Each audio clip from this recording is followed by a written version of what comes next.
Alright, hello, welcome. My name is Harry Citadel, avian alien sentinel, VTuber, perpetrator of creative chaos, general maker of things, and a little bit on the sore throat side, but we are here, we are vibing, and we are going to be doing some commission work today, so it is going to be a fairly chill stream, and hopefully it will go well.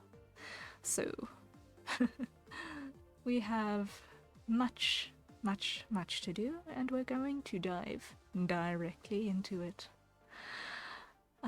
Because once we're done with our sketch for today, which is commission work, then we will be diving into some maps. And we'll talk about that in a little bit more detail when we actually get to it. But for now, let us start doing our general layout.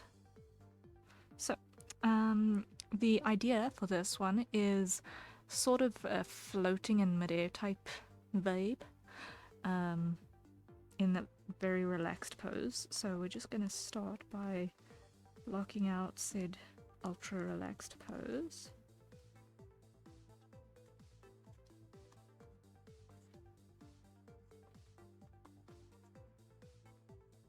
And then we'll take it from there.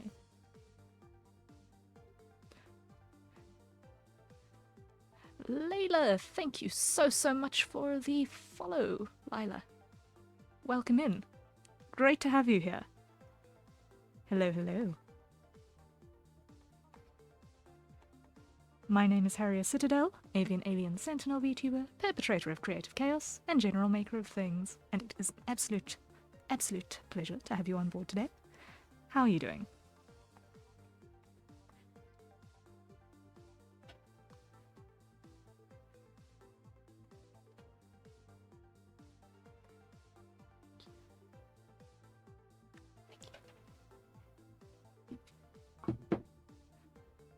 Did it?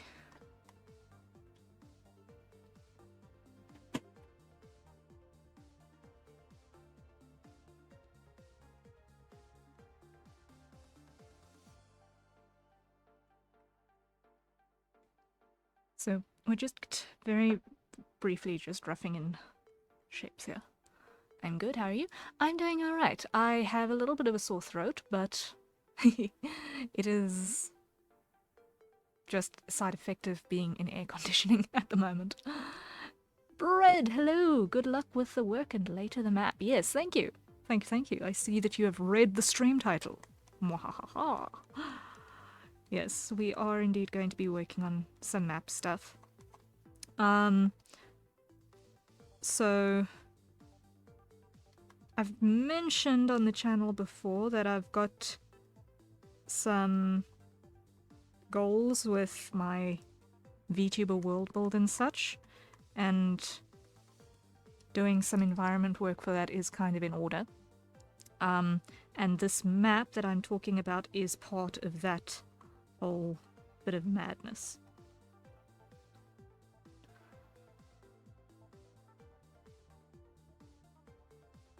It was even odds if it was a map or a sleep-deprived misspelling of nap. No, I had the nap earlier. I had nap November, not Mike, earlier.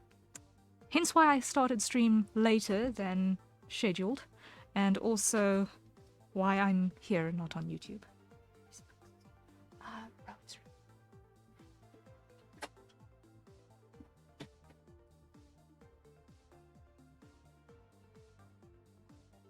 But I do not blame you for the distinction there, Bread, because the nap November was necessary earlier, because I was running earlier on like 3 hours of sleep, and that was not gonna fly. I woke up at like 2 in the afternoon thinking that I'd slept through all the way till like 10 o'clock at night and panicked. But I was an hour earlier than my alarm. And then I was trying to fix stuff until like just now, so How many fingers are there? 3. Okay. So there are indeed 3 flat fingers. Okay. So we've got the gist of that in place. So now I can reduce that opacity. And now we can come in and start doing actual detailing, because I'm happy that I've got the shape pretty much there.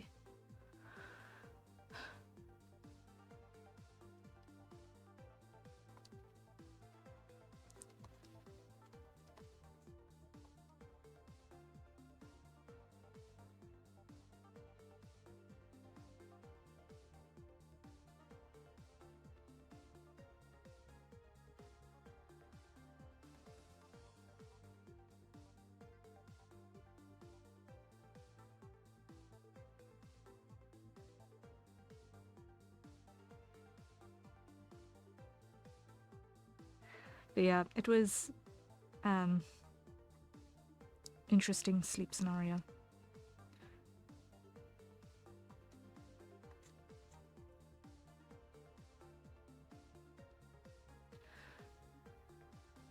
Over the last little while.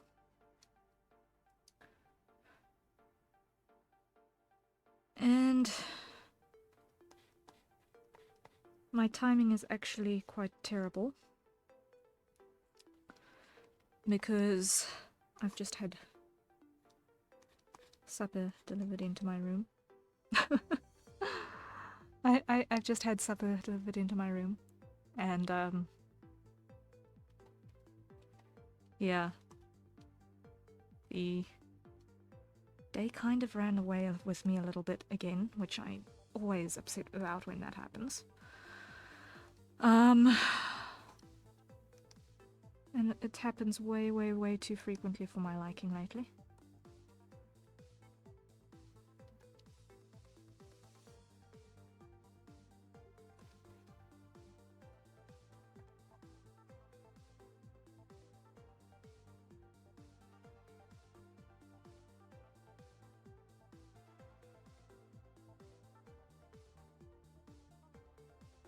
I'm not happy with that shape at all.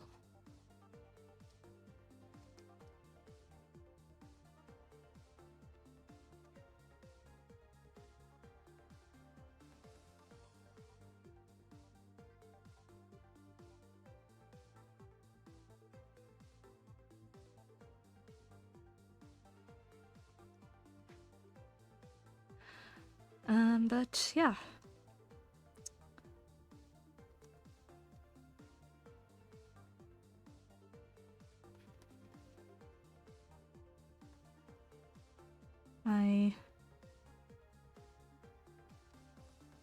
I'm just grateful that we are actually able to stream today at all. And I'm also not happy with that at all. Ugh, that looks gross. That looks wrong. Okay, let's try flip it and see if we can get things to look right this way around. Okay. Start over here. Add our construction, because that's usually a good place to start.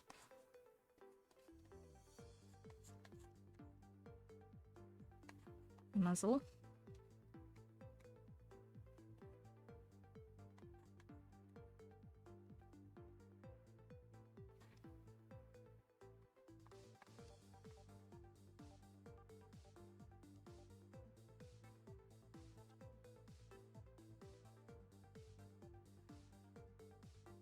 Okay.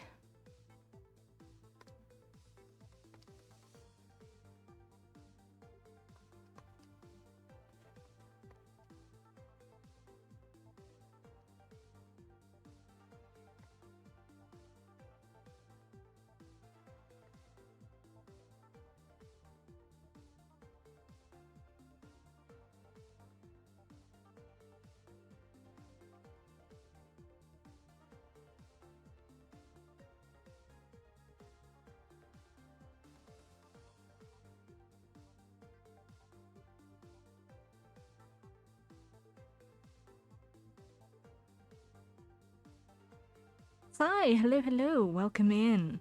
Greetings, greetings. How are you doing?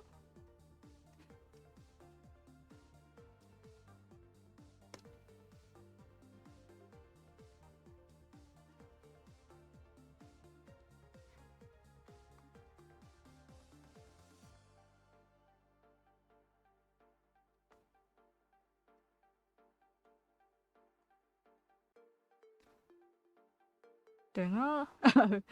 uh, I'm glad. I'm glad. Yes, I am also. I am struggling a little bit with a throat that's just a little bit gratier than usual, but otherwise, we are here. We are vibing. Um, I have food waiting for me right next to my elbow. That my starting stream was just at the wrong moment, apparently.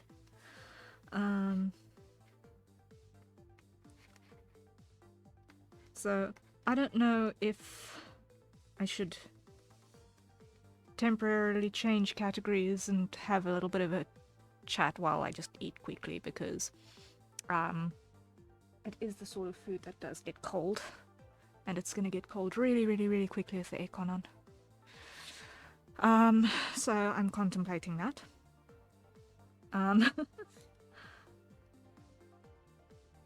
If you guys are okay with it, I'd say go for the food. Alright. Then I'm very, very quickly going to then update my stream information, and then we'll go to the just chatting screen, eat quickly, and then we'll come back to Krausek's sketch. So I'm just going to leave that there so that we can see what we're coming back to when we come back to it. Alright, and come over here, and let's see. Category. Where do I change my category? Again, because I've forgotten. It's been a while. Is this it? Edit your stream title and description. Yes, this is where we change category. Okay, so I'm just gonna quickly drop us in just chatting. And then we'll come back to the food. We'll come back to the art. After some grub. We'll come back to the art after some grub. So what is on the menu today? Let's see what is on the menu today. Let me just move that slightly that way. We have some pan-fried potato chunks. We've got a salad which consists of some chopped tomato and cucumber mixed with some pickled gherkins and it looks like also sweet picante peppers, also pickled as well. And ooh, I see some spring onion too, that's nice. Then we have what looks like a piece of pork chop, which is also cool. So, yay. Lovely, lovely. So that is what we've got on the menu today, and it looks like this is a well-spiced piece of pork chop as well. And let's see. Yep. Cajun. Cajun pork chop. Nice, nice, nice. I don't know if you guys can hear me chewing and if it's absolutely disgusting. I hope not. I hope you can't hear the chewing. But I will try to get through this quickly. Always a good way to make a pork chop, yes. The thing with pork is that it likes spice. It especially likes ginger and pepper. But a good Cajun mix is always just amazing. I enjoy Cajun chicken too. I also sometimes throw Cajun spice in my eggs when I'm scrambling eggs. So it'll be an egg, a little bit of Cajun spice, splash of milk maybe, and if I've got the ingredients and I'm feeling fancy, I'll even throw some feta cheese in there as well, fried up in the egg. And then if I'm feeling especially fancy, then I'll throw in some chopped up biltong too. Now that is a fantastic mix to throw on a breakfast roll. I usually put hot sauce on my pork chop. Pork likes spice.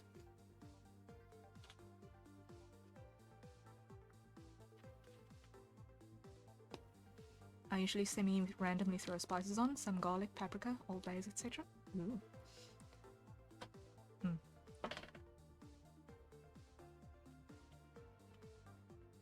No. Let's put it this way. Food is a wonderful, wonderful, wonderful thing. Like, genuinely, I think that it is one of the greatest blessings bestowed on mankind that food tastes good, because we need to eat to live, and I'm so, so glad that they've made it enjoyable. Like, that it is enjoyable is like one of the biggest blessings. Krahazik, hello, hello! Welcome in. I'm just quickly having supper, which arrived just as I started stream.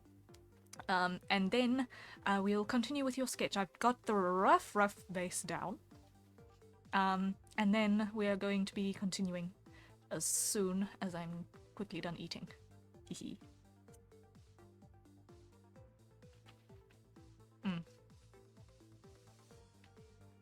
So yeah, we've got Cajun pork chop, we've got some fried potato chunks, we've got a nice little salad with tomatoes and gherkins and cucumbers and spring onion and sweet picante peppers, and I'm trying to get through it while still enjoying the absolute explosion of flavors that is this plate of food.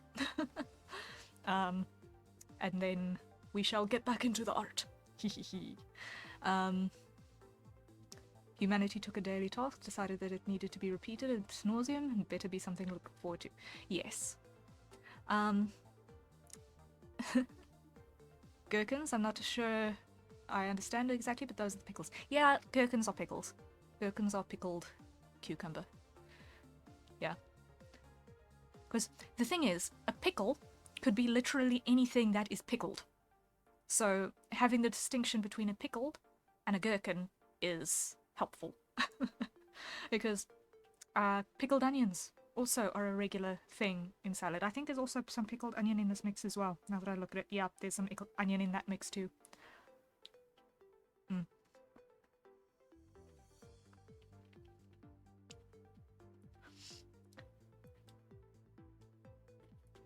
But no,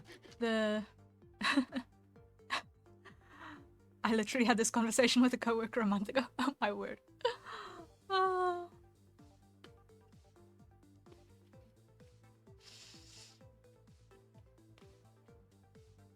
About how it's weird the pickled cucumbers are called pickles.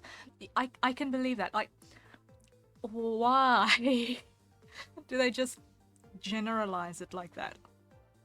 Pickled anything on a salad is new for me though. Oh no. It's actually quite good. It's quite good. Like, in my household we eat an interesting combination of salads. So, we don't do lettuce in my house.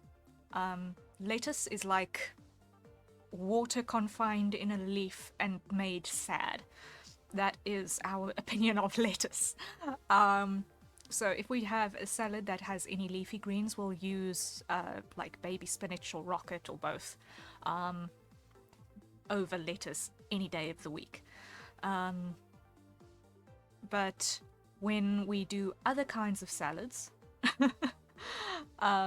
we have some interesting mixes. So like we do a shredded beet, like raw beet, and like just barely cooked butternut, so it's still a bit tough, so it hasn't gone all mushy and gross.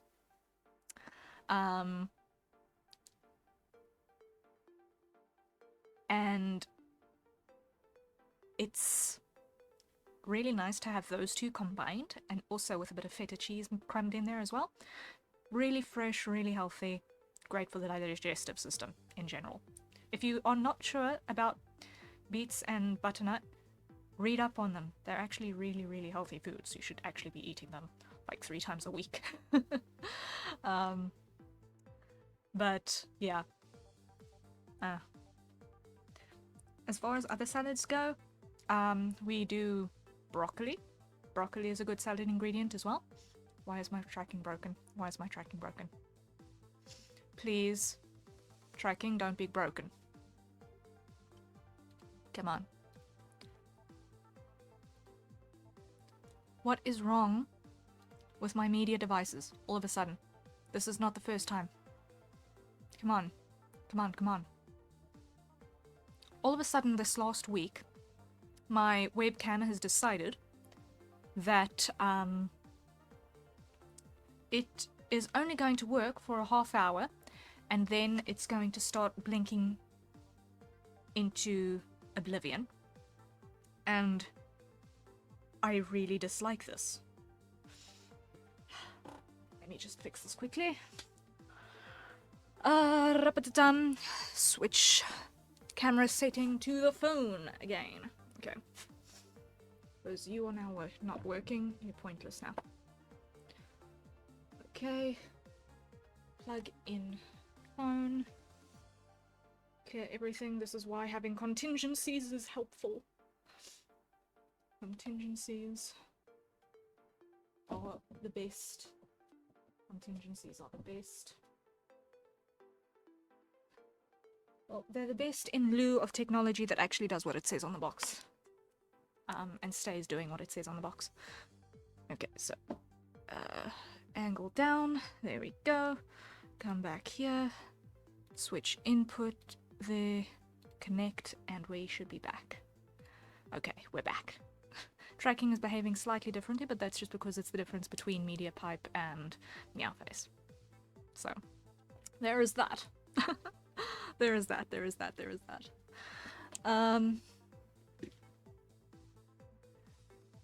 Released from Y status, yes. Indeed, indeed. We are free! Free, I tell you, free. Okay. So, yeah, I'm a little bit upset that that is a thing that has now started happening. But we do what we can. Because I just discovered that the tracking quality with the whatchamacallit MediaPipe tracking was a little bit better than what I was getting through Meowface. And I was so happy. But now, all of a sudden, the webcam just stops working after a while, and I don't know why, and I can't figure it out. And it drives me insane. It legitimately drives me insane. I do not like it. Not one bit.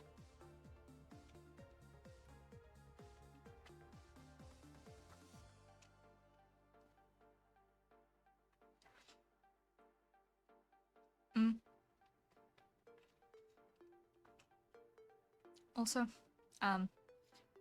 I have maybe had like 10 bites of this food. So, I'm just gonna turn the percentage of yapping to eating, just slide that ratio more to the eating side just a little bit.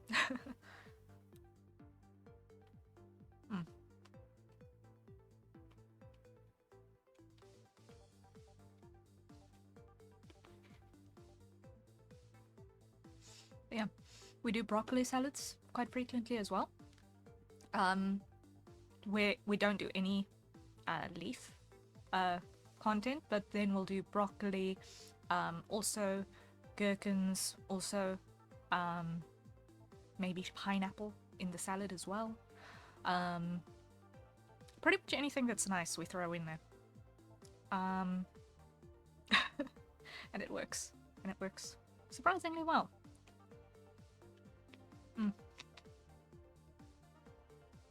How is it a salad if there's a lot of lettuce? A salad is anything that is not a soup. Think about it. It's just chopped up and thrown in a bowl.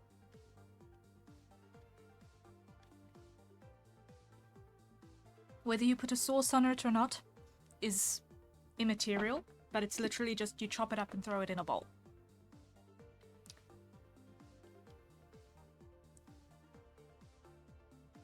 A salad just requires things suspended in the dressing.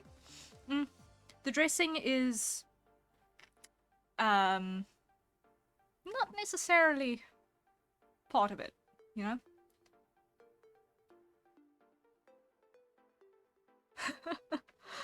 Oh my.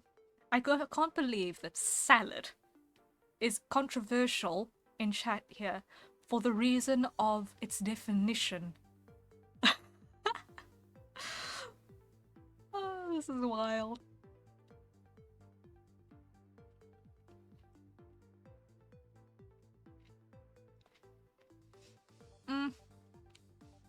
I'm not a salad because I am neither chopped up nor am I in a bowl.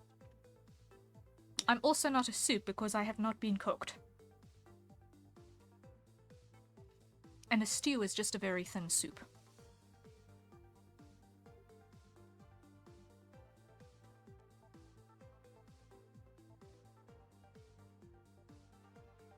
You see, whether your definition requires the dressing or not is one of the major considerations. If your requirement for a soup, if your requirement for a salad is that you must have a dressing, then things get very, very, very fuzzy. I'm not chopped up yet, but I have been. I'm currently not in a bowl, but I have been baked. I think I'm the closest here to a salad, but croutons. Yes, bread. You are indeed the croutons. You are indeed the croutons. Mm.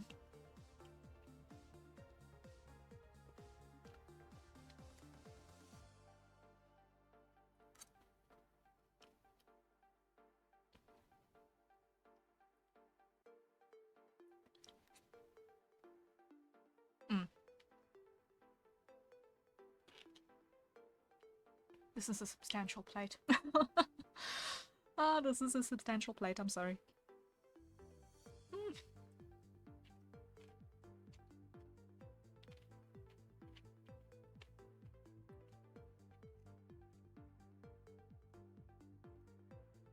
Mm. Rover, hello, hello, welcome in. Hi, Rover. Welcome, welcome. Sorry, you called me just as I was taking a bite of salad. Welcome in, great to have you here. So if you give me specific parameters, Harrier, I will always find a way to go Diogenes, like when someone said a man is a hairless, featherless biped, and he brought a plucked chicken. Behold a man. Oh man. Oh wow. Oh wow. Eternal River, it's been age. Yeah, yeah. On Twitch especially, man. It's been it's been a small eternity, man. Wow. And it looks like my bots are finally starting to work. So I linked stuff up in the course of this week, so yay! My bots are finally starting to be functional. Citrina is going to be helping me out a little bit on Monday in setting up streamer bots, so looking forward to that. So maybe that'll help things out both on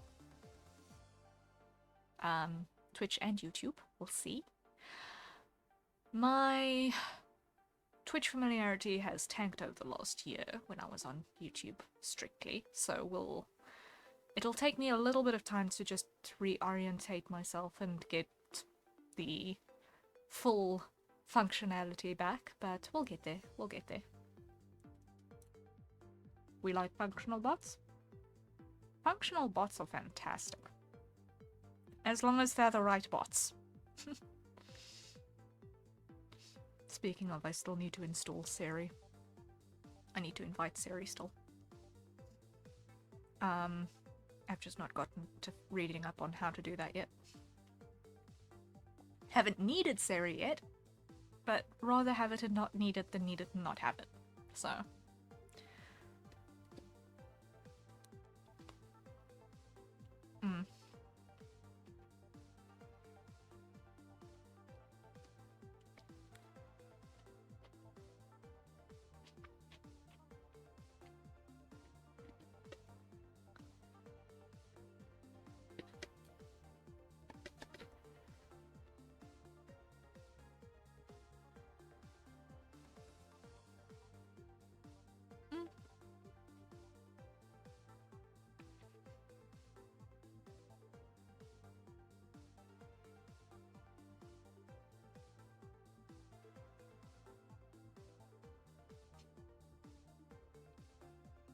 I figure so long as I don't look into installing Siri, the bird waves won't know to look at me.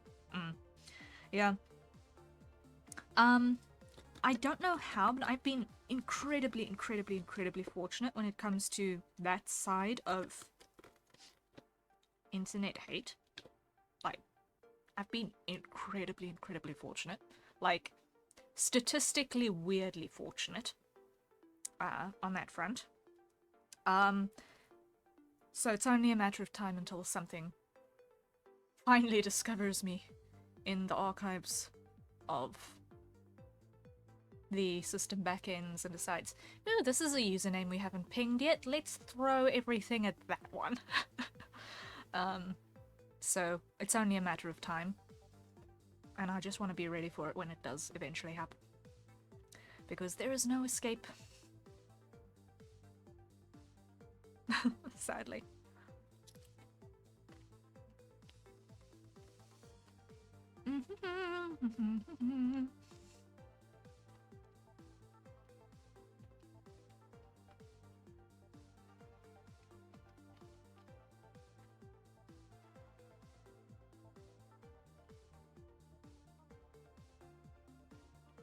I like to think anyone trying to find an angle of harassment on me watches 5 minutes and then their brain starts gnawing out through their ears to escape. Oh, joy. Yeah. It's not something that is always necessarily done by humans. So if you manage to get that right with non-human attackers as well, then I am very impressed.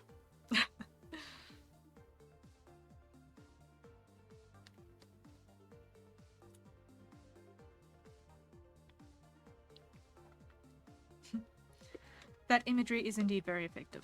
Yes.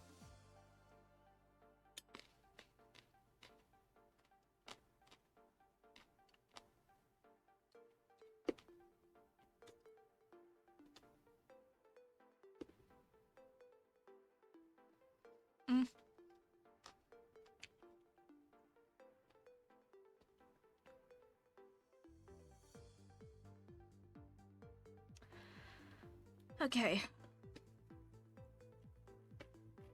About 60% of the way through the pork chop.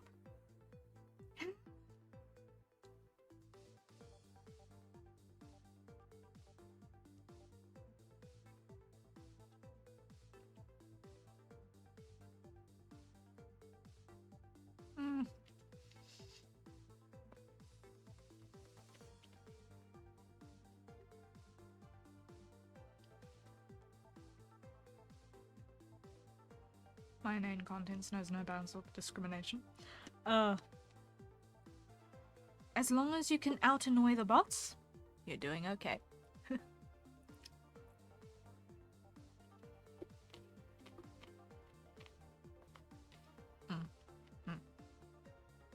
Okay.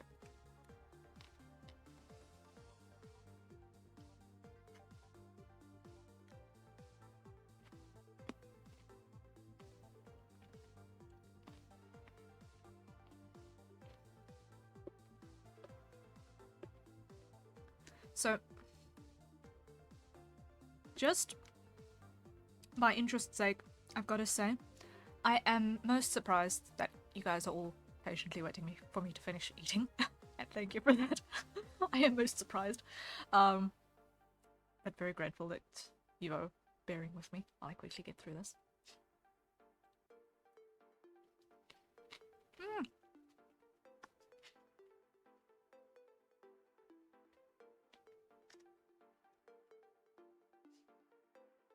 I know this is not an actual planned mukbang, but still.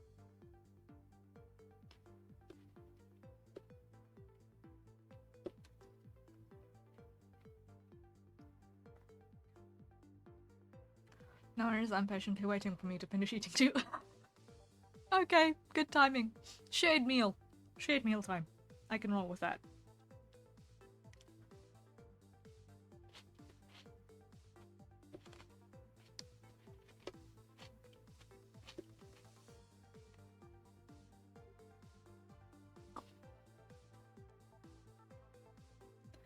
The the longer everyone else here isn't working, the longer I can put off working too.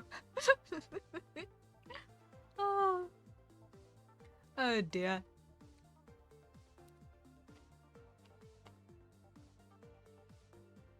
I'm finally on holiday till Thursday, so I'm unwinding with Valorant. Oh, lovely. Now, I'm glad you could finally catch a break, Rover. You're a busy bee. You're a very busy camper, so I'm glad that you could get a little bit of a chance to unwind. And thank you for having me on the side while you're playing Valorant.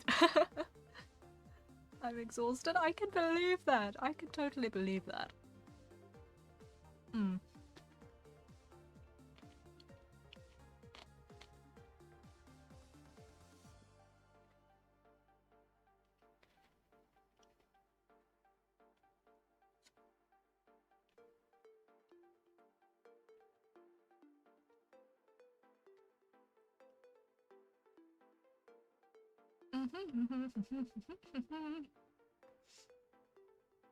Okay, salad is gone. Now it's just the last of the pork chop and the last of the potato, and then we'll be able to get back into the drawing. Almost there. Almost done. Almost done. Almost done.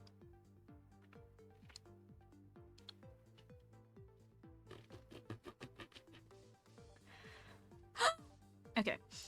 So, for anyone who's coming in new now and are wondering what on earth is going on, hi.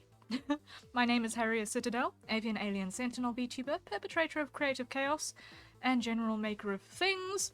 I sadly do not have food pictures for you, because my phone is currently tracking me and I did not take a picture before I started eating. So, but I might start actually doing that if I get food midstream going forward. But yeah, we mostly do art stuff at the moment. I'm just quickly having the noms, and then we are working on a sketch commission for Krahazik, which has the most skeletal of bases done in the 5 minutes between starting stream and the food arriving.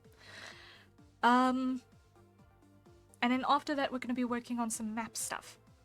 So that is the plan for the day. That is the plan for the day.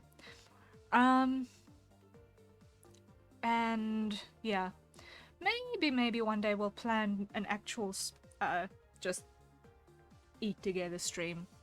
Maybe I'll do that as a one day when I can finally do a cooking stream. Make something, and then we all have a meal together after I've finished cooking it. How does that sound, guys? How does that sound?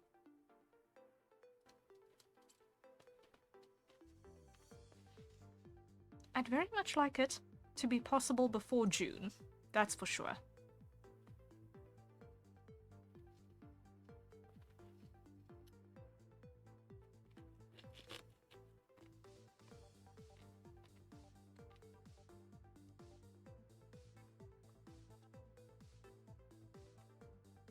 Mm.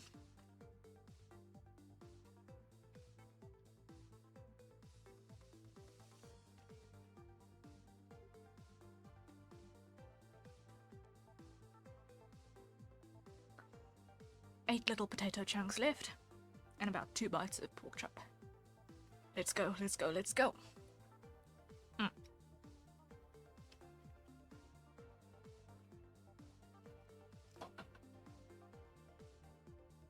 I flippin' adore potato. It's such a good vegetable, honestly. Wow.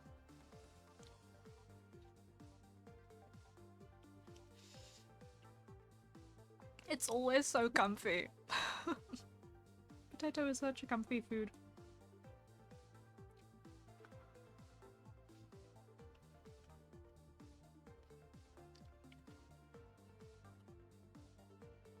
Salty and the right combination of soft and crunchy when it's fried. Comfort is stored in the spud? Yes. That is 100% accurate.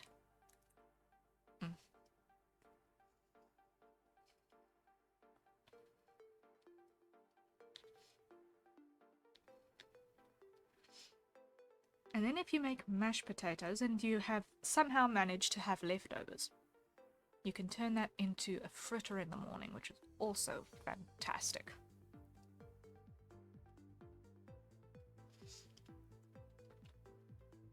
But that is only if you somehow manage to break reality and actually have leftover mash.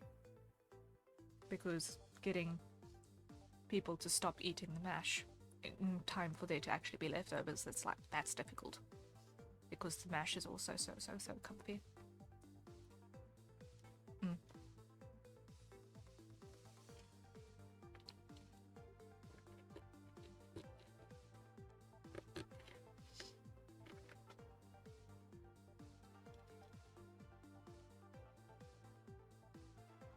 Mm-hmm.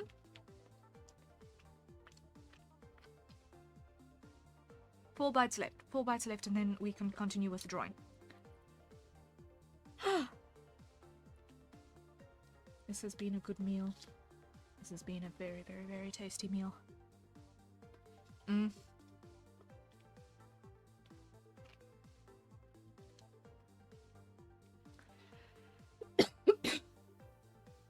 My solution is to make double the amount of mash it's physically possible to eat and then preserve some before serving. That is probably the only wise way to do it. Yeah.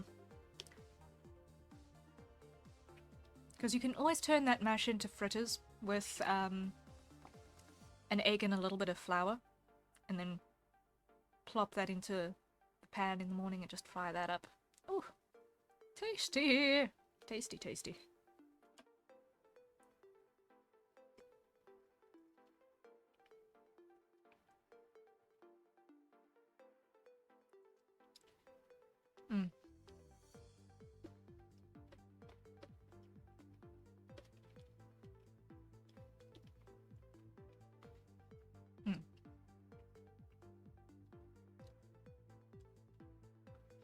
I'm not really a fan of potatoes, honestly. I do not know how to deal with this information processing. Okay. Ouch. French fries don't count. Frying is a cheat code. Now, a potato needs to be dealt with appropriately. It wants to be sufficiently salted, boiled with not too much water, and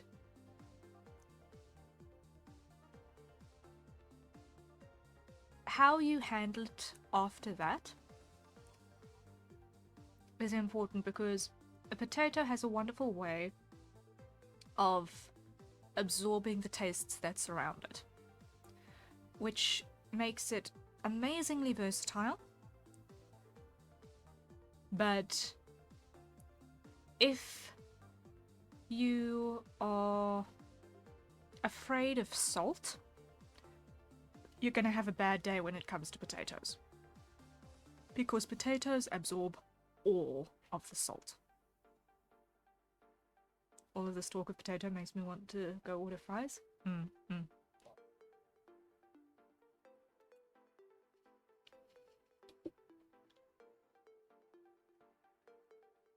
So, a good potato definitely wants a significant salting during the cooking process and afterwards.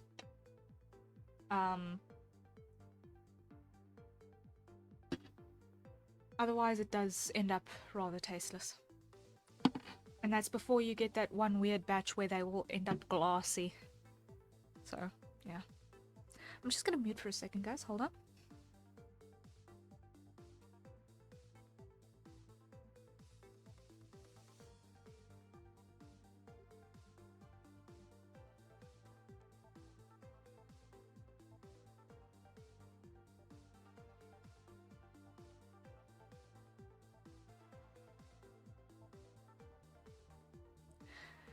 The spice did its job on the sinuses, that's for sure. Okay, now let me just quickly put the tray over here where I can't knock something into oblivion by accident.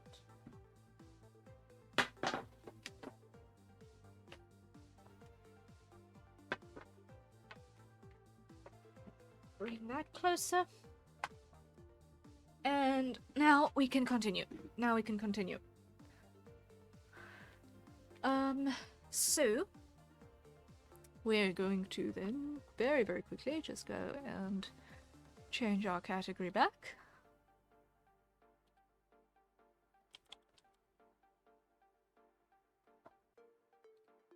There we go.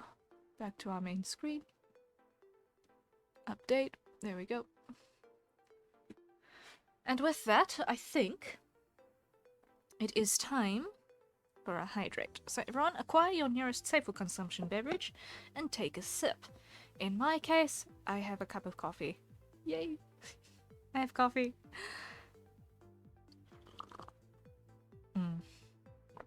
Lovely. Lovely, lovely, lovely. Ooh. Okay. Drag this closer again. There we are. Iced coffee for me. Ooh, lovely. Lovely, lovely.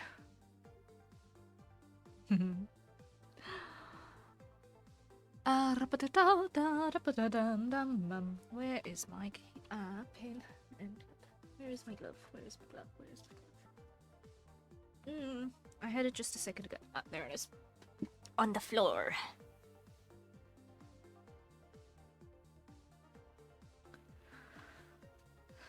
Ow. I cannot stab my nail bed. That would be lovely.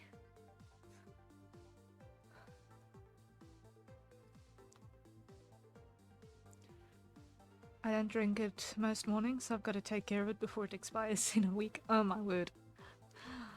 Oh dear.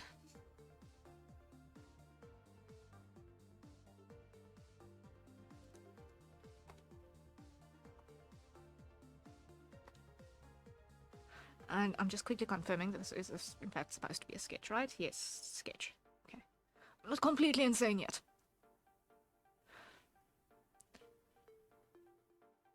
Expiration dates are a myth. It's always good a few days later. As long as it's not looking at you and starting to crawl, it's mostly okay. When it's got its own ecosystem, then you need to be concerned. But for the rest of it, mostly, you should be fine.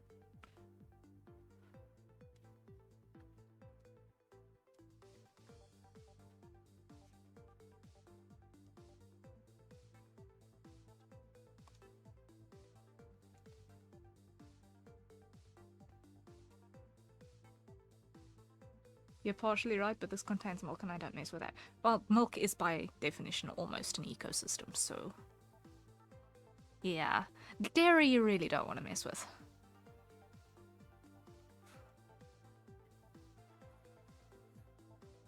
I agree with you on that front.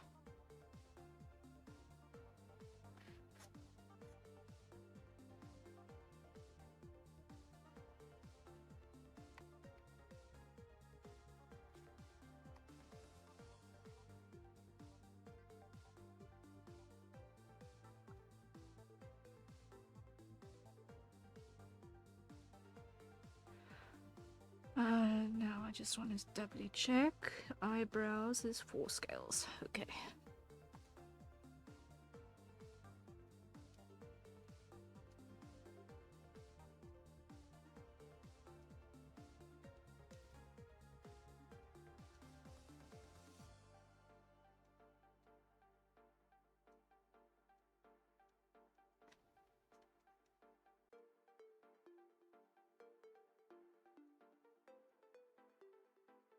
Okay, like so.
in this side like so.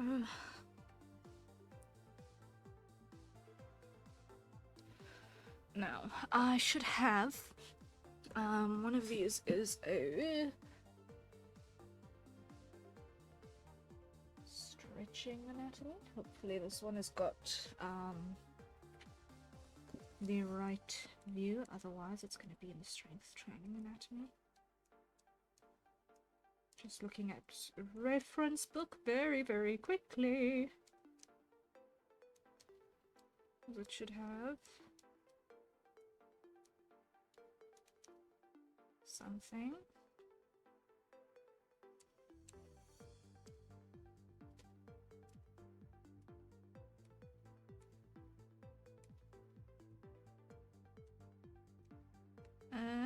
This is going to be one of the strength training.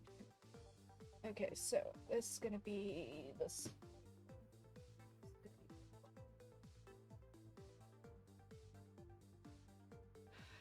Okay, read book. Now.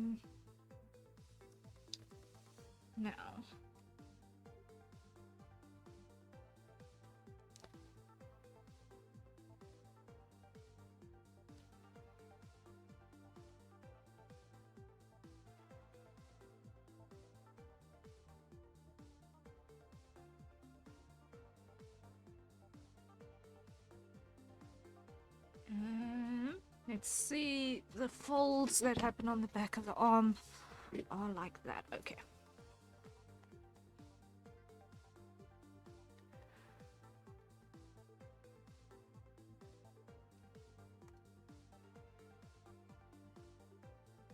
Let me just get reviews so that I can see the scale pattern that I've got to contend with. So we've got scales that go over the elbow and the tricep like that. And that's 1, 2, 3, 4, 5, 6. Okay.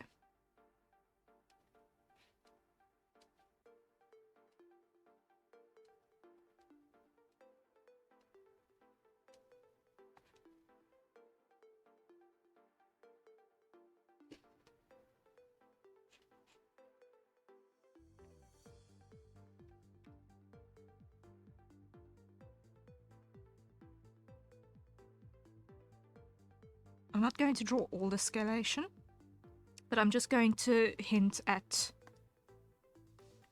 the most important scale groups.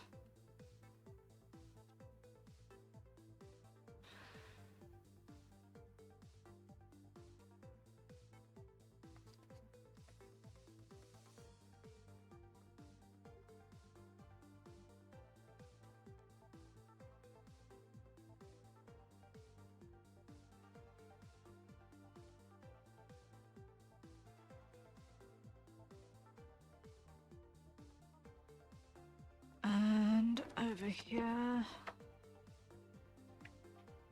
what's the shape?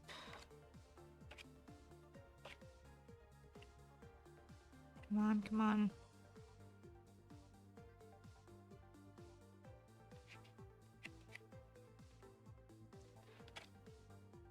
Give me a drawing of an arm reference book, please. Okay, there's something. There we go.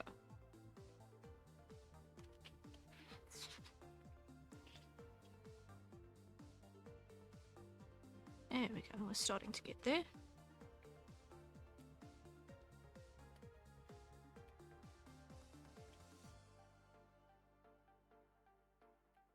Now if I can just find one where they're in the raised position, not the lowered position. Come on. Come on.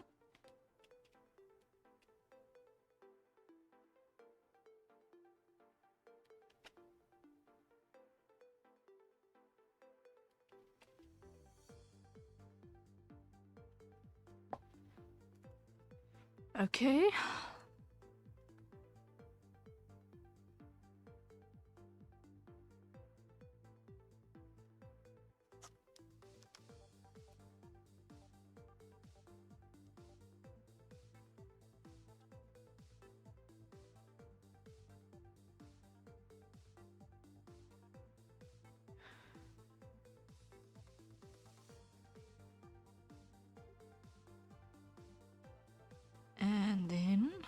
that goes into shoulder there, like so, and then that is round, like that. Okay.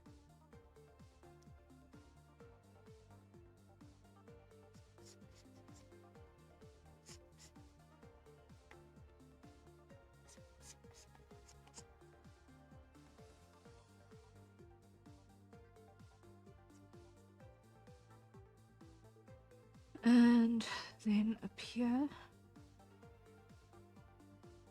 that is gonna bunch like so.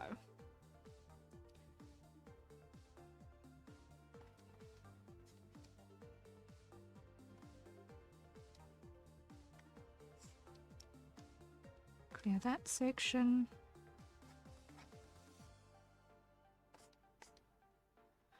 All right. And then what's happening at the front again? Okay, that goes from there across like that. Okay.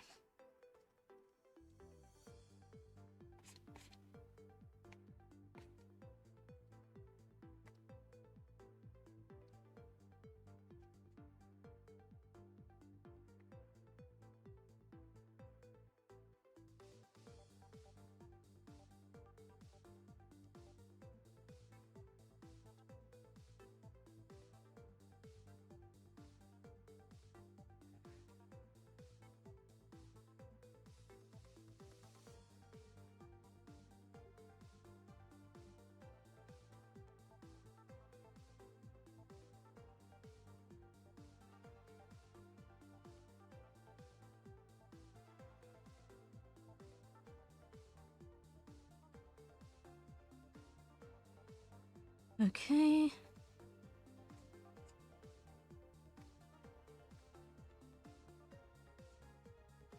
So.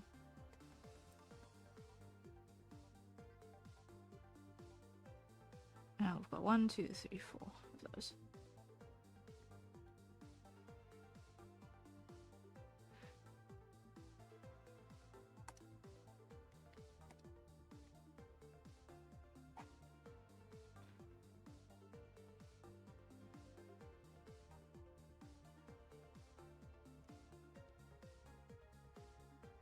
Bacon on egg! Hello, hello! Welcome in.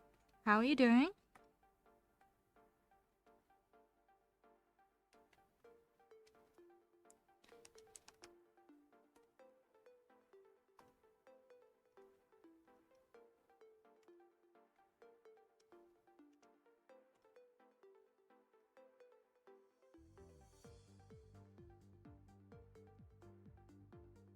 I'm at work and I just had a very bad couple of minutes. Oh no! I'm sorry. I'm sorry.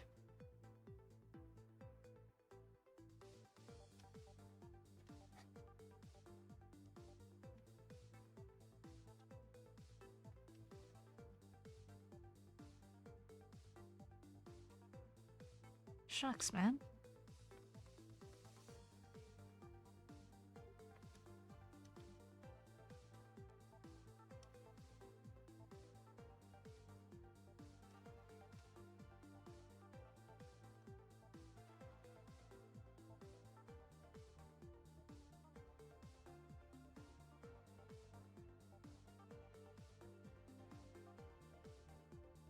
I'm so sorry to hear that. That's not fun at all.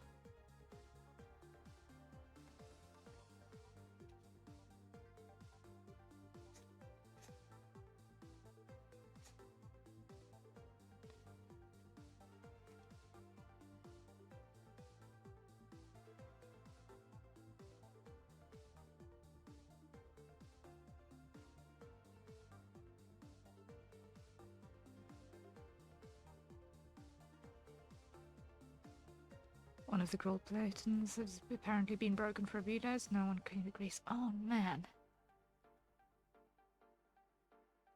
Oh man.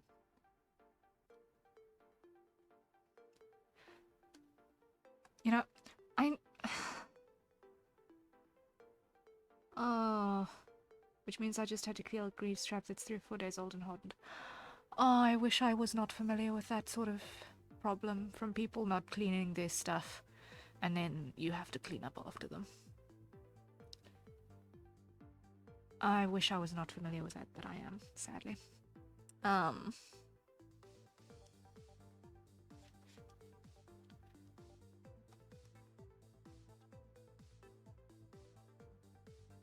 Because it's all gross and unnecessary. And just... Ugh.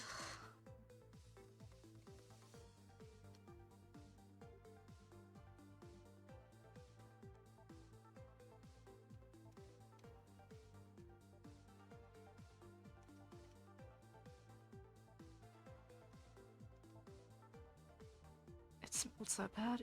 Yeah. I can believe that. I can believe that.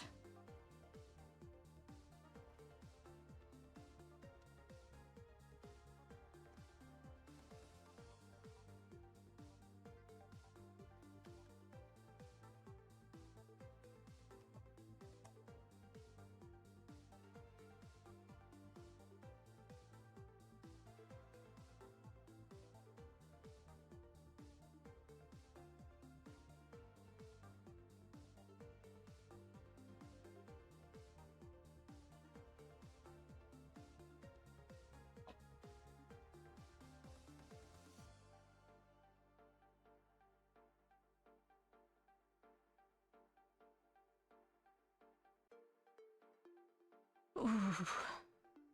You have all of my sympathies on that. That is not fun. By any margin.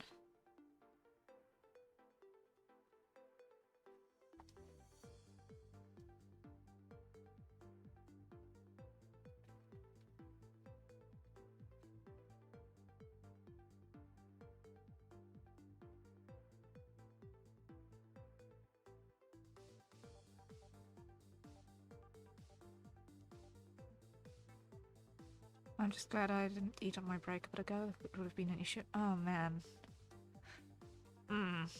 I understand where you're coming from there.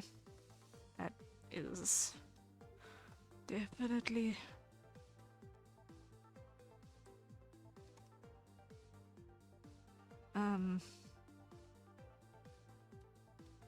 a good indicator of just how bad.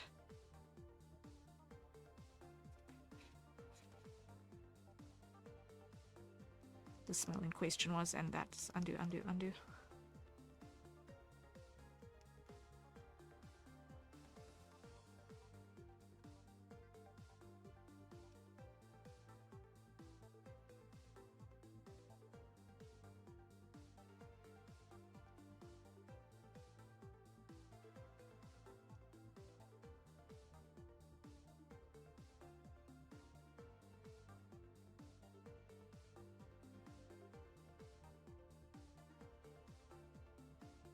I can totally see how that would have been an issue.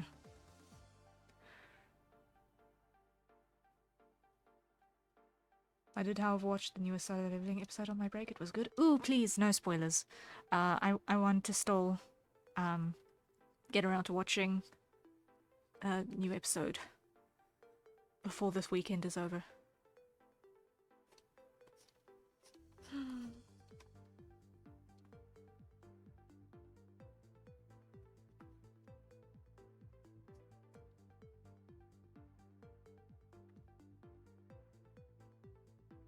It is only 2 on that side.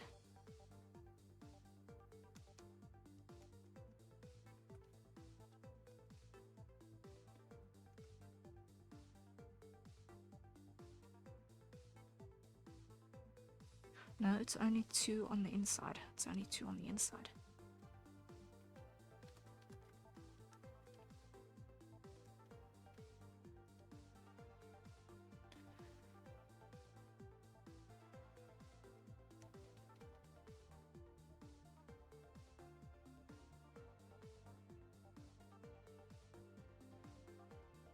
This is how many? It should be 1, 2, 3, 4, 5, 6. Again.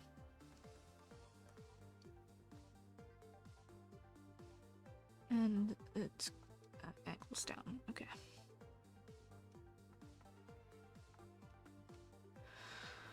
Okay.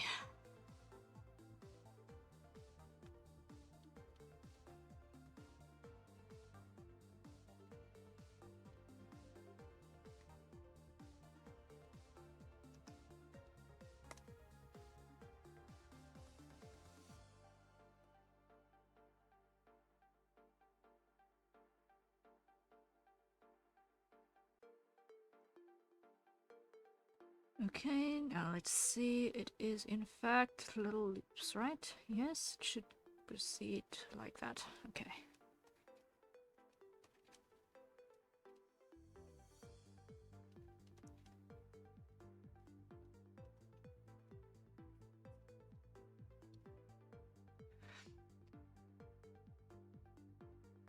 Solo Leveling was amazing as a novel, actual greatness as a manga, and I haven't watched any of the anime yet, but you bet I'm gonna binge all of it once it's done? Yes.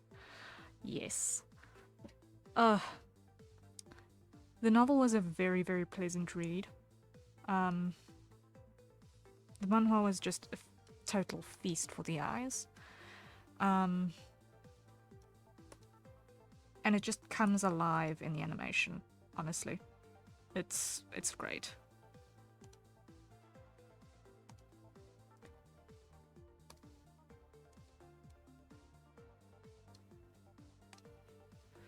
Now this is straight round scales all the way down.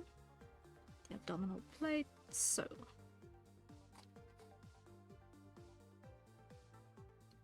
It's gonna be like that.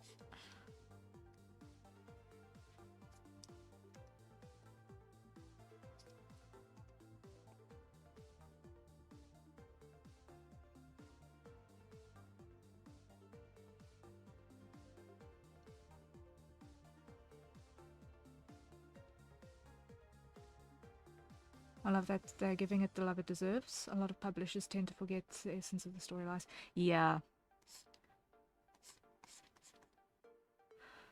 I think with Solo Leveling, the thing is that it's such a widely enjoyed story that they knew that they couldn't afford to mess up. Like, you should not strive to mess up on the best of days, but like, there are some things that you can't afford to mess up because it is reputationally just so damaging.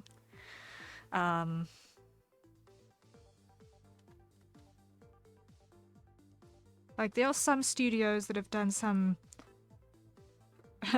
bad adaptions of stuff, and we're not just talking anime here.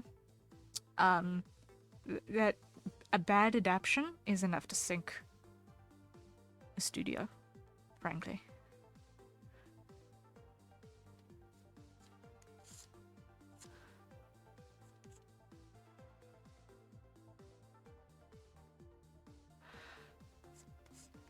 And unfortunately, it's oftentimes the suits that do not understand stuff that end up causing the bad adaptations, which cause the sinking of studios. So,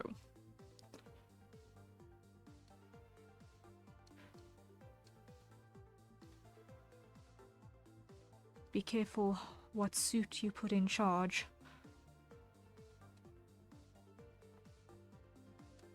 Of your story if you're going to sell the rights to do something with it. Because it doesn't matter how great your studio is, if the execs up top are going to disregard the essence, then you're never going to be happy with what you're going to get out of it. Exec meddling has ruined and killed off so many potentially good shows. Yep.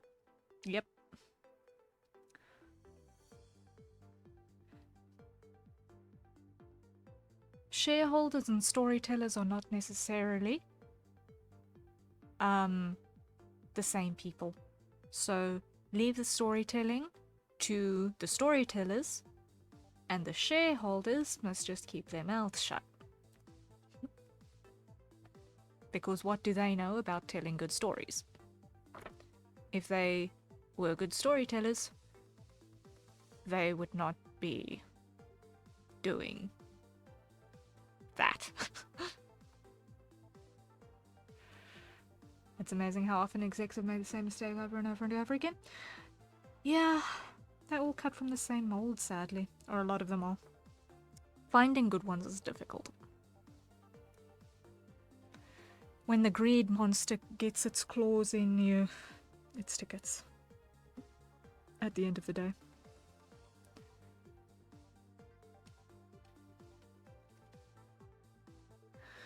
Okay.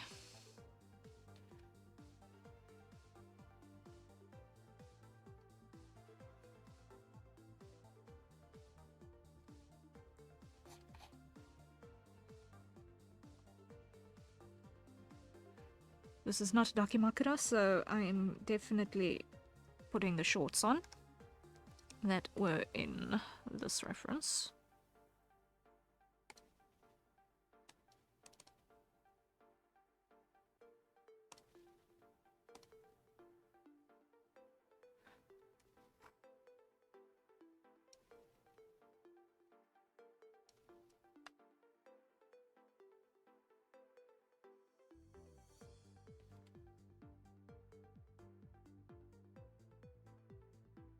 The greed monster results in making poor decisions, and suddenly you accomplish the exact opposite. Yeah, that's kind of the greed monster's modus operandi.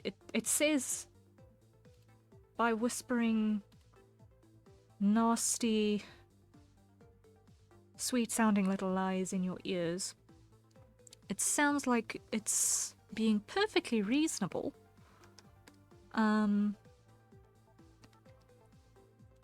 Except it's lying.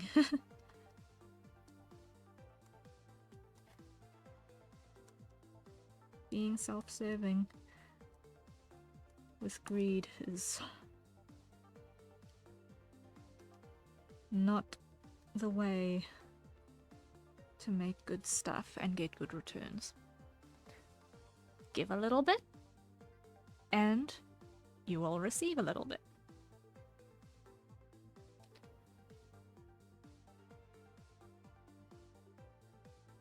Got a great pilot episode and story, goldmine, but then decides let's change a bunch of stuff and can't figure out why it's failing. Yeah, exactly.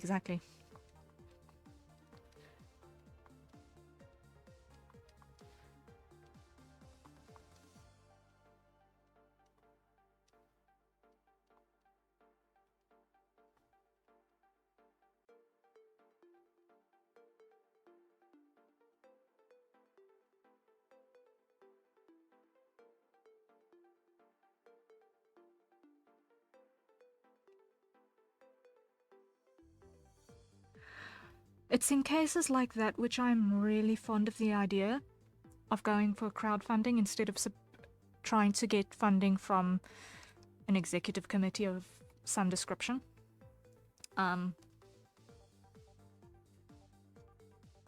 As a creator or an IP holder independently, to approach a studio with the funding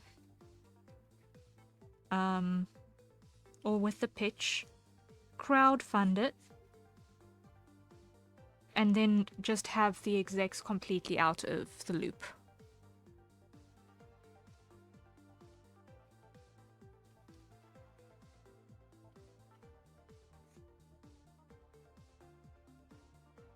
Because when the original creator is in charge of actually paying the way, they don't lose that control. It's doable these days, eh? Yeah. I could get into a lot, but I'll keep my criticism tame. Yeah. Yep. Once again, that's why picking your partners is really, really, really important.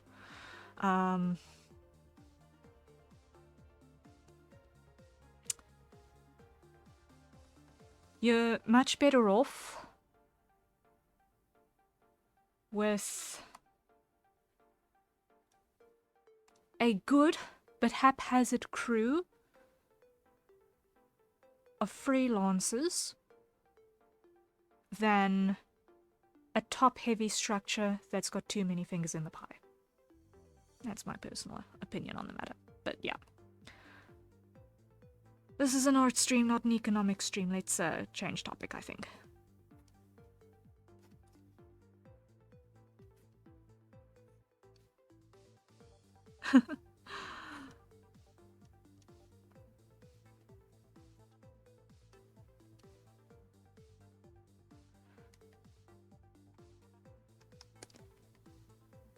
Because it's a wonderful way to get yourself angry, is to dive down that rabbit hole.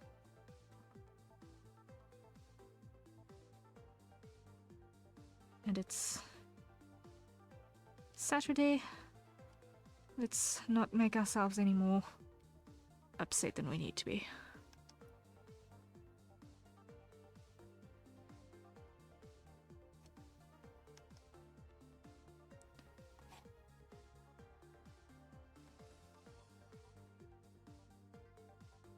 Save the rage for Monday. I'm reading a book about music production right now, and it highlights so many things I love it. Oh, awesome! Awesome, awesome. Can you DM me the title, please?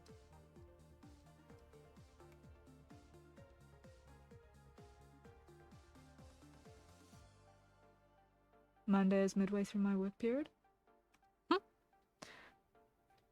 Interesting.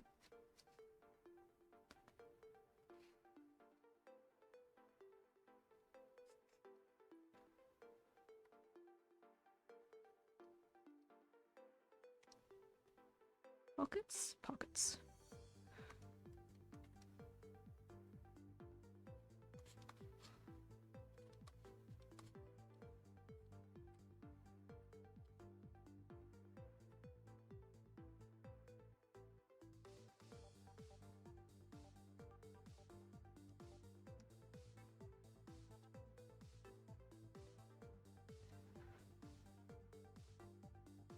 I've rarely been on a typical Monday to Friday work schedule.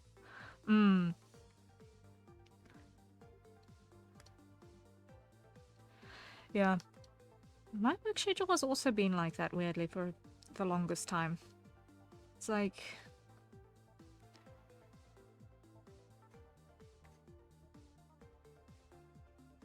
Yes, society says it that operational hours for things are like this, but the job needs to be handled now.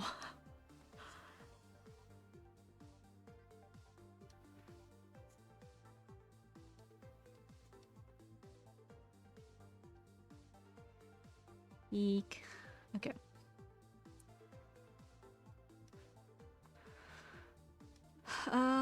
So the sketch is coming along pretty nicely so far. Let me just see. This is gonna wrap around like that, okay.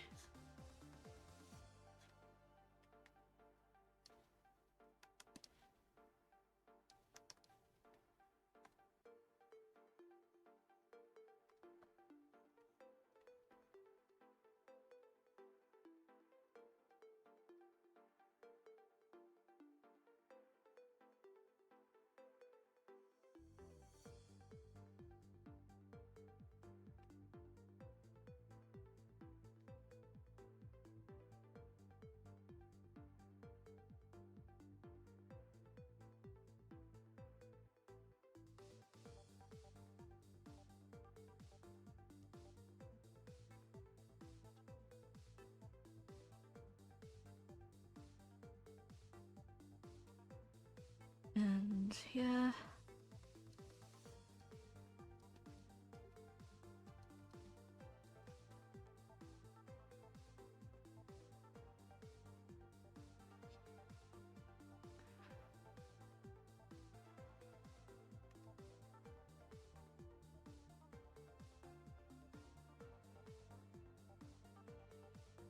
Like so. And the trim on this side. There we go, there we go, there we go.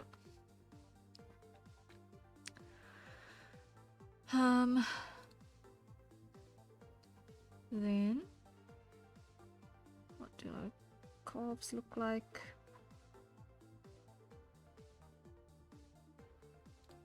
Okay.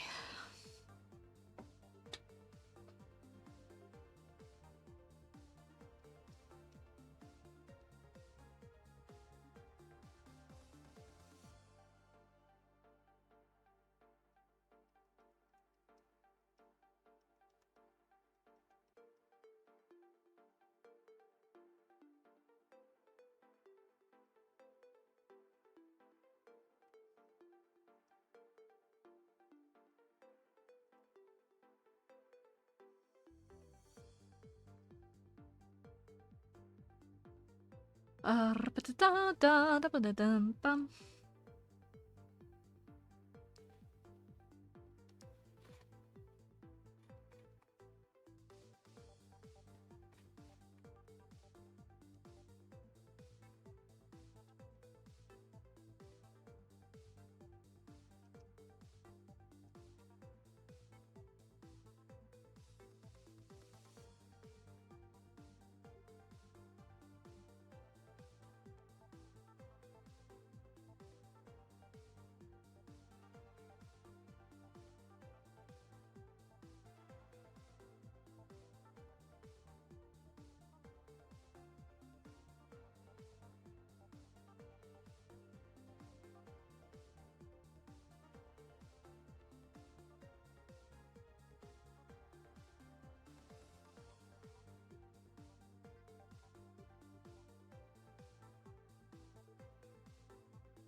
Okay, underside of the foot.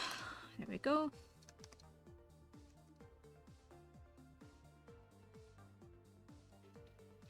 Now, what did I say here for paw pads? I did not. There is, in fact, not a reference for the exact shape of the paw pads. Okay.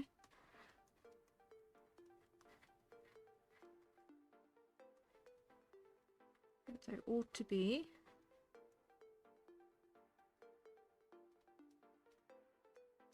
roughly like so.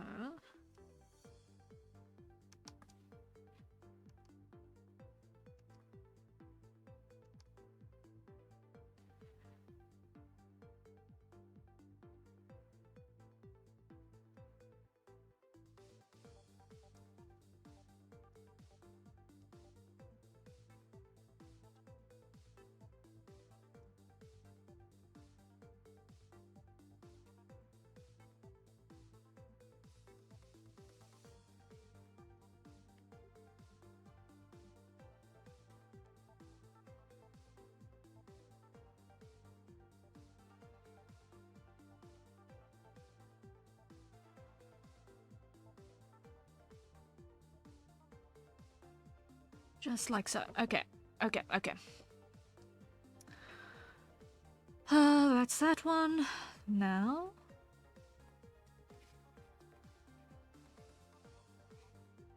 there, the scales angle that way, so...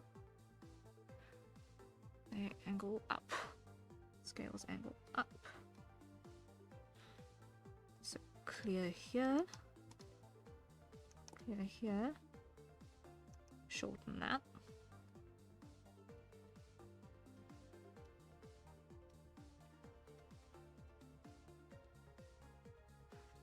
Okay, now we've got two big ones. And then after that it doesn't matter.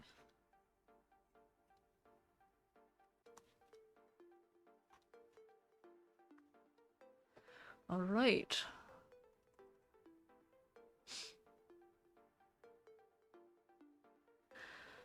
Now just looking at the relative size of foot to calf.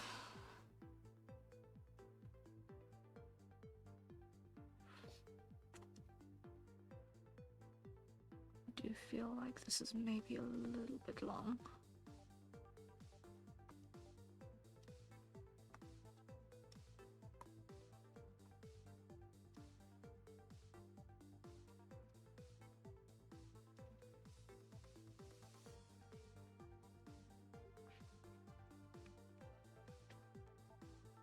Wait, undo, undo, undo. Switch this layer from color to monochrome, because I learned now that if you use your liquify brush when your line work is set to monochrome, it doesn't go fuzzy. And it in fact did not go fuzzy. So now if I switch this back to color, should be okay. Good. I think, guys, it's time for another hydrate. Hold up. Yeah, everyone, grab your nearest safe for consumption beverage and take a sip. My coffee is cold, so I'm just going to quickly get rid of it. Why is the tracking breaking? Again, yeah. Why is the coffee always cold? Because I keep on forgetting to drink it while it's right in front of my nose. Need a drink coffee timer? Yeah, either that or I need to just quickly hurry up and get back to 50 subs so that people can actually have a hydrate redeem again, you know? Nudge, nudge, wink, wink. Tell your friends, please. Bring me back up to 50. We're close. We're close. Almost done, almost done, almost done. And there we go. Okay.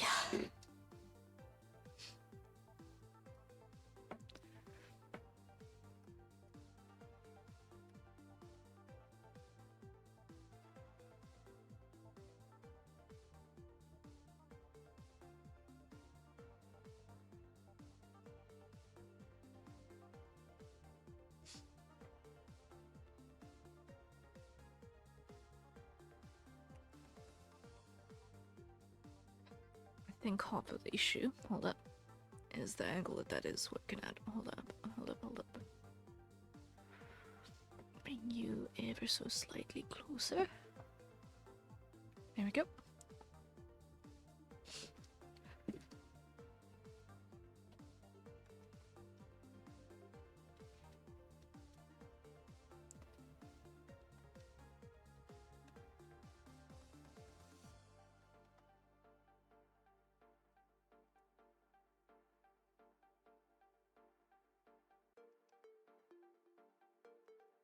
Because I don't know if StreamerBot is going to let me actually set up timers when I get to setting that up on Monday.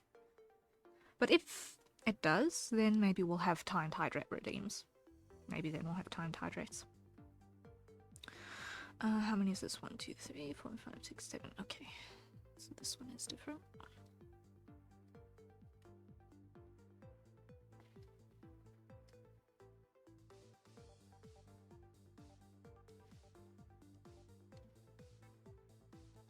One, 2, 3, 4, 5, 6, 7, and that one. Okay.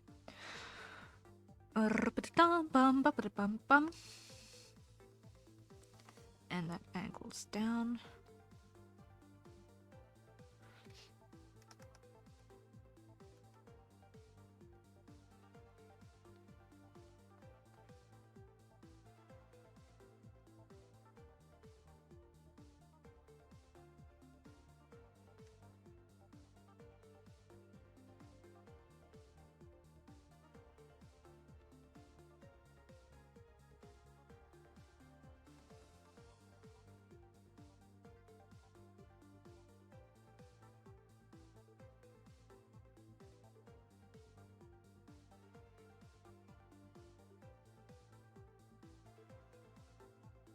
And that.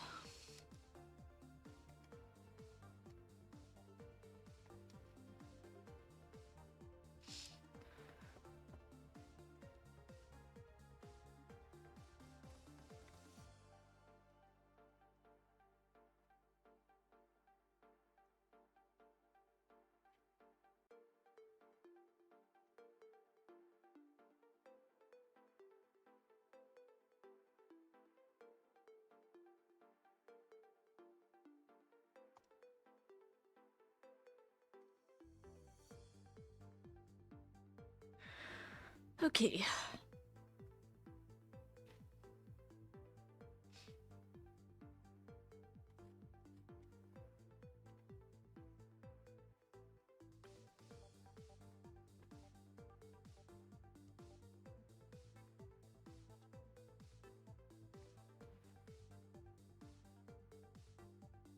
Almost there, almost there.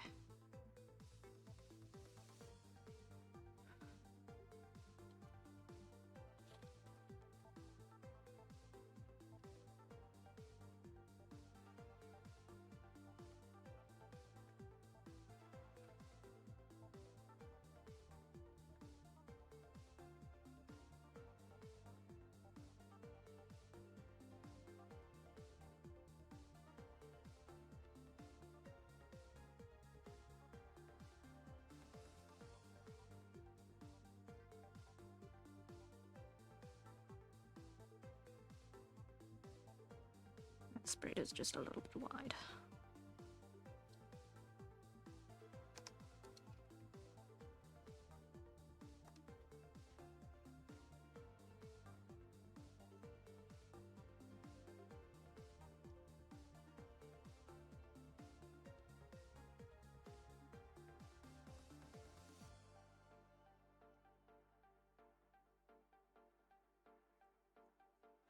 Okay, hold on a second, guys. I still got it here. Yes, I do. Okay. Just need to mute for a second. My camera is going to break for a brief moment. I just need to clear the sinus again quickly. Hold up.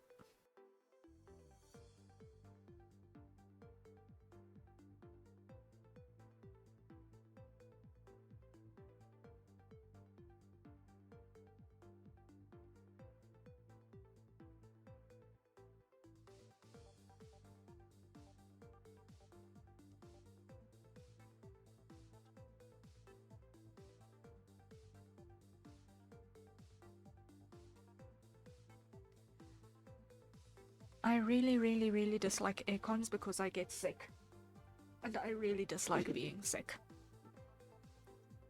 It hurts and it sucks. And everything is clogged and you can't breathe.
Okay.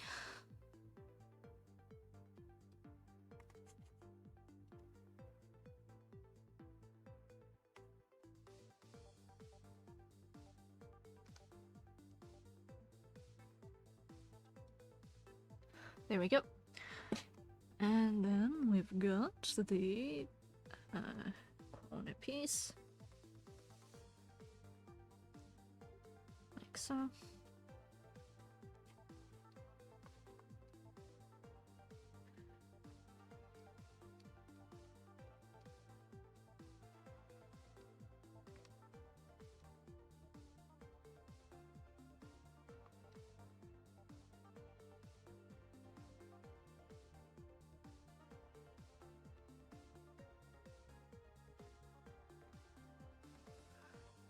And these angle down.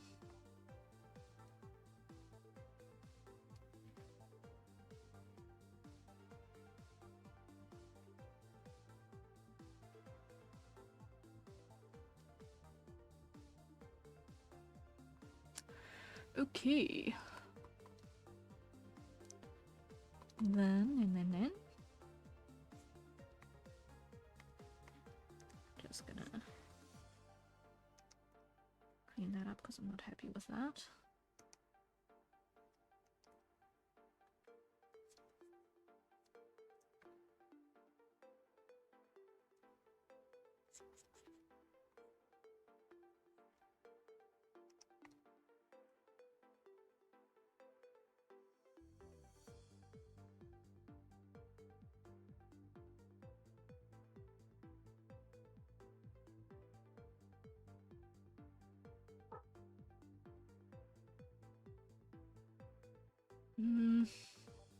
Okay. So now, next is gonna be our wings. Now we've got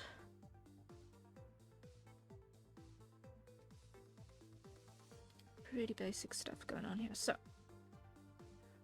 on this side, we've got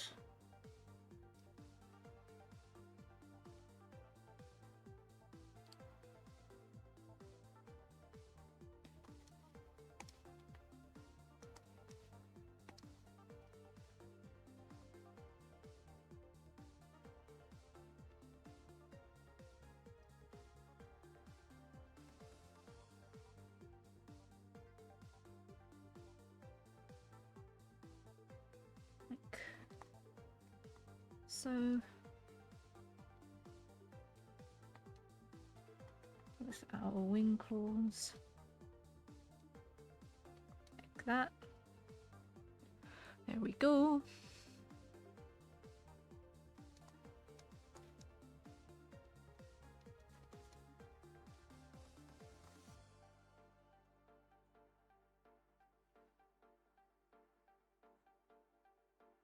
And then we've got first knuckle, second knuckle, third knuckle.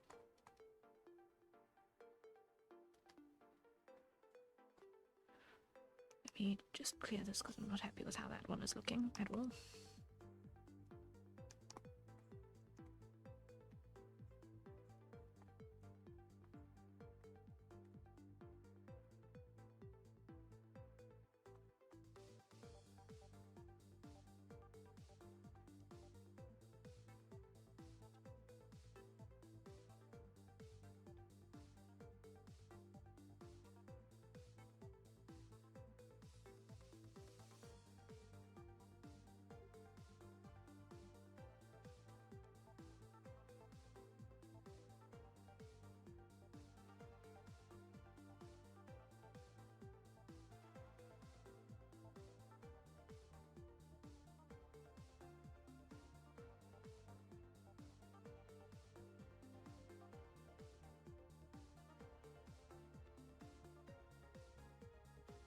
That ought to do the trick. I'm gonna head out. It's late here and I want to use this holiday to get refreshed, not pull all-nighters. That is probably wise, Rover. Thank you so much for dropping by. I really appreciate it. Rest well. Thank you.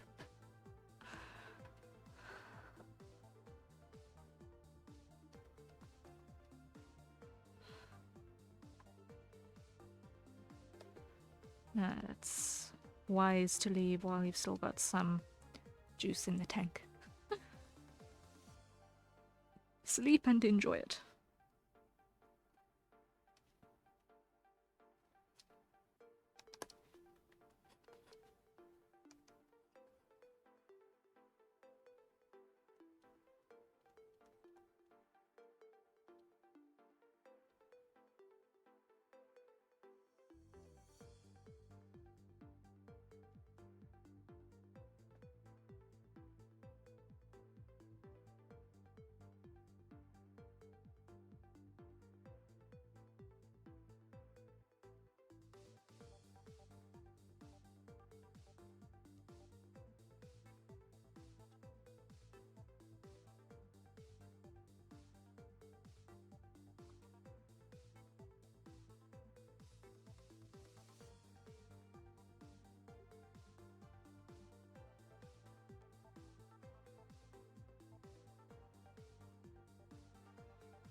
Okay, this one. One.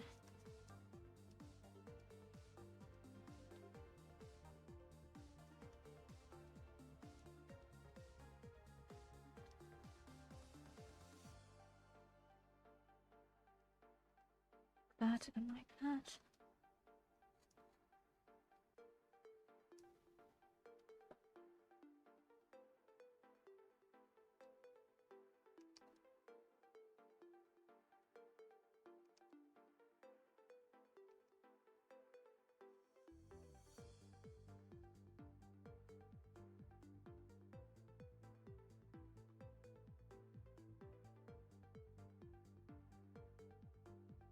Okay, there we go, there we go, there we go.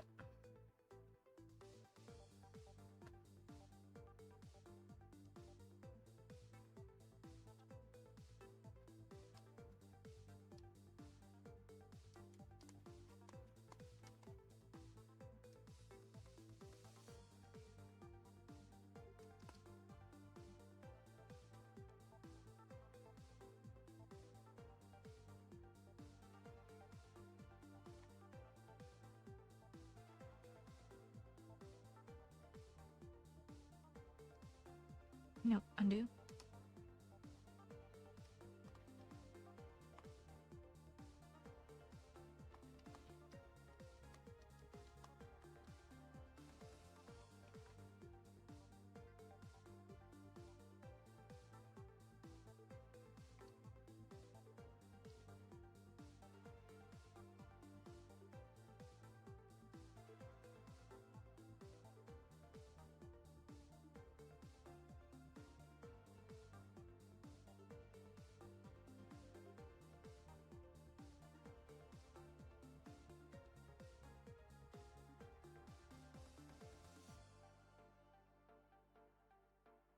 Okay.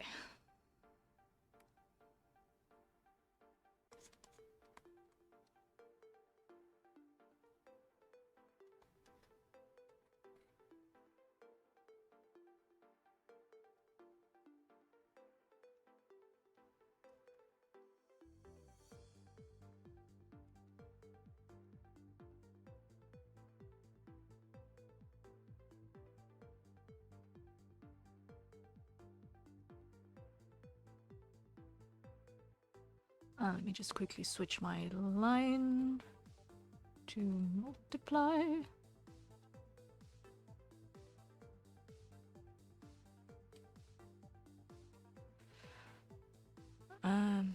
Monochrome.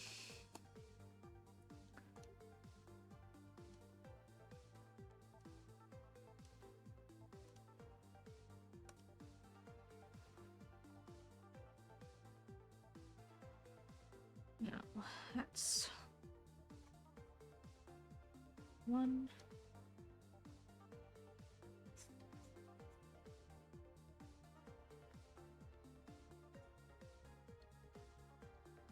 2.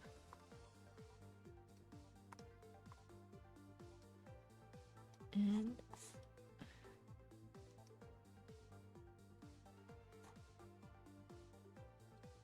3. There we go.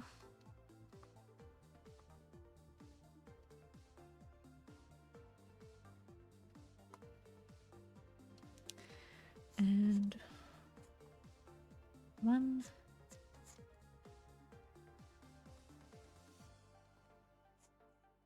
And 2.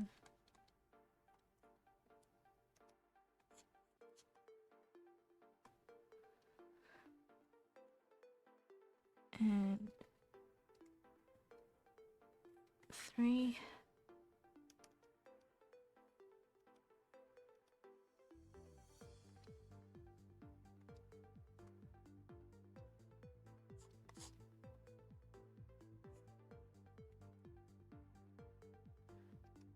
And in there like that.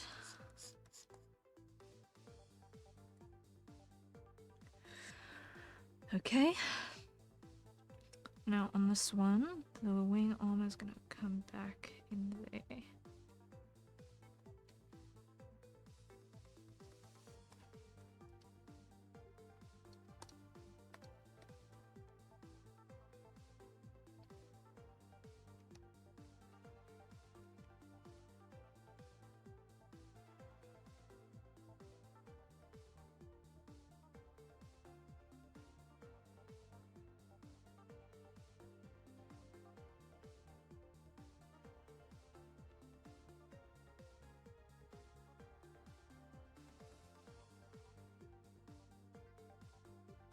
Okay.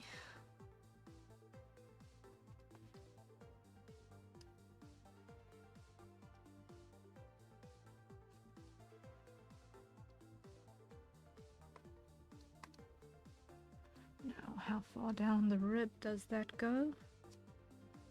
To there.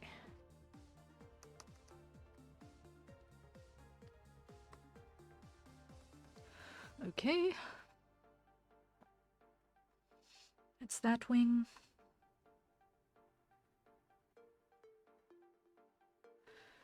And on this side,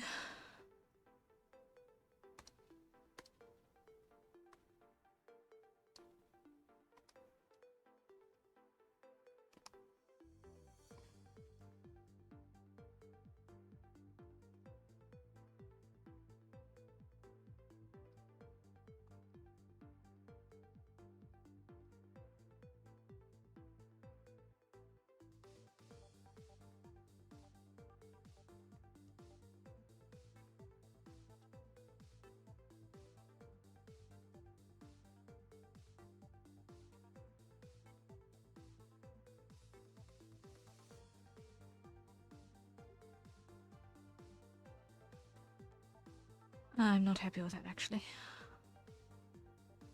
Cut. Why? Because where is this arm gonna even go? It's gonna go from there to there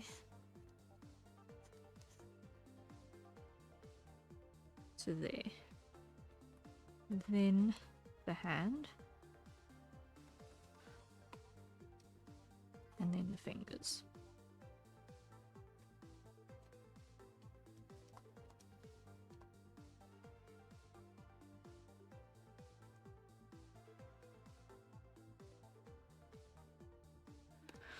Okay, so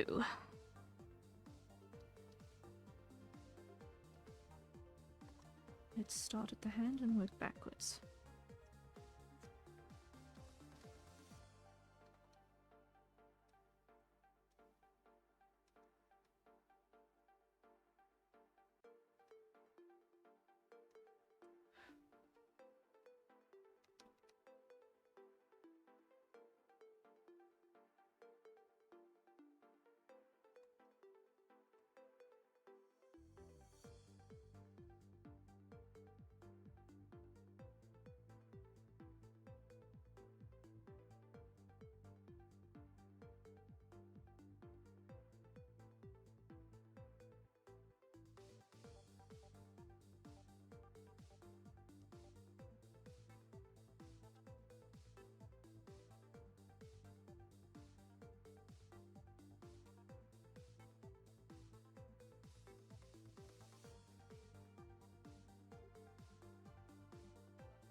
Okay, the swing arm is shaping up to be an awful lot easier than the previous one. Okay. And then we've got finger 1, 2 and 3.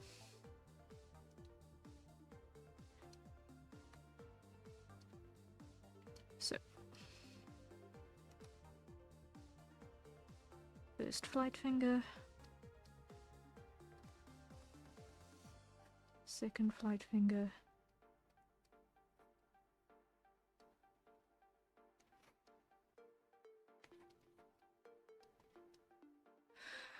these are too thick, too thick, too thick, too thick.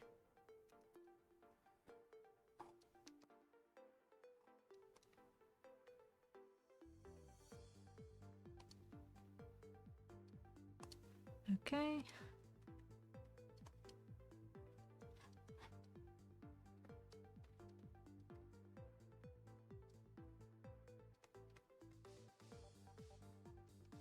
Undo. Change that angle so that I can actually get that nicely in the place. Okay. Next one.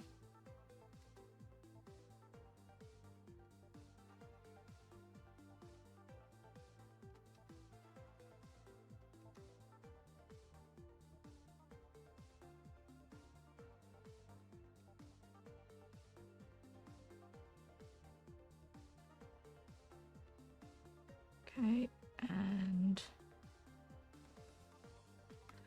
how big are those digits looking in practice?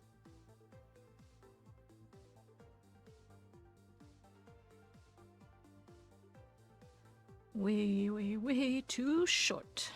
So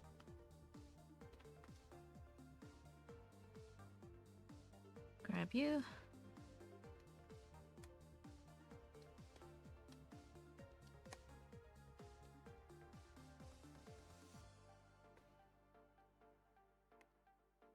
Like that ought to do the trick. Okay. Clear you. You got paint out of proportion.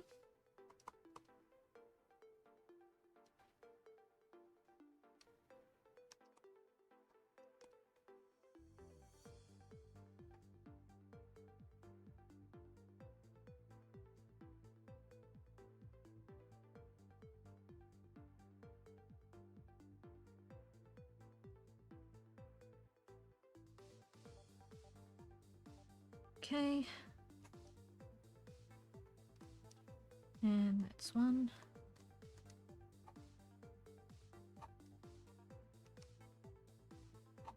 Two.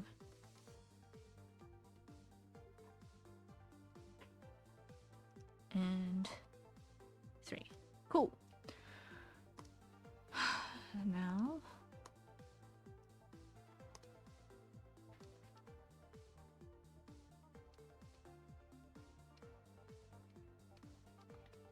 close.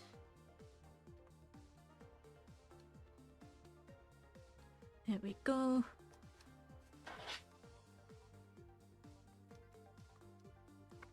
And then this goes from there to the rib cage and then across, which means that is going to be that angle-ish. Wait, bottom of the rib cage.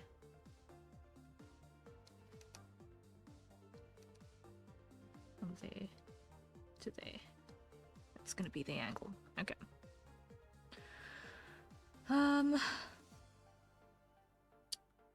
Okay, which means the only thing left to add in here before we go into coloring stage is going to be the tail and throat detail and the location of the eyes still. So,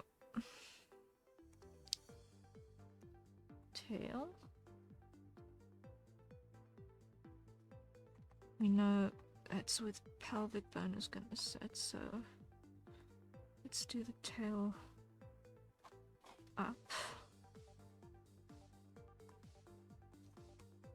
to feed the floaty feeling.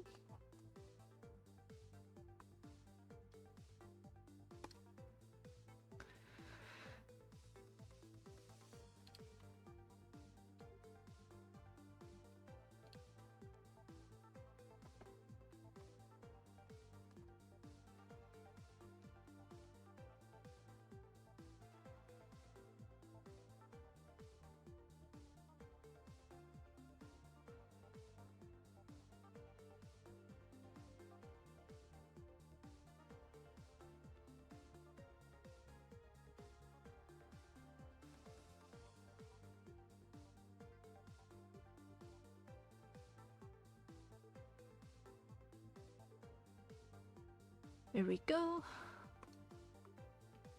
And now throat scales.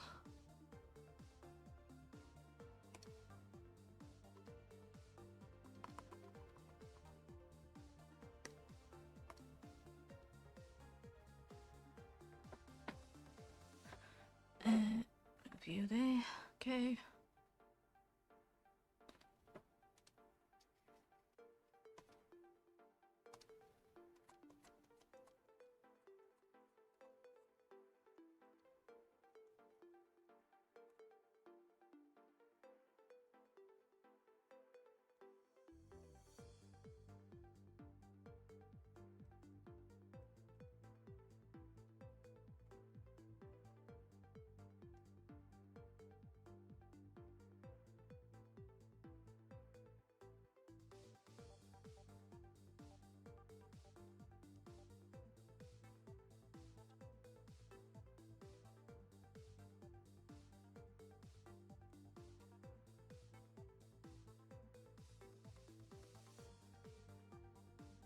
Okay.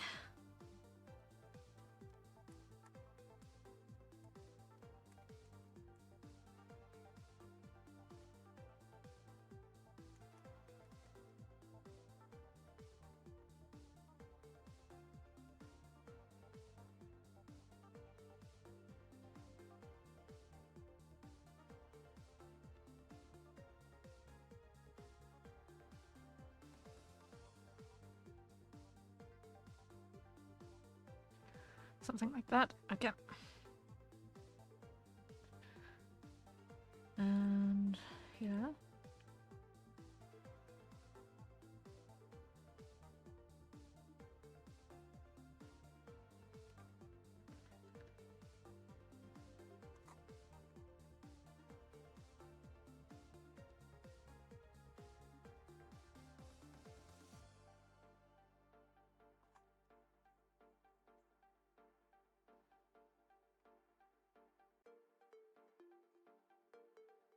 Okay, so fun fact, I have actually got the coffee bot set to tell me to do stuff every half an hour. So technically the coffee bot is going to be our coffee timer bot as well. So everyone, acquire your nearest safe consumption beverage and take a sip. I have fresh coffee. Yay!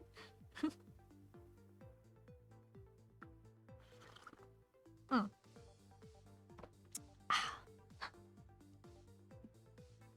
Lovely. And this one is still warm. Lol.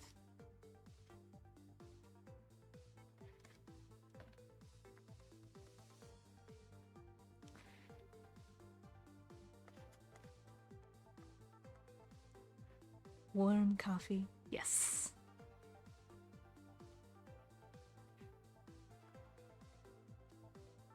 Surprise, surprise, it is in fact possible for Harriet to get warm coffee in her body.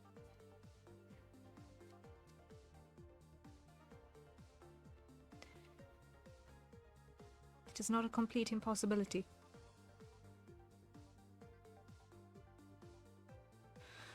Okay, I'm not gonna bother with extra escalation details, but I think we're there on the line art. I think we're there on the line art. We've got all of the major landmarks visible. What I do want to do though is I just want to add a little bit more separation here between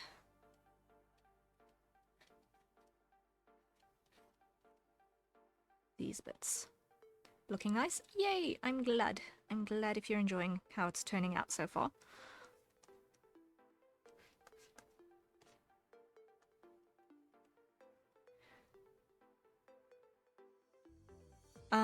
I'm putting on record that this is the single closest thing I've ever drawn to a Dakimakura. And it's not, which is hilarious.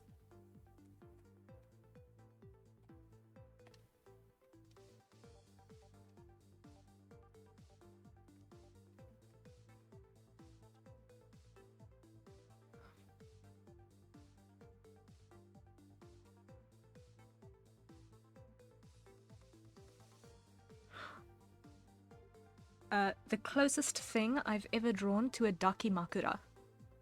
You know, one of those body pillow covers? It's that vibe.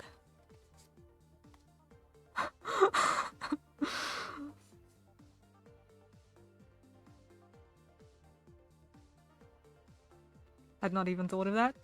Oh my word.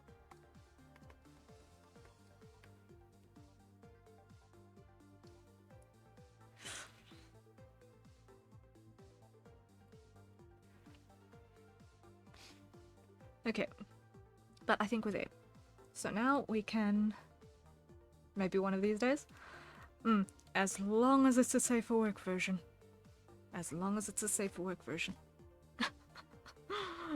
I am not interested in drawing things that you would not want your mother to see.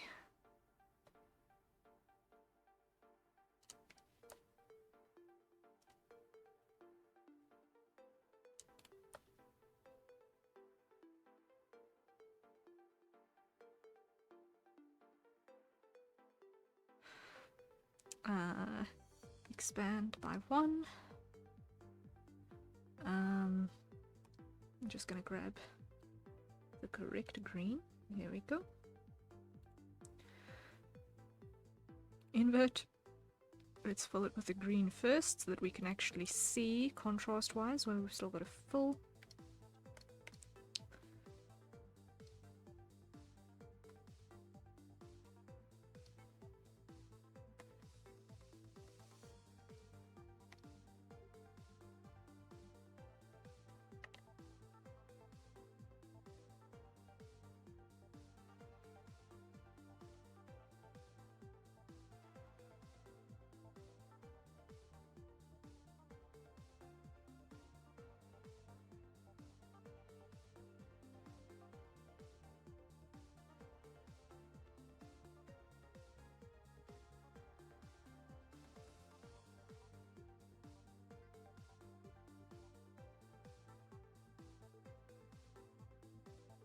Okay, lock that opacity, fill in black. Okay, grab the green.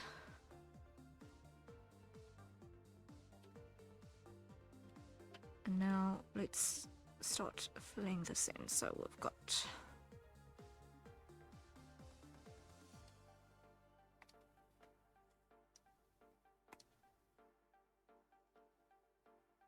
green by the throat.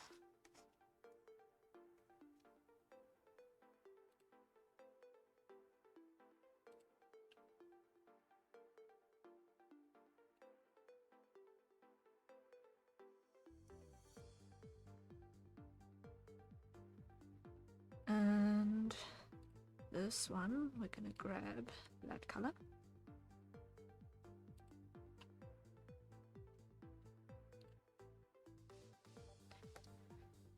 Okay.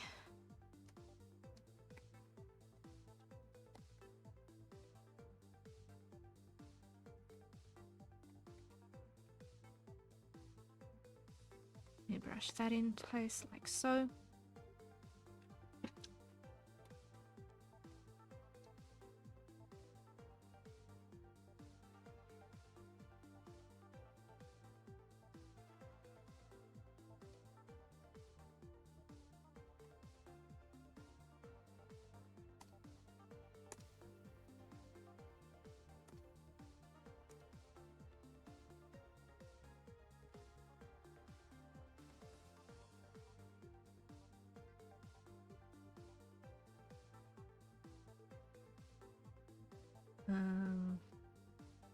Yeah, I want that one.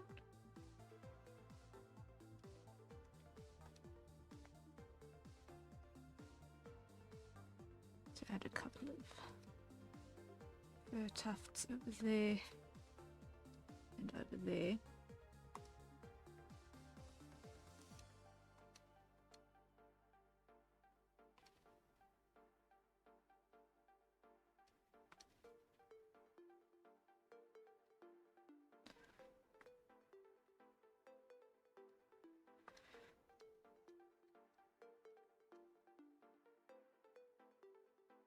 Okay, 1, 2, 3, 4, like so.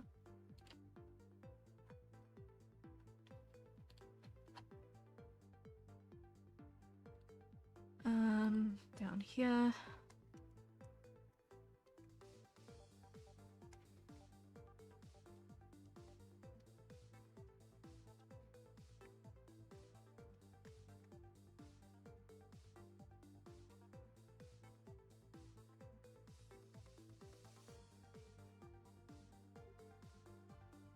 Do-do-do-do.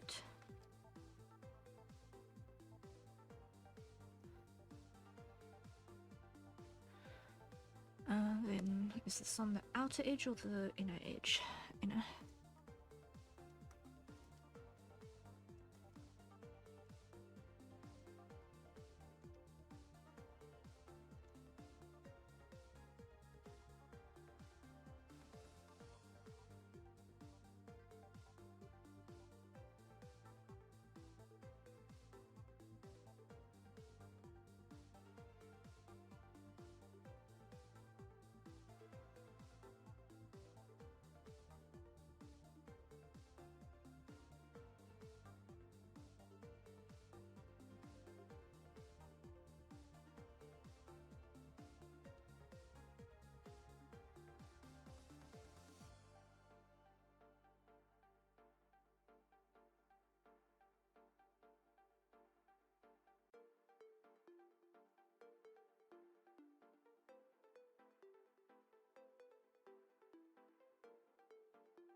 bottom edge of the eyebrows.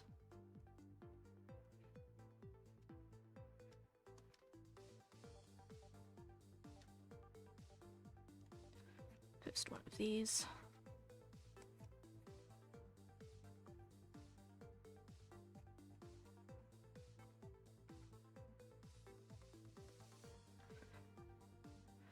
Okay. Slowly but certainly we're getting through the list. Okay, this is on this edge. A bit of a glow. And then hands, we're not seeing anything.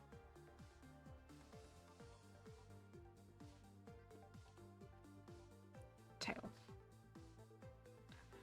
So I'm going to start with the bands on the top section.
Something like that.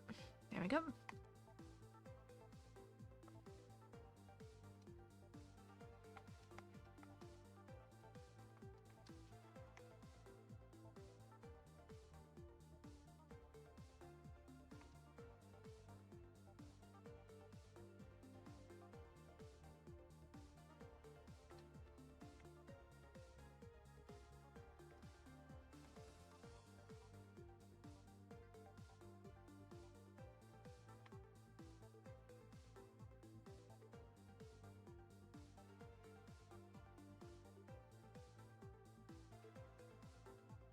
Okay.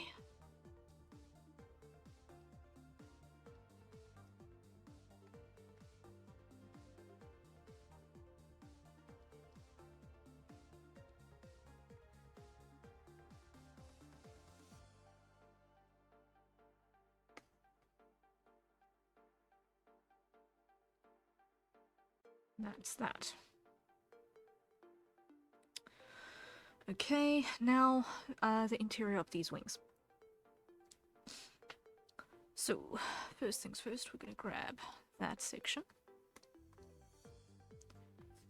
And we're going to go the dark one first, airbrush, and the light one.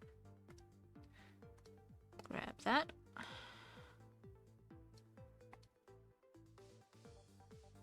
And dark one first.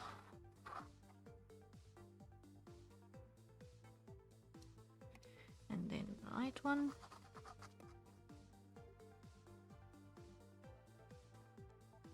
And then grab you.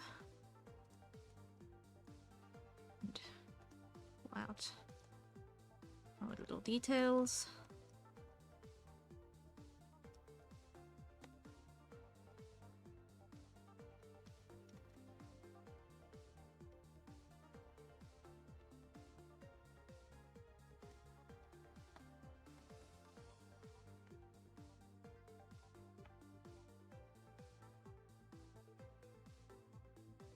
There we go. Number next. Dark.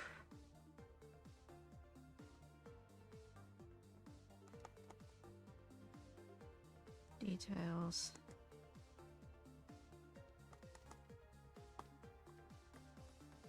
Light.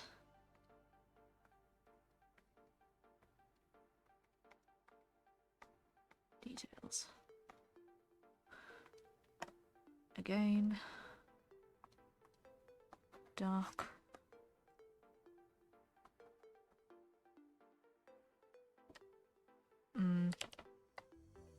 Undo, undo, undo. This side I want to just add a little bit of a glow on the leading edge, like so. Before we move on to the next one. Dark. Through. Light. Yeah.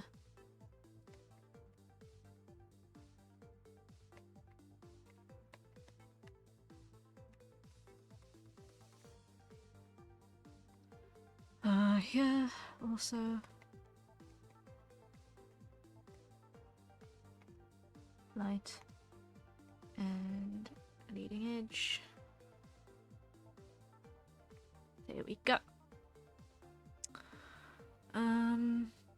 Hide that for a second, grab you again. And just soften this one a bit, because it's a bit too on the nose there.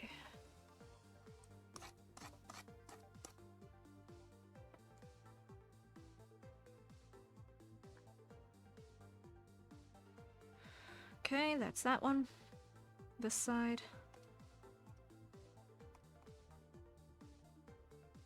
There's very little of that.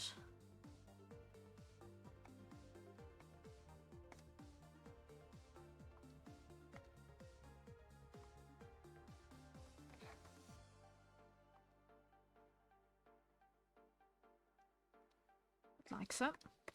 And on this side we've just got following edge.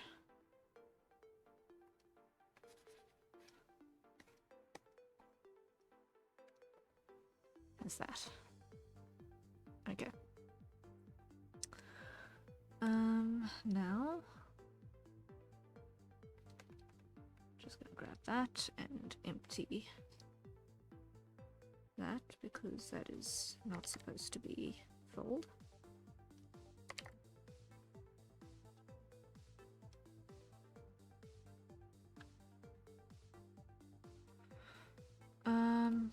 Here, reduce the size, just pull that in like so. Great. Are there any edges here? Yes.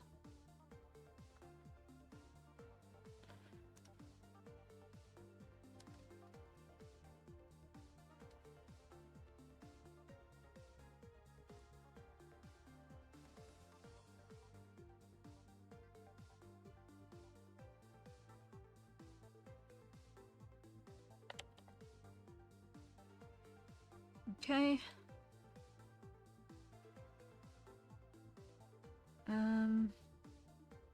So now it's just the eyes. Okay. And then we can do the shorts, which are not on this reference. I've got to do color picking madness for the shorts. Okay. Got to do color picking madness for the shorts.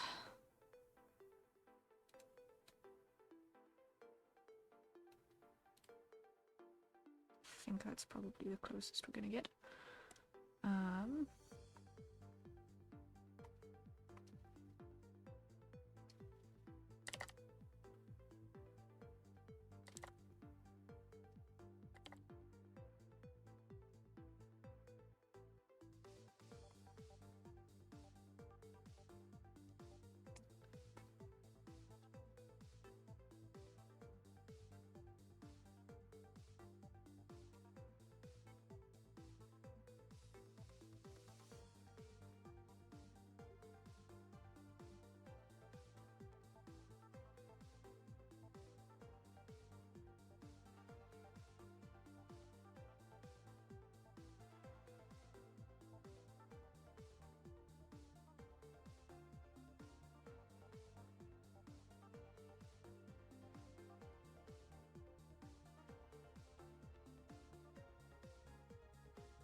Almost there, almost there.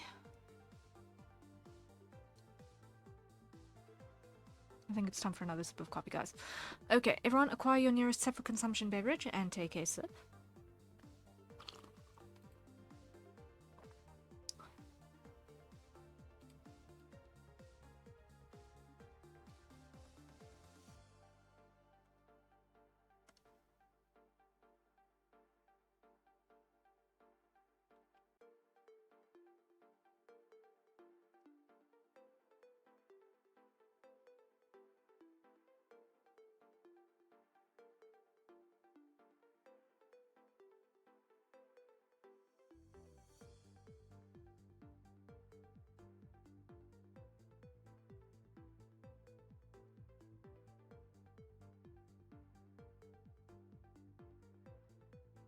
And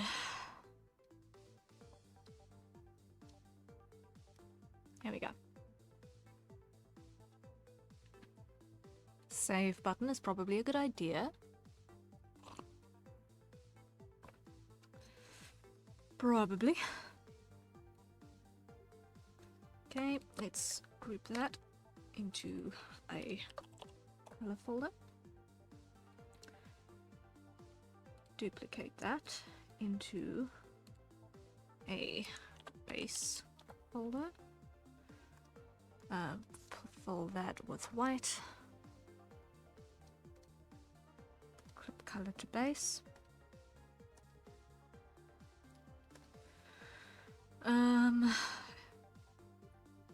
Alright. Clip on top of that a... Let's only use a normal layer, it should be fine.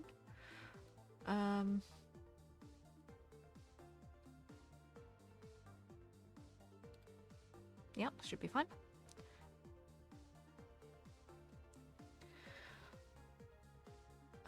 Let's use that.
Okay.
I'm actually going to fold this one like that. There we go.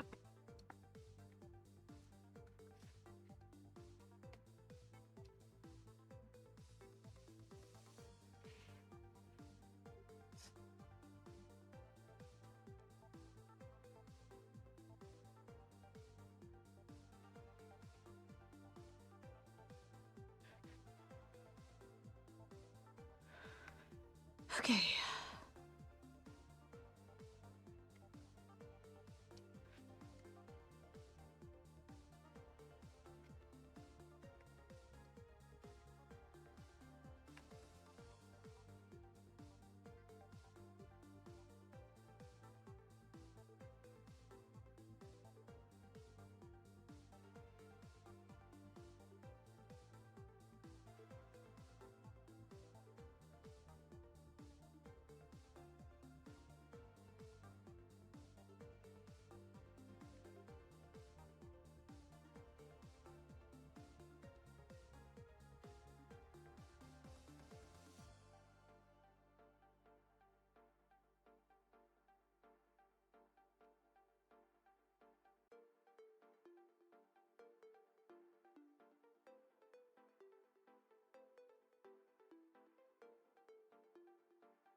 Okay, getting there.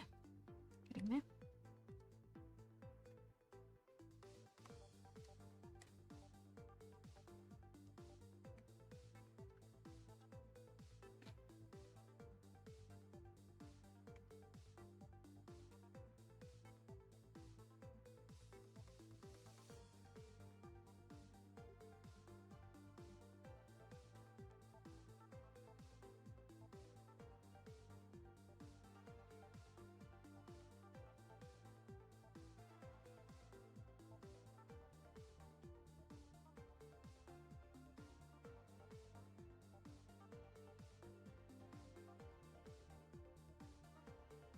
Okay.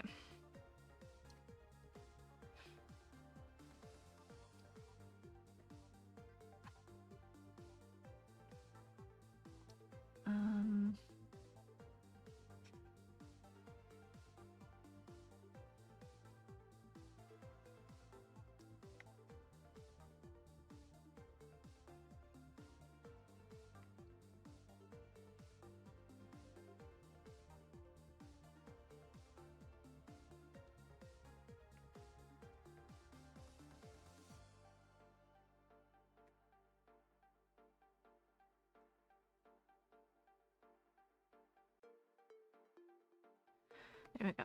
There we go.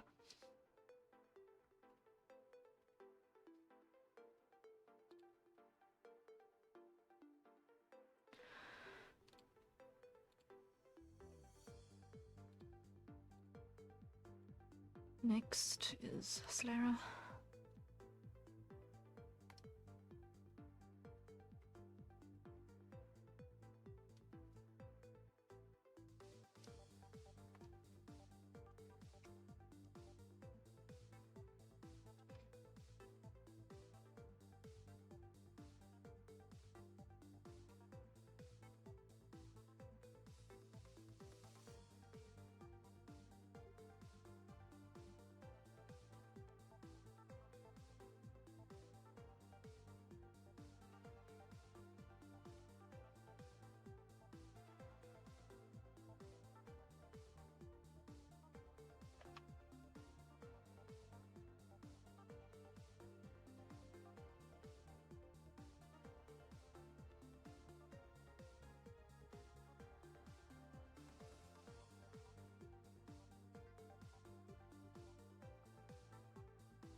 almost got this.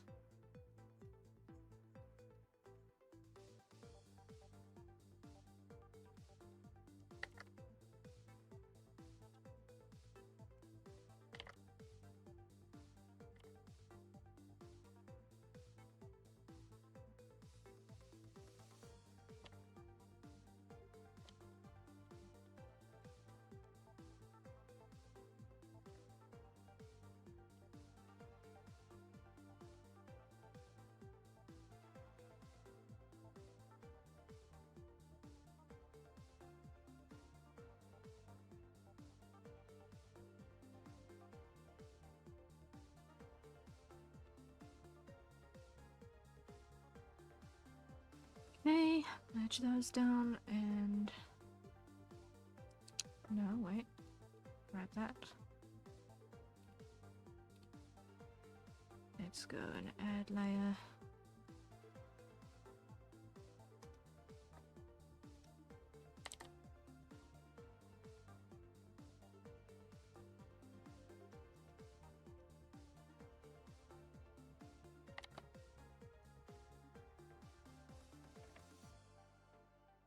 Okay. More hydrates. Everyone, grab your nearest safe for consumption beverage and take a sip.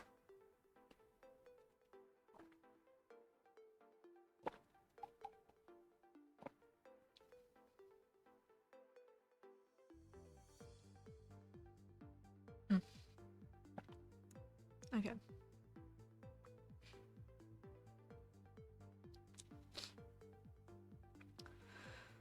So, contrast is a little bit challenging on this.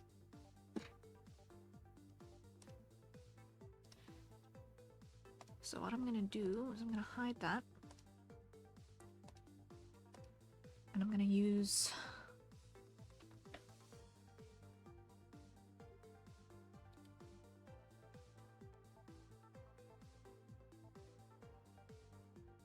a little bit of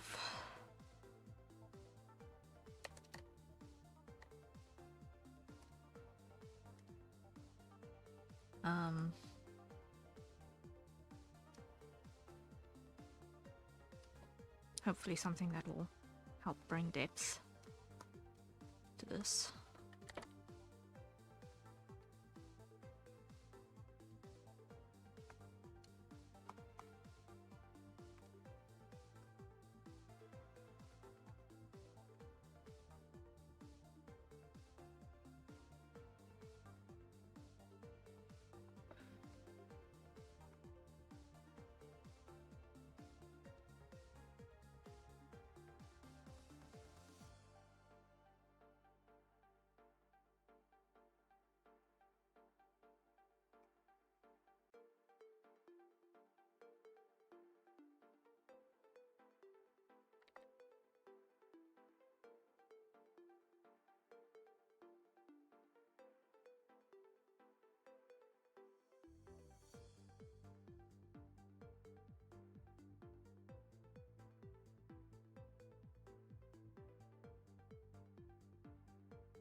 That should do the trick.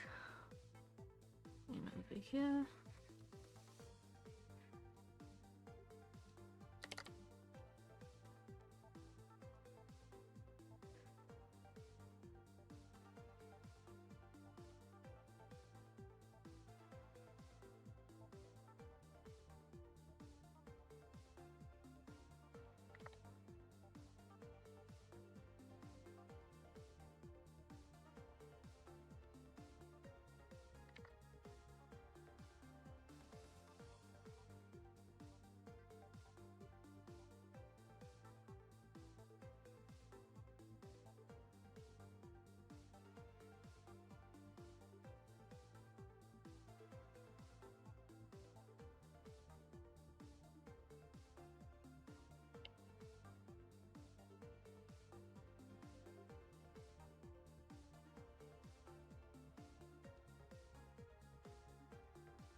Okay.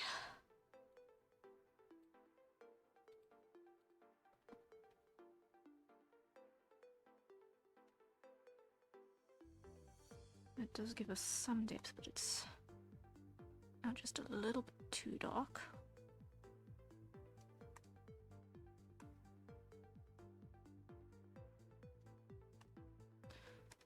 And I'm just gonna go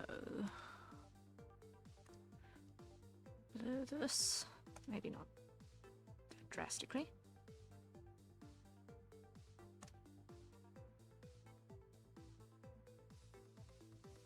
Okay, that'll do. That will do the trick. That'll do the trick.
Okay. Now turn that down.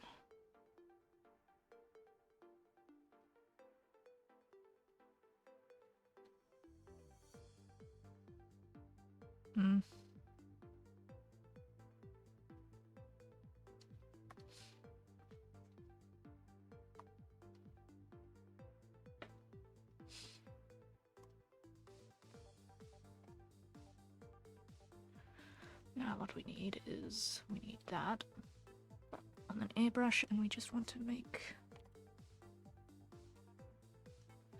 the scale is a bit shiny.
Okay, I think we're there. Against a white background, it's a little bit tricksy to see, so let's just dial that down to a mid-tone grey.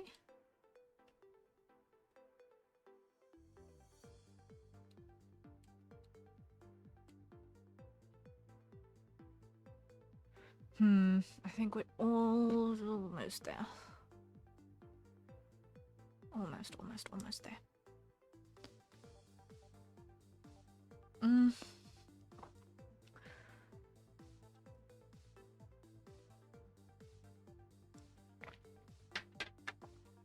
I feel like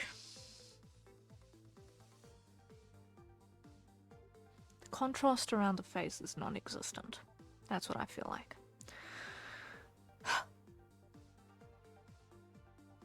But the character is like 19% black, so it's kind of difficult to build that contrast, to separate it.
That helps. That helps. Okay. I'm gonna perfect as the enemy of good at this stage and call this one done.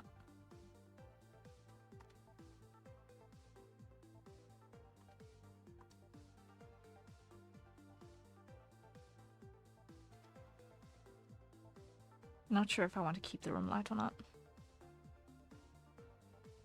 Does it add anything, or does it just distract? What do you guys think? Without the room light? With the room light.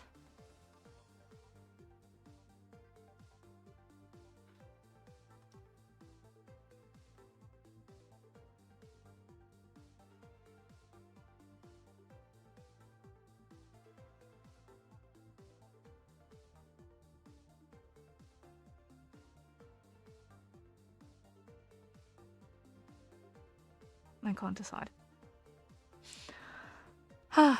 Okay, save button first. First save button. Are you all holding out okay?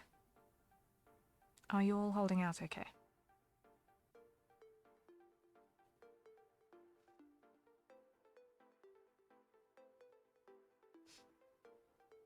Yes? Fantastic. Krahazik, are you happy? Are you happy with how this looks?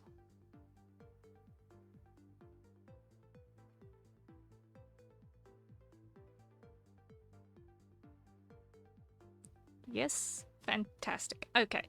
Then after stream, either directly after stream or depending on how long stream ends up going up for, then I will send it to you in the morning. So it will be with you within the next 24 hours. Yeah, okay. So that is that part done. That's that part done. Okay.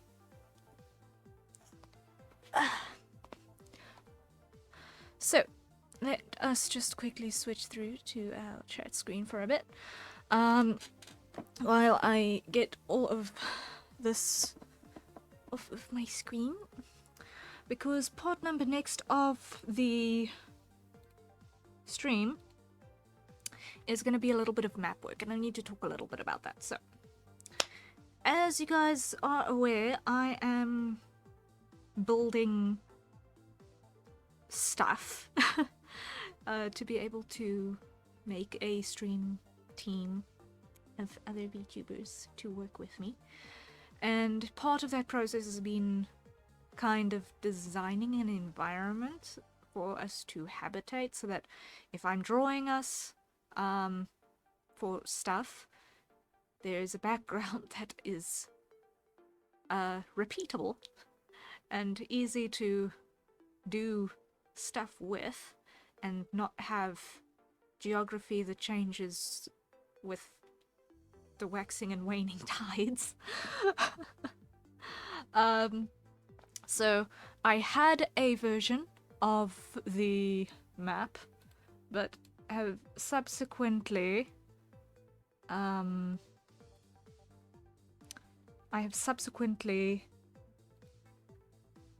done refinements to terrain topology, and I am now going to be redrawing the city map so that when I actually populate it, it looks right. So I'm using a program called Canvas of Kings. It's actually, I think, a D&D type tool, or for tabletop games, to do maps for that. And let me just move my streaming software to the next window down, because otherwise I'm not going to see anything. So, now we're going to go here and let's see.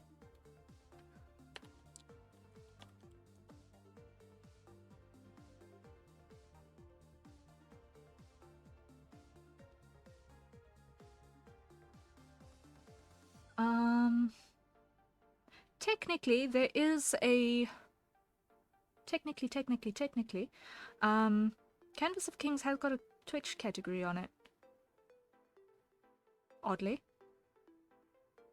So, let me just switch over there. Now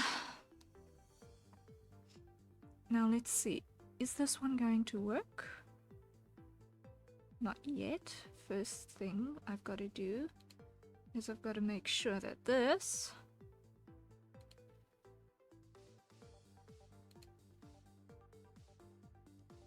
is there. Okay.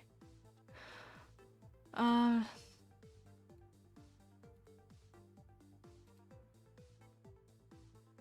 here's our map. And let me drag you over here. Actually, I'm gonna go back to our main screen. And I'm going to, wait, grab you. I'm going to grab you, copy. Go to main screen. Paste.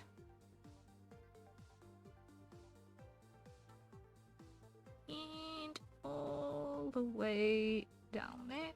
Okay. And let me just rescale you into position. There we go. Just about there, just about there.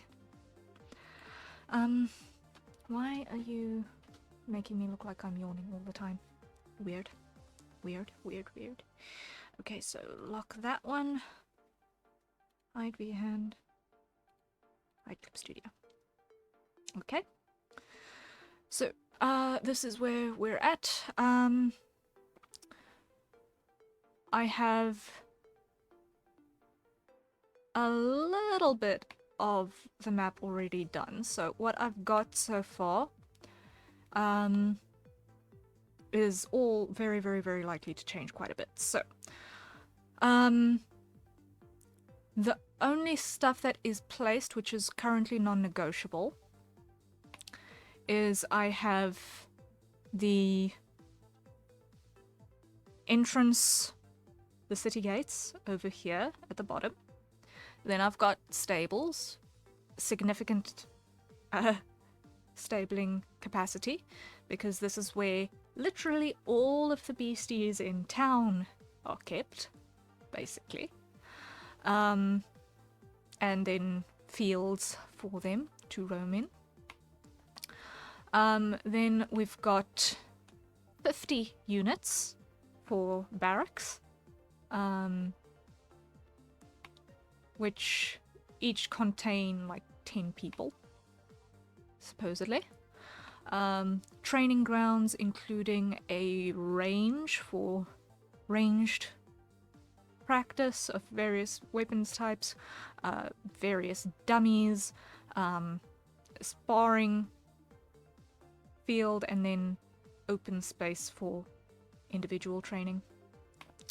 Then we have an administration block, which is going to contain all of the paperwork required to manage the city. It happens in there. Municipal affairs,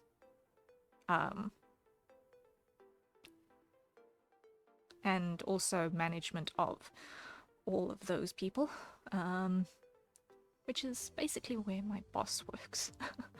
Then here we have a storage facility, so this is basically going to be emergency dry stores and so on, and basically the depot from which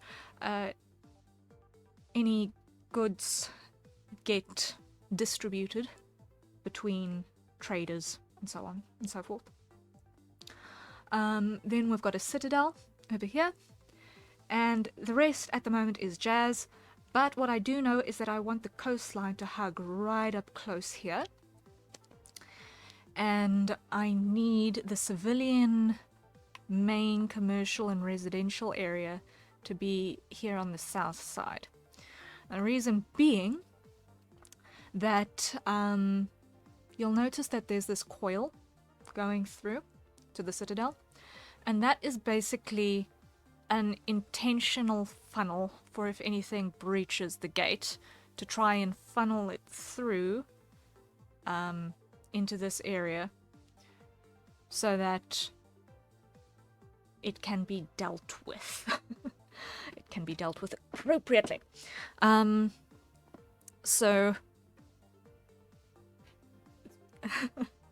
yes, kill zones.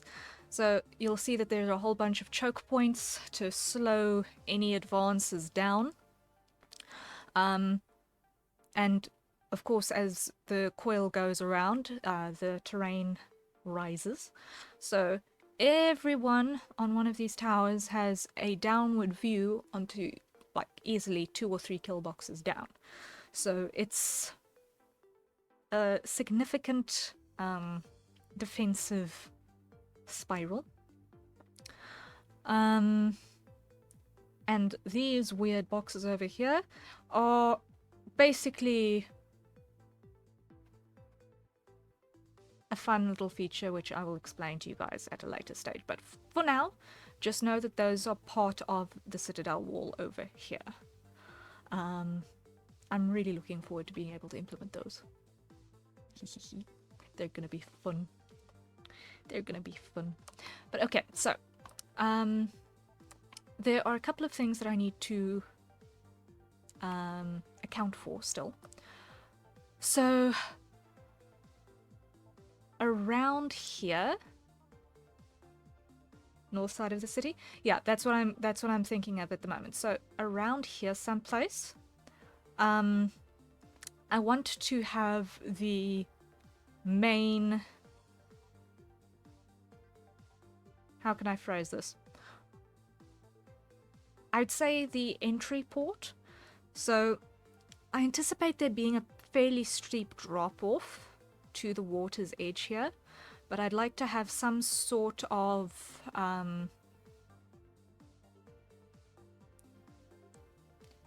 elevator mechanical thing here for allowing people to get to and from the sea level port, which is significantly lower.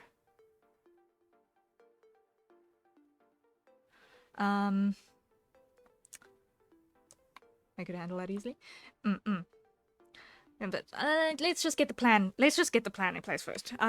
Because once you know what you're gonna put in, actually building stuff is easy.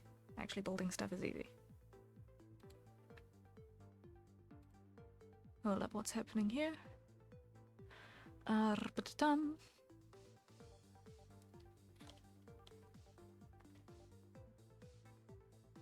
Could also have a lengthy ramp road going from port level to city level with gates as well. That's also true. It's also true.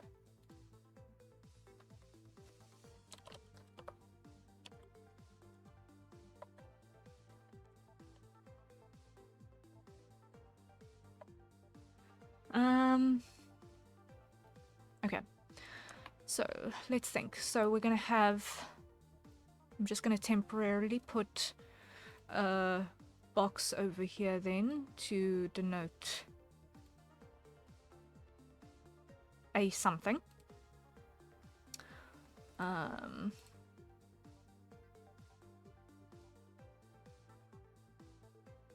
That'll get us to the sea. Okay. Then,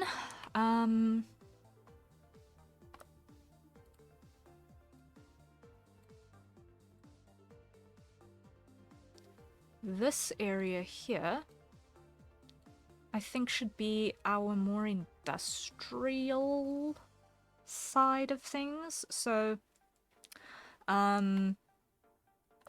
any buildings involved in manufacture, because if you've got raw materials and such coming in from the port, it's most likely going to go through a manufacturing process first before it goes to residential distribution. So things that's not necessarily everyday client-facing production needs to go over here. So this is going to be mostly the bigger, more... How can I phrase?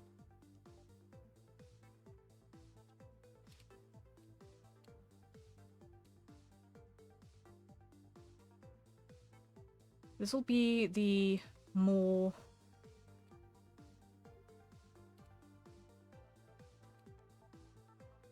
industry-facing stuff.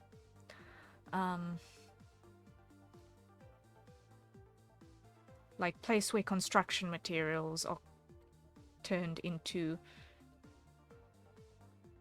housing assets and things like that, so...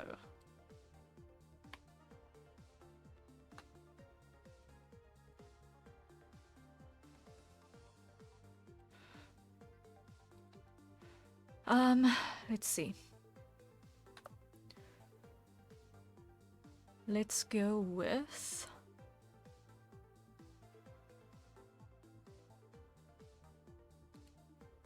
the same roof type everywhere, because that way, it looks like the city was planned. And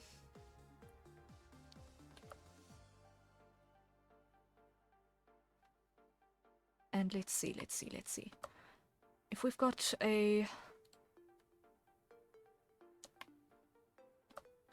industrial area here, let me just also map this out. So if this is going to be our quote-unquote heavy industry zone,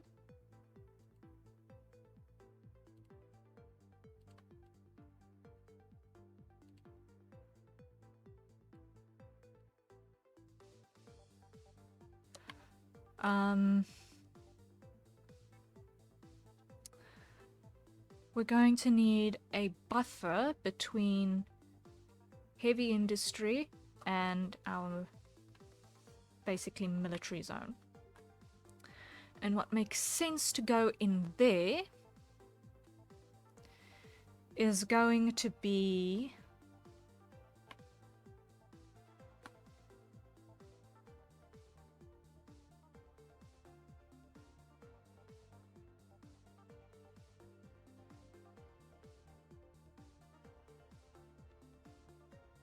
I would think your more business-centered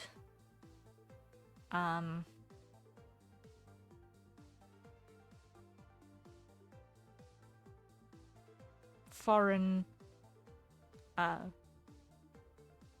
residents, so that'll be like hotels and that sort of stuff. That's more for the business side than leisure.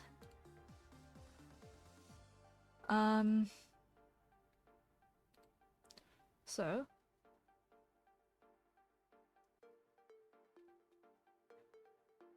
you'll have a main road that goes into town from inland side, and good luck finding the entrance to the road because the terrain has a way of coming and going. Then you're going to have a main road that's going to go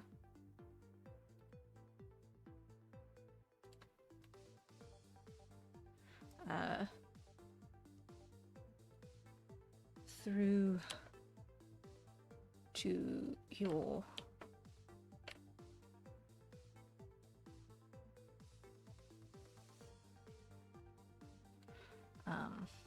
port.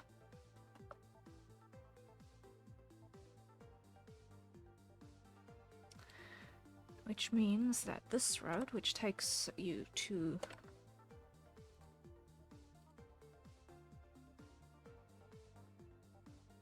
here, doesn't need to be like this. This can be a shorter road that comes in this way behind the administrative block, because then it also somehow goes through customs at the same time. So what we're going to do is we're going to go this one. Come on, grab. Scale this one up. There we go.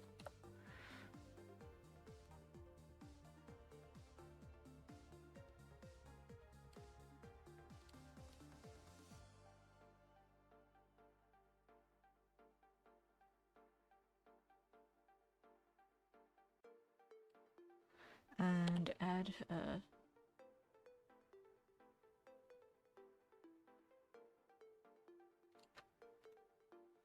node over there. Okay.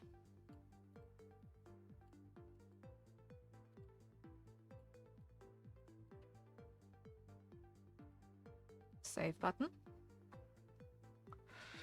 All right, and then that is that.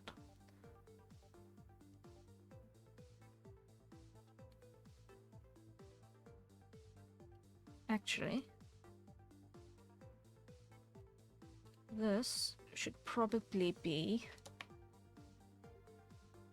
the detention complex and your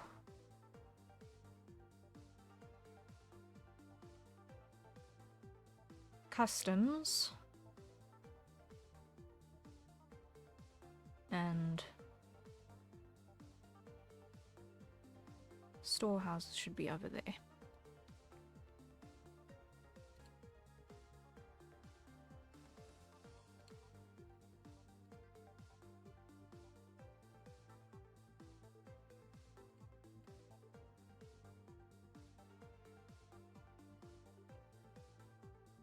So grab this and let's just make this taller.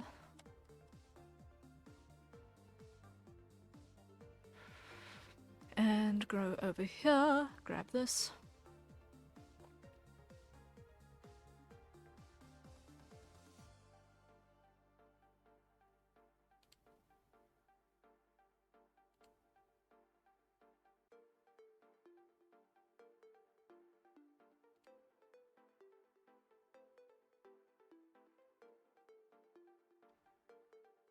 And make this wider.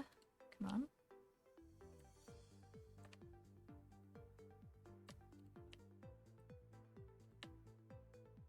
There we go.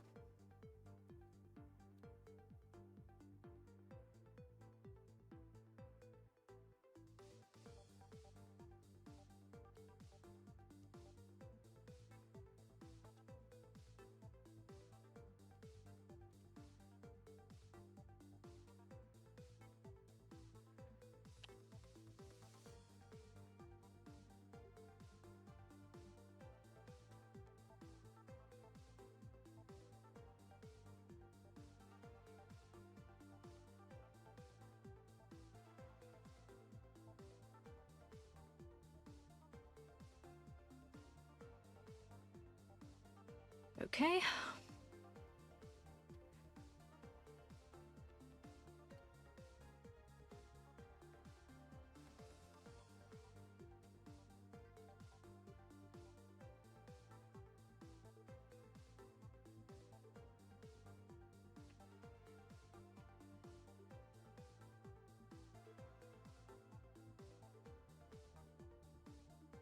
Something like this, roughly.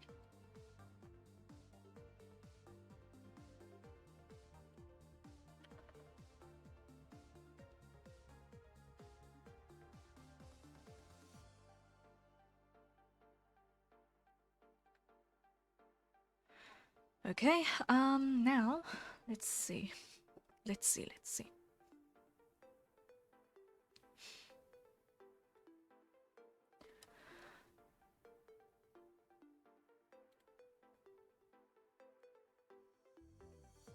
That is gonna want a wall.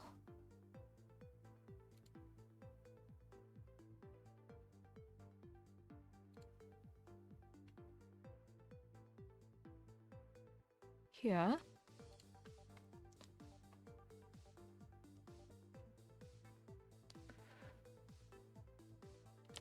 To divide those facilities.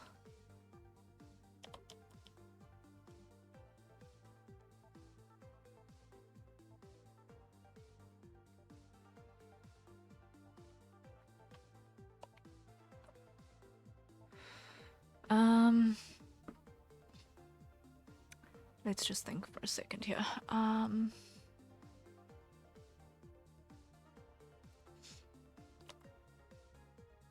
gonna delete this plot. I'm gonna come over here.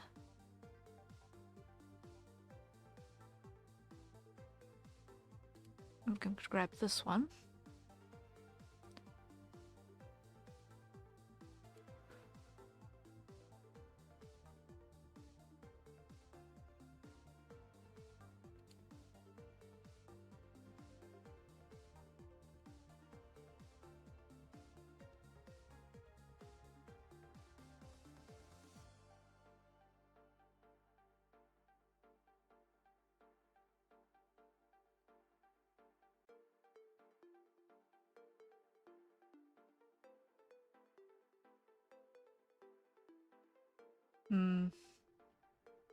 This is not working out. Let's delete that path. Let's think here for a second. Let's think very carefully. Let's think very, very, very carefully.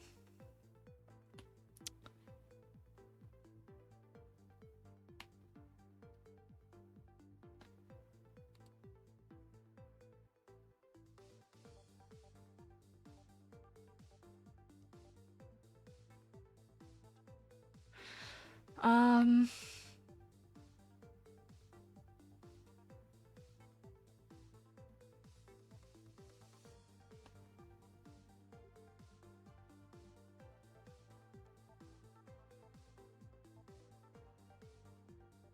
Should this maybe instead of the detention facility?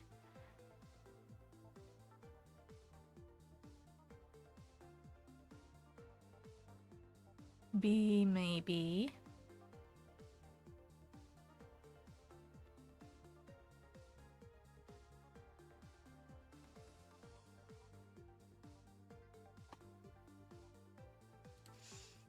Oh, look, let's go this.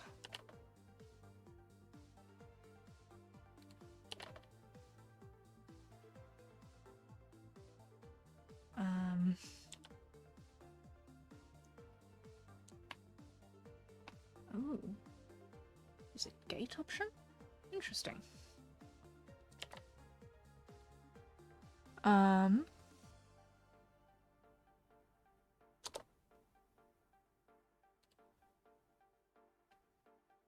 Okay.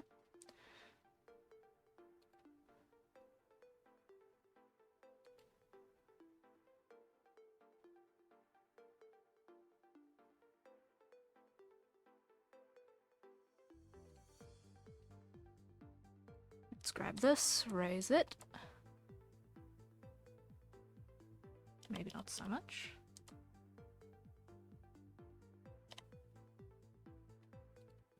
There we go.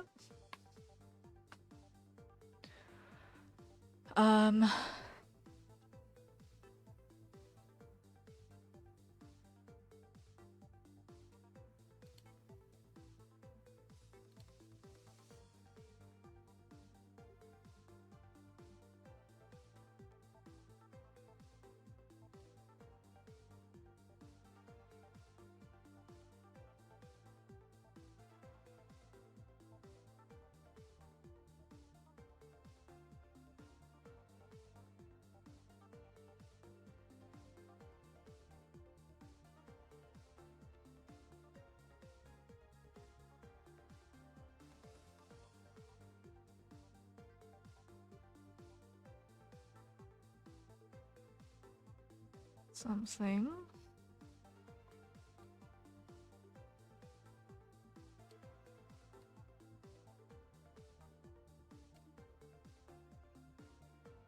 Roughly like so.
So let's grab this path again and just go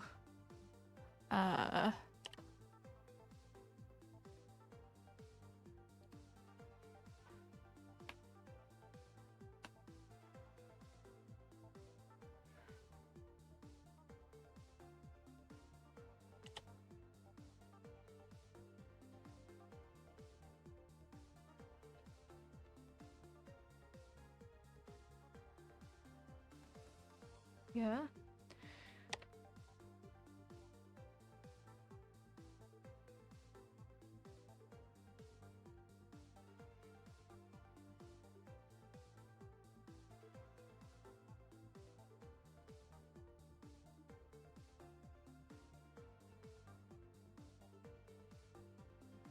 Let's remove that path.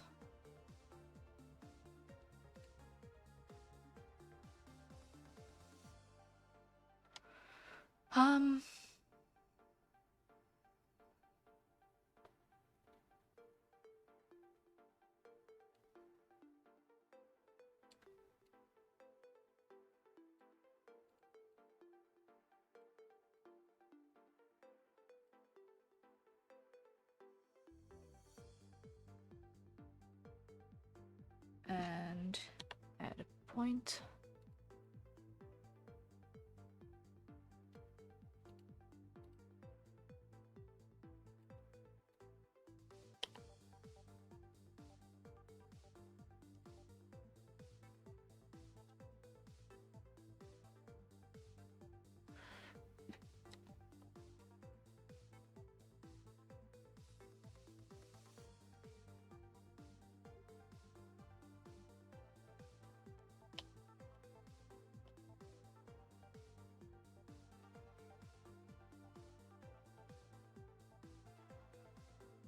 Let's lower that. Okay.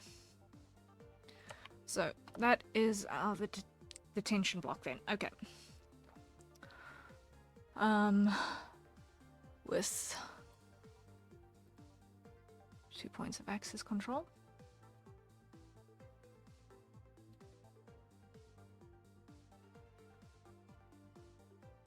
Leading and funneling into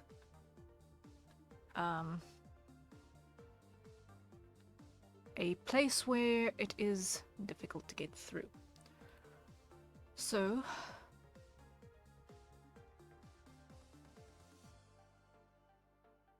we'll assume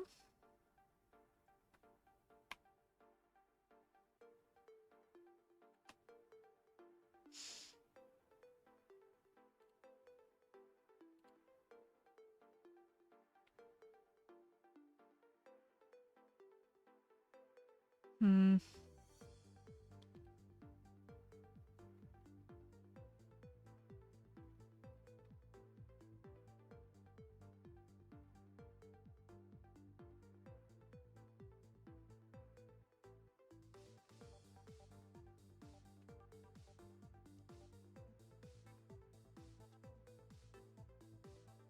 going to remove this path here. I'm going to grab you.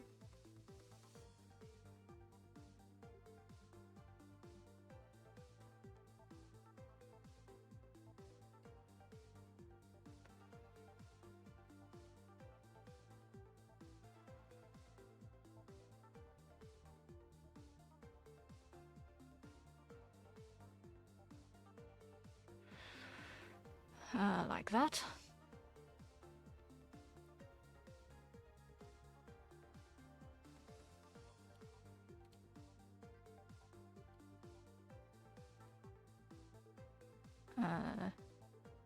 Let's go delete this point. Delete this point. Here. Add a gate.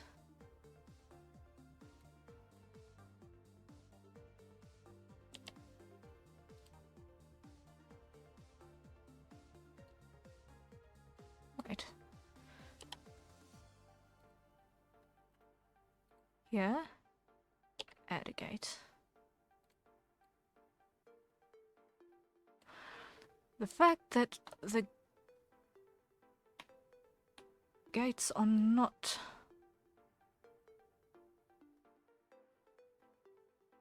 corners is bugging me. So I'm going to ignore their existence.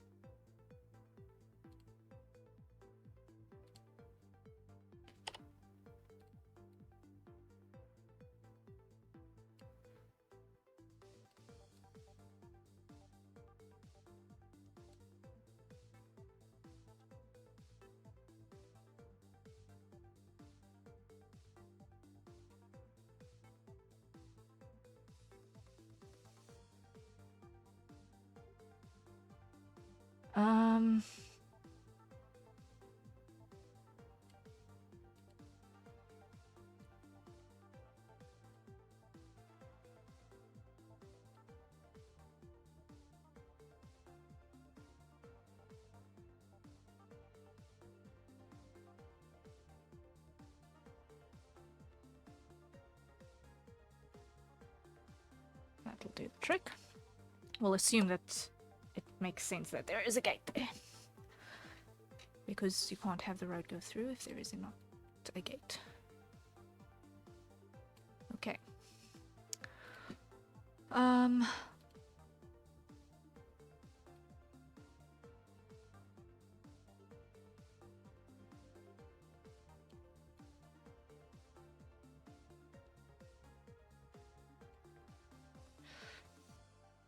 So we've got the warehouse and we've got customs building. Okay. Then, what makes sense to live in here?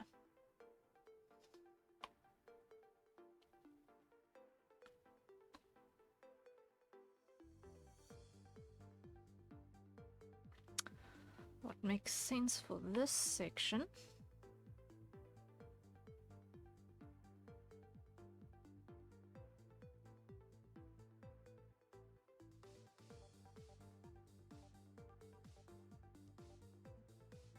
Hmm.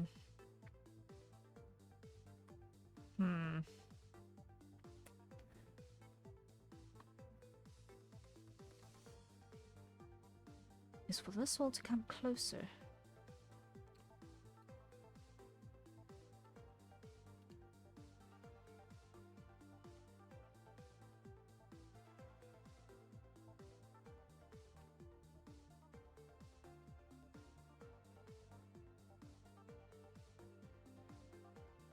For a start.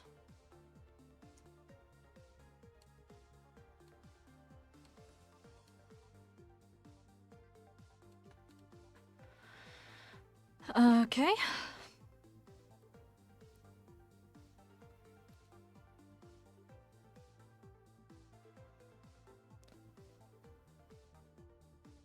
And then that can tee in on this side.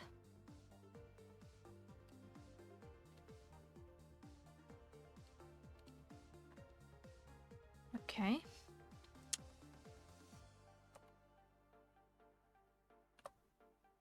And then on this side what we'll do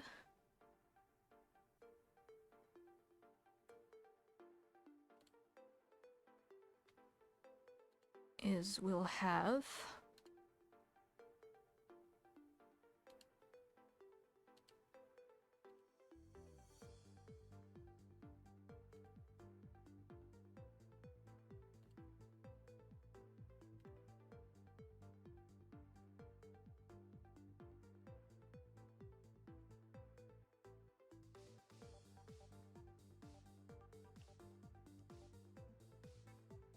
just delete that one because that completely broke.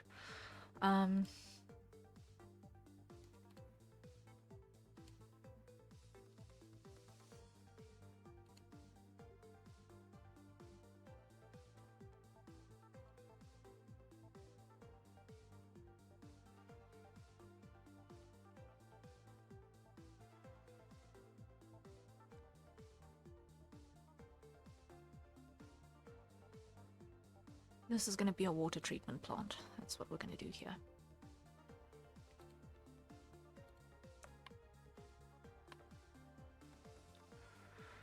So we're going to have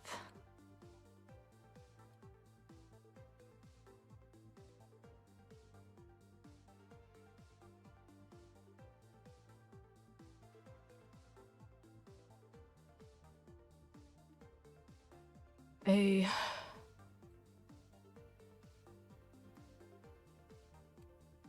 freshwater reservoir.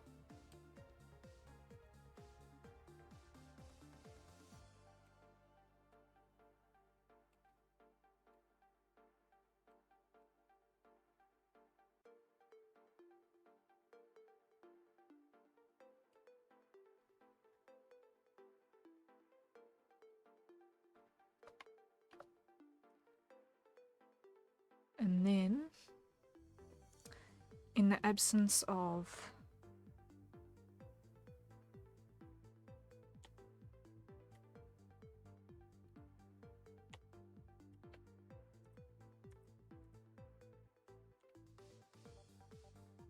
something that looks like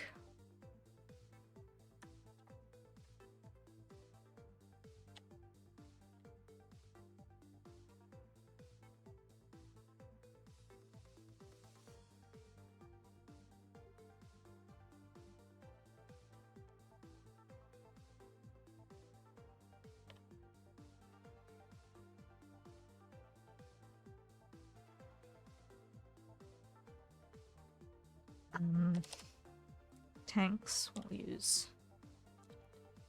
these things.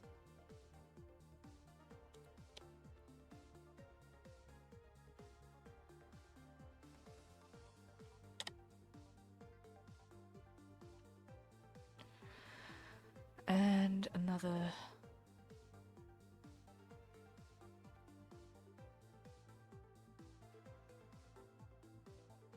reservoir here, and another one there. Okay, so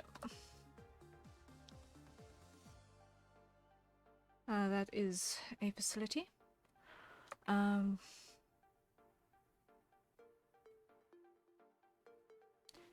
We're also gonna need, which we want to be as far away from people exposure as possible. This is going to be like right up in this far corner. We're going to want a tannery, because that stinks. But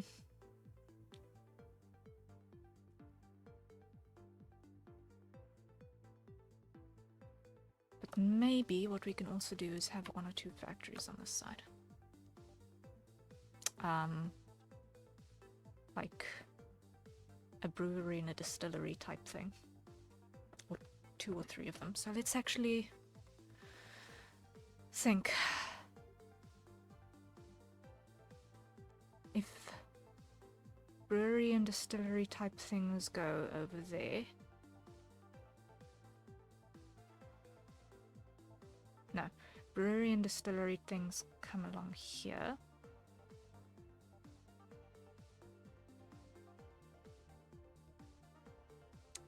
Tannery up there. Okay, so let's start with that. The tannery is also gonna want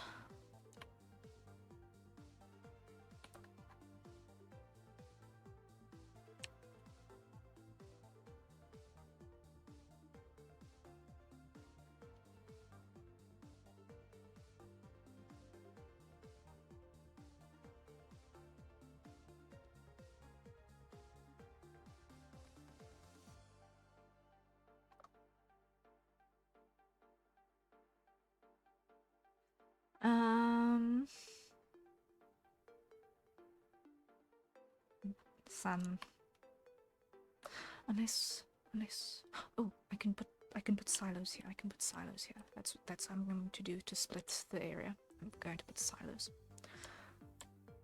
Okay, so this gets big. 1,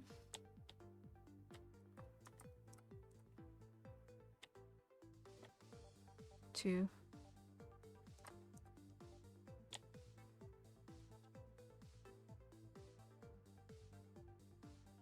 3.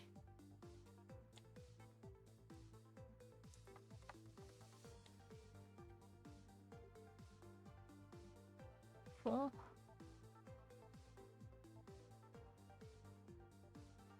And 5.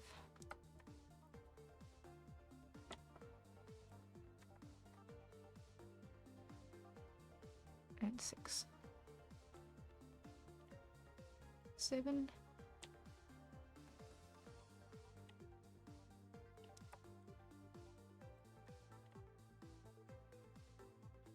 8. Okay, now this one is the wrong one, so let's see. Delete that, duplicate that, put that there. Okay, so we've got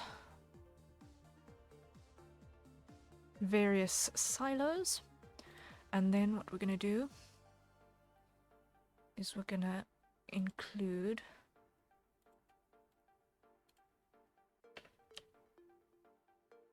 warehouses.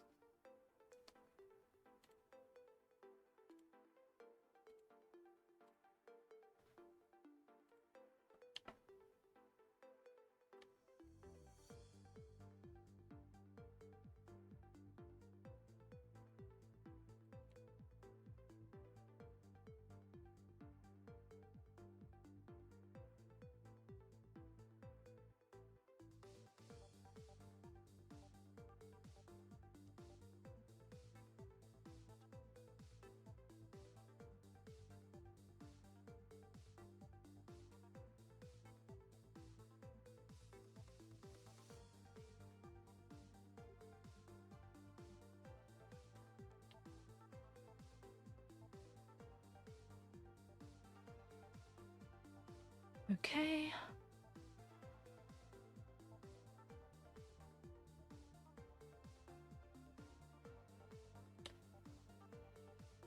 Like that.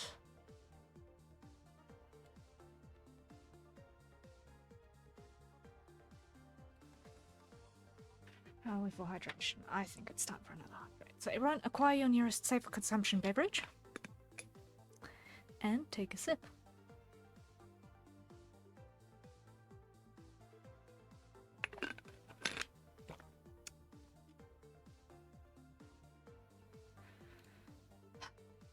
I'm gonna rotate these.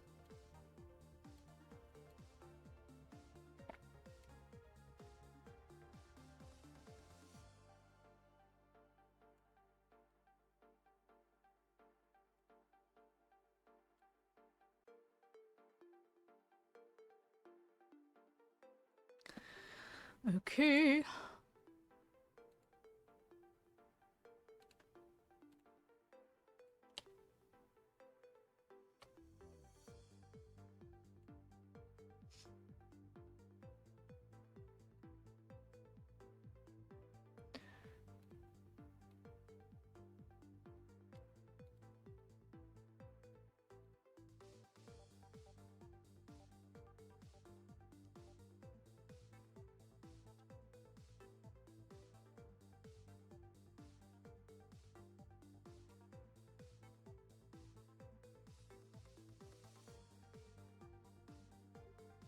Every time I see some of these animated birds, I'm reminded, oh, shucks. Scale!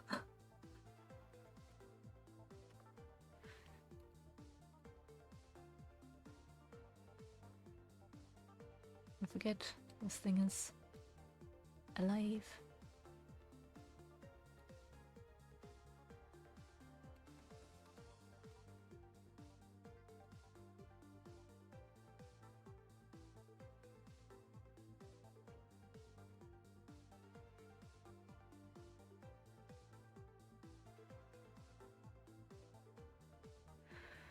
Okay, big road.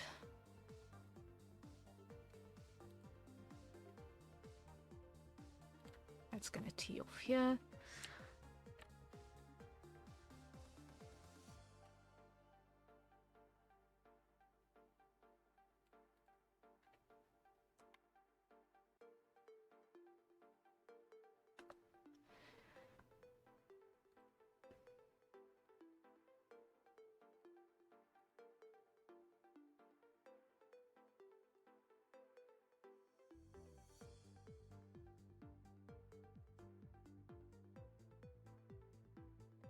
And the last one of these warehouses.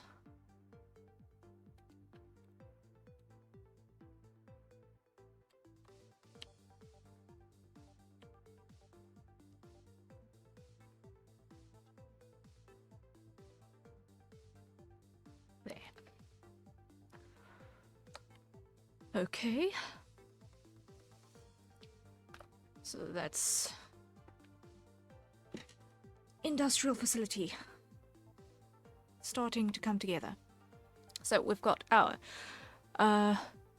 transport zone, administration zone, penitentiary, water treatment, customs, dispatch. I suppose this might even be a post office. Might be a post office. It will be a huge post office, but it might actually be more sensible for that to be a post office, considering that we've got all of these silos and warehouses over here. Then we've got our military barracks.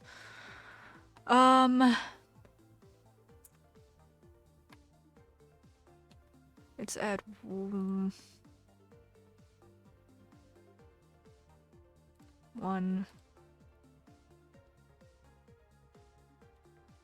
2, 3 more warehouses, just for good measure.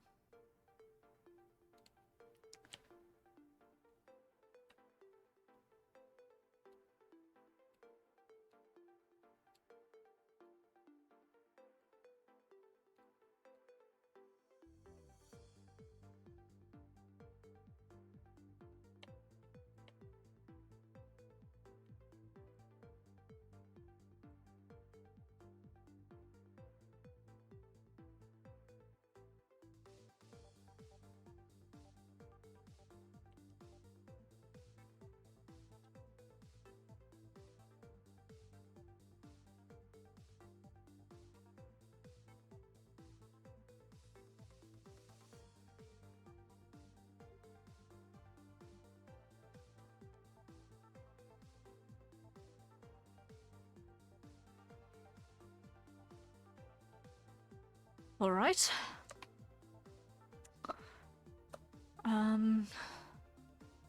Then I'm gonna clear that. Now let's look at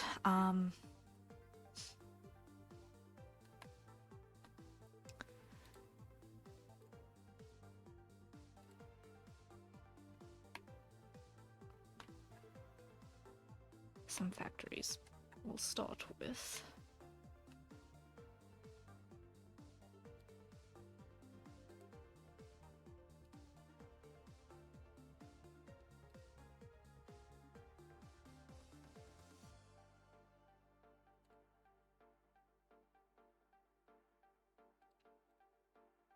this basic shape.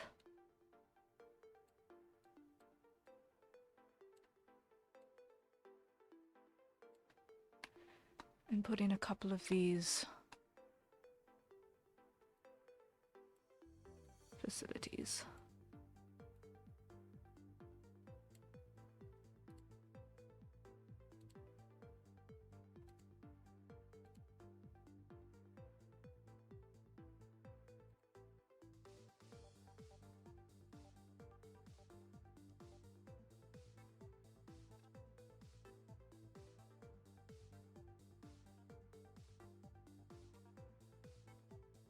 Actually, I think this quadrant over here should be agricultural land, I think.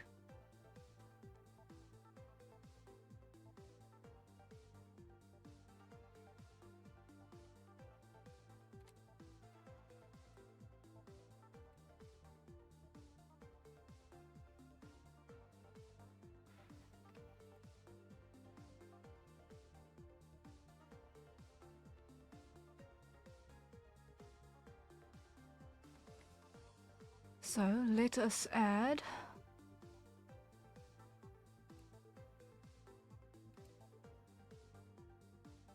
a dam.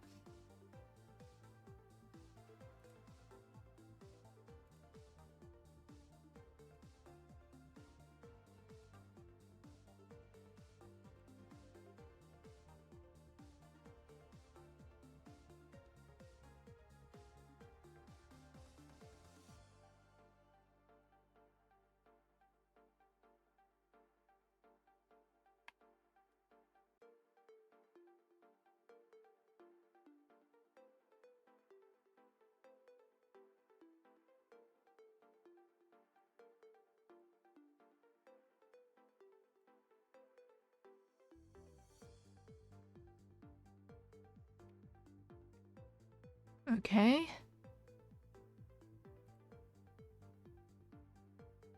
Then over here.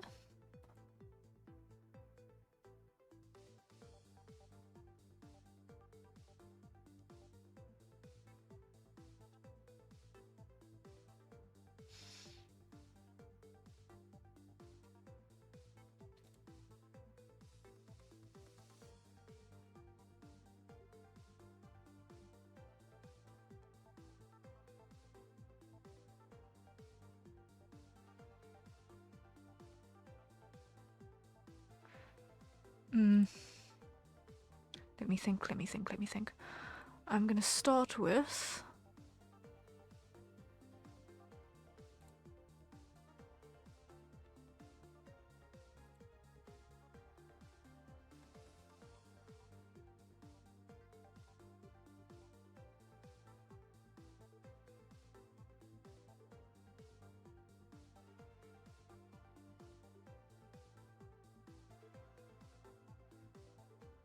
let's start with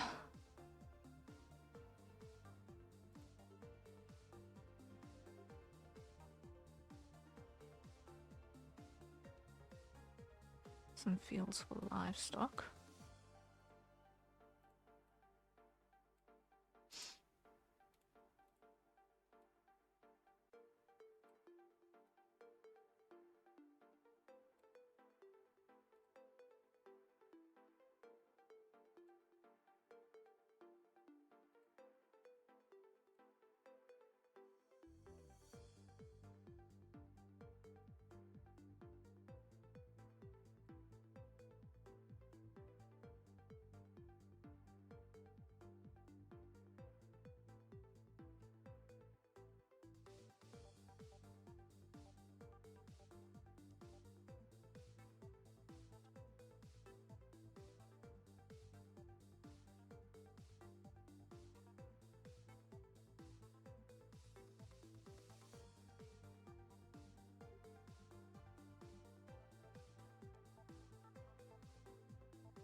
separate this.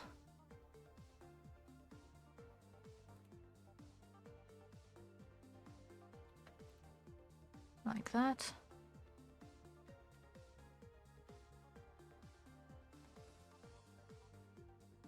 And like that. And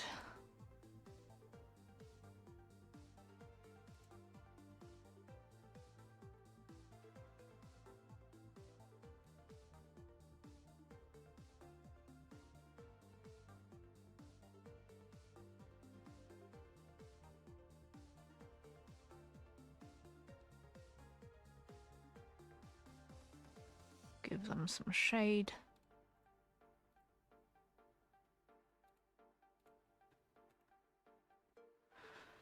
Like so.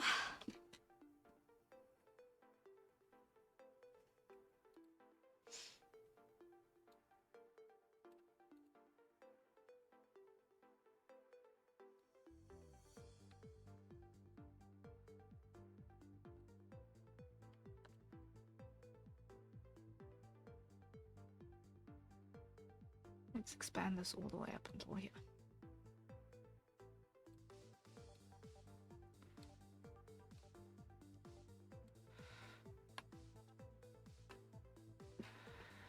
Okay.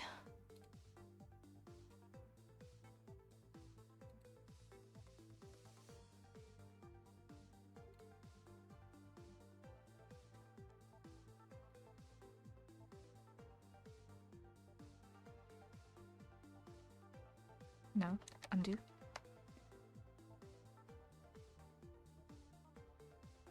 Undo, undo.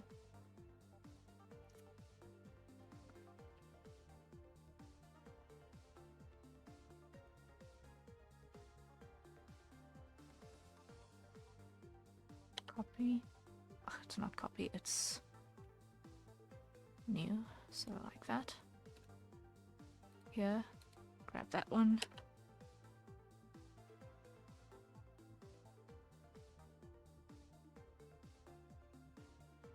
Expand like that. Grab that one. Expand like that.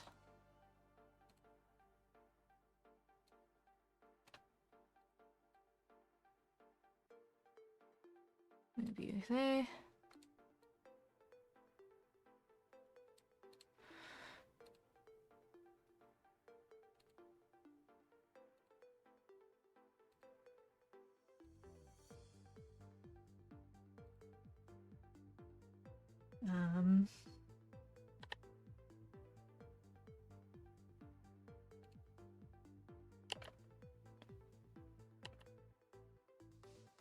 Okay.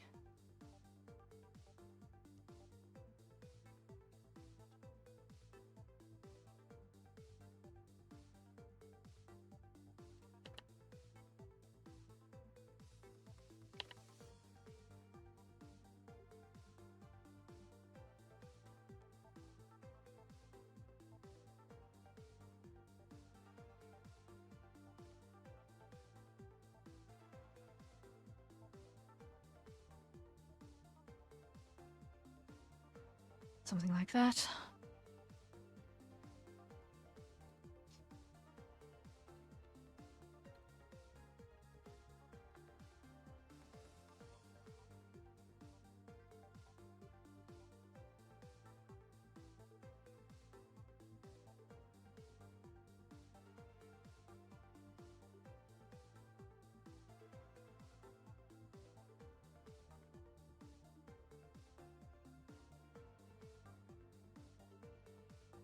That ought to do the trick, yes.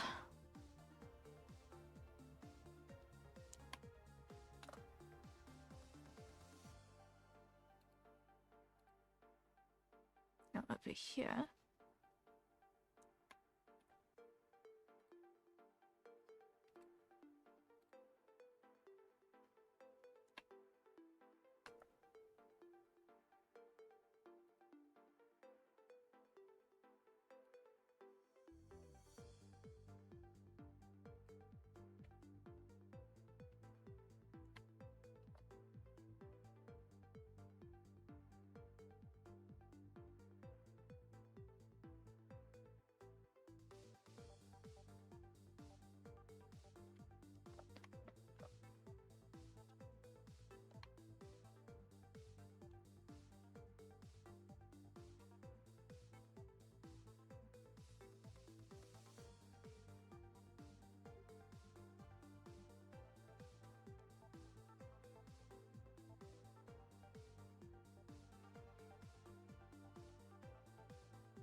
Oh, now what we're gonna do is we're going to,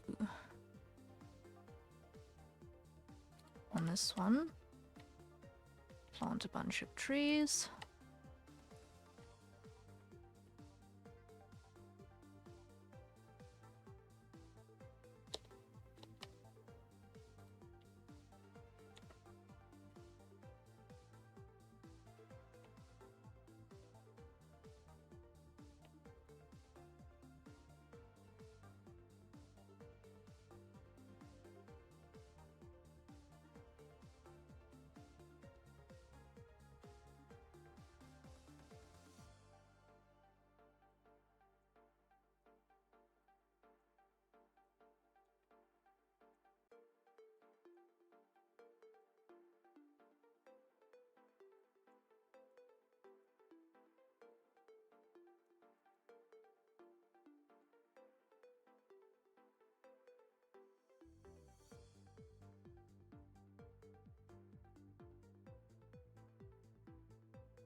Okay.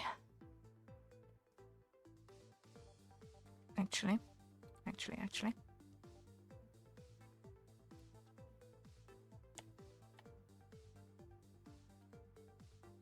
I'm gonna move the trees to this one.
I know it may seem unnecessary, but I'd like this town to be as functional looking as possible.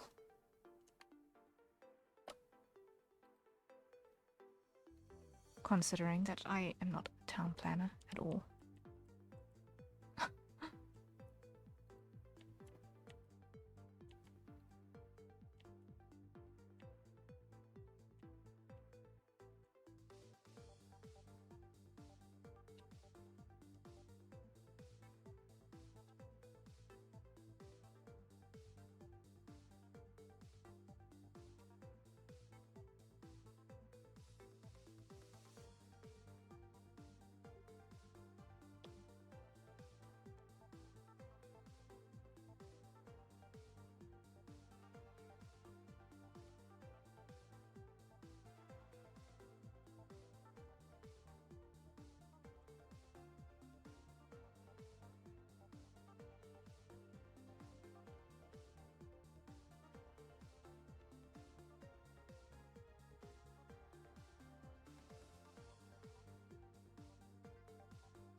Okay. Then over here, we're gonna have a building.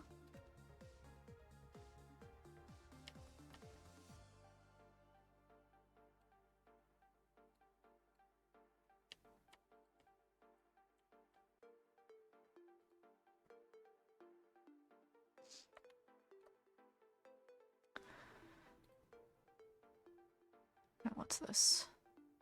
Plant rows, that's the next thing that I want.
Considering that the entire area outside of the city walls is completely non-viable for cultivation, you have to have the agricultural land inside the city walls.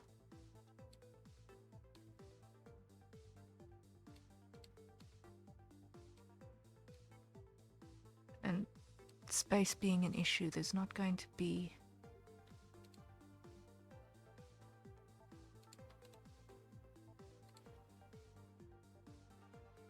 the most ample supply of red meat, so I assume the fishing industry is going to be the primary source of protein.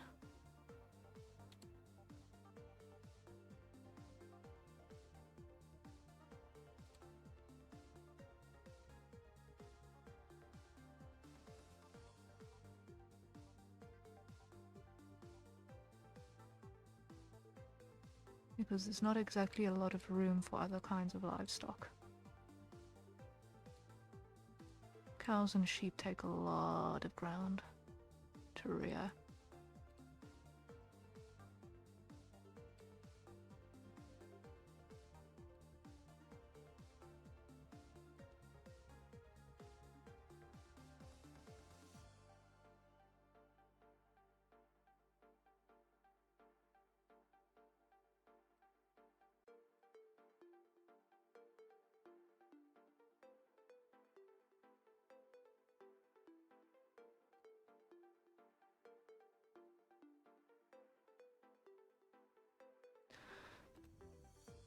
So fresh produce is more important to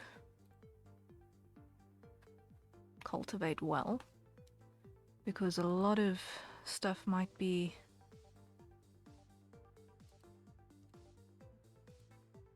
imported courtesy the limited space.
Okay, now we neaten up these rows because otherwise I will not be able to look at this map.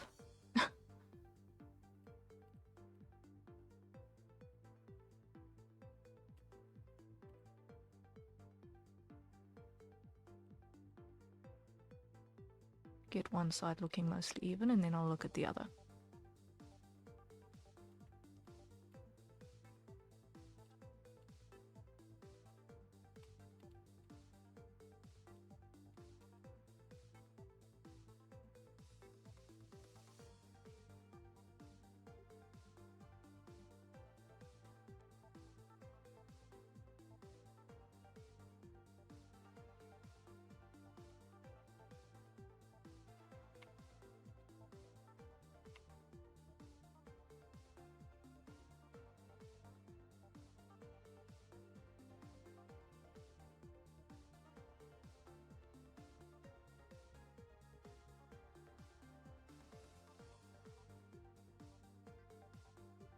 Space for one more. Lovely. Okay, now other side.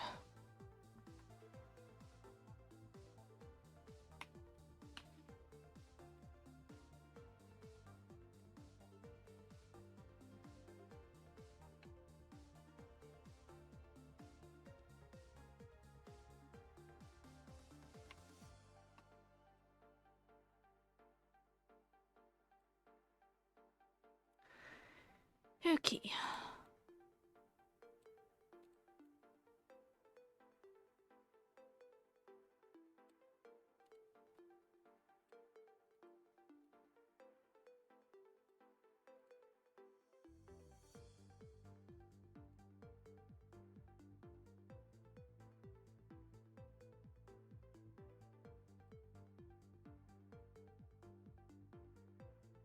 Something along those lines, yes.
Okay. Only one more field left to populate, and then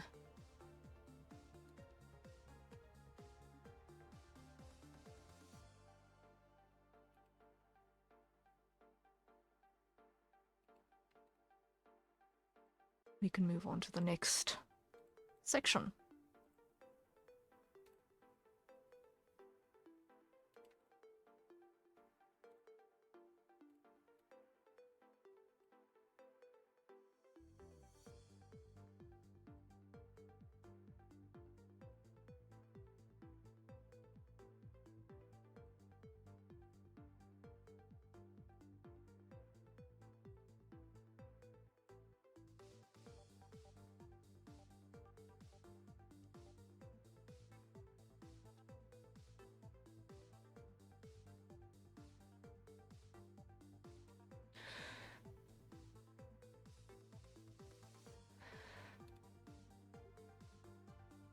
I kind of wish I could duplicate a path, because at the moment you can't, and that's driving me a little up the wall.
On.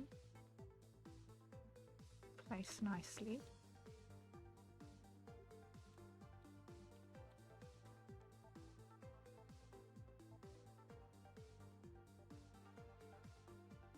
That's why you're snapping that.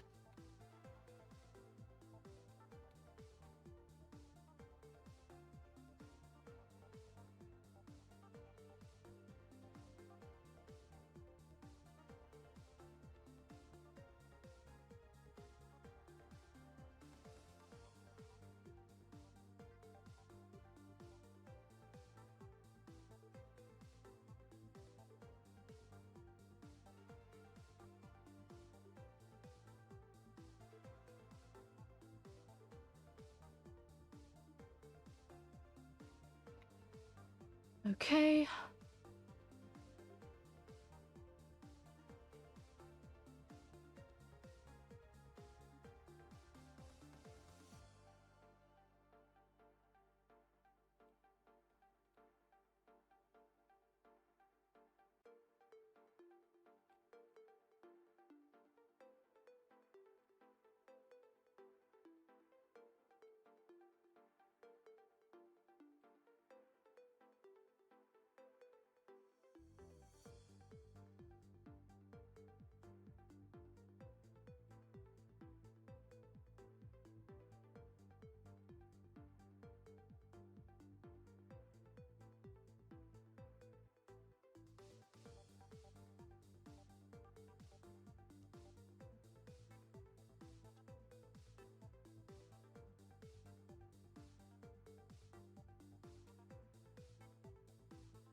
Almost there. Come on, come on, come on.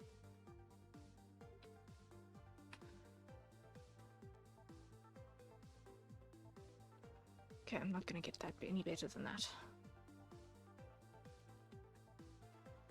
Adjust down. Cool. Okay, so we've now got an agricultural sector. Lovely. We've now got an agricultural sector. Is it the most comprehensive? Probably not. But that's why there is a harbour right there. That is going, or harbour right there, that is elevator and such. But there is scope for at least some sort of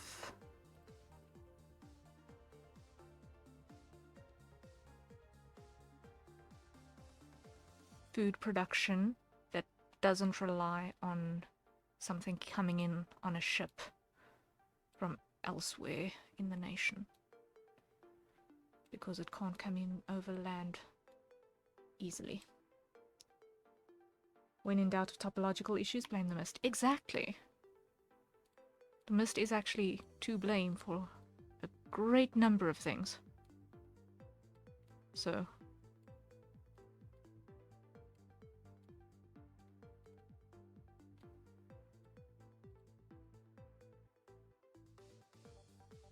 one does what one can in spite of the issues.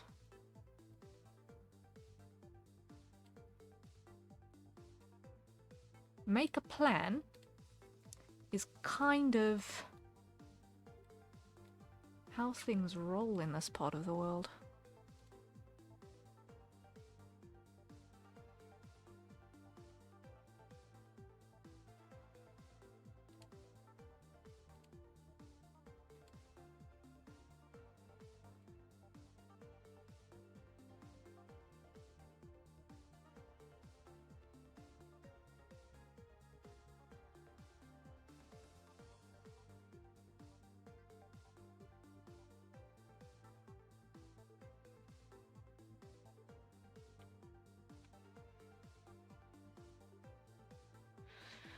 Okay, then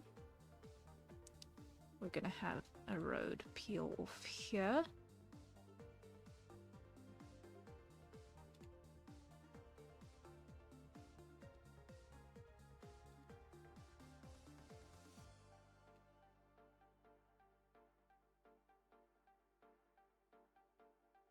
Like so.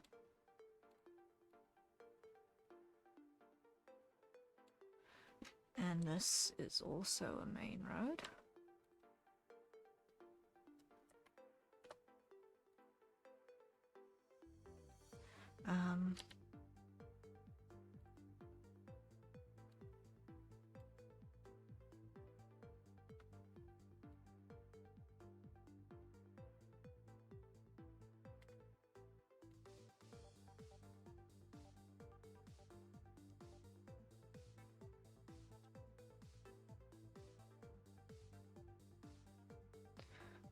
Something like that.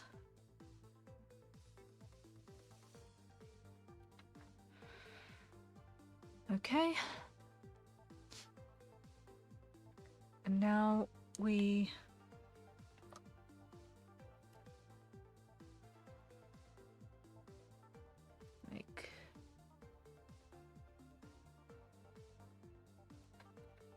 these.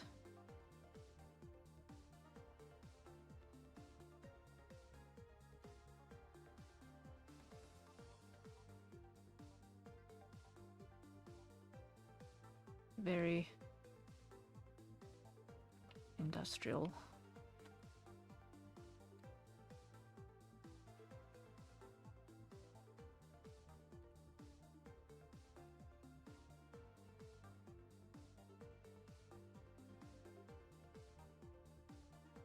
Facilities along here.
Let's add some warehousing on this side as well.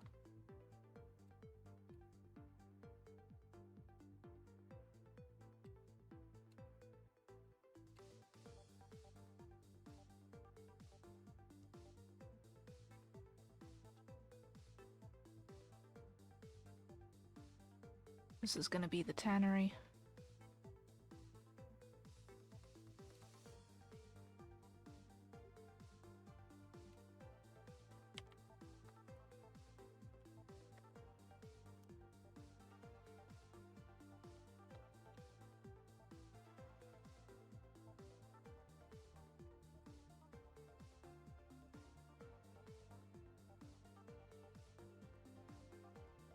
Come on. Roof of the correct type. There we go.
Okay, then this one is going to be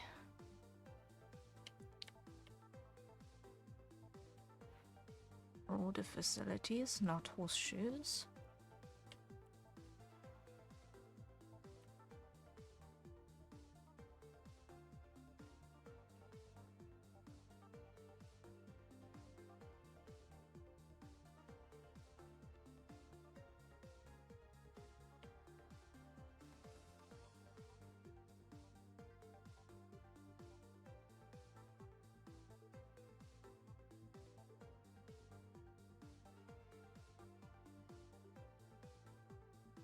Um,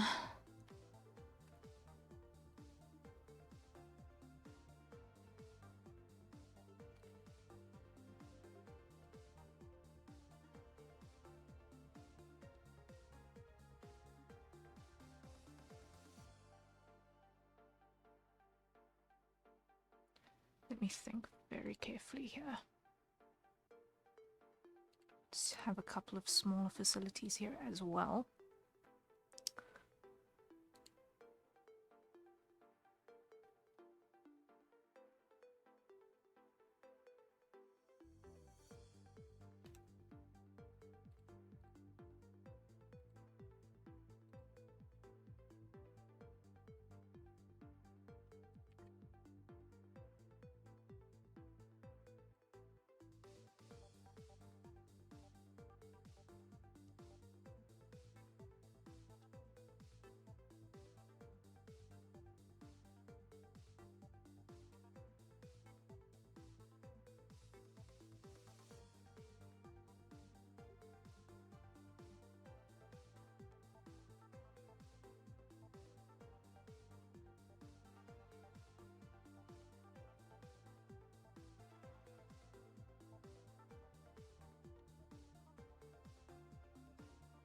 Okay.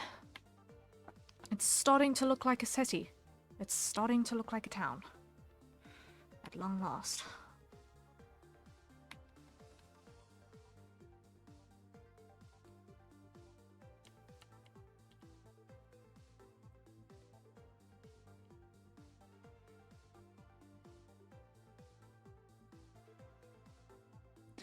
So, this one, I think, is where...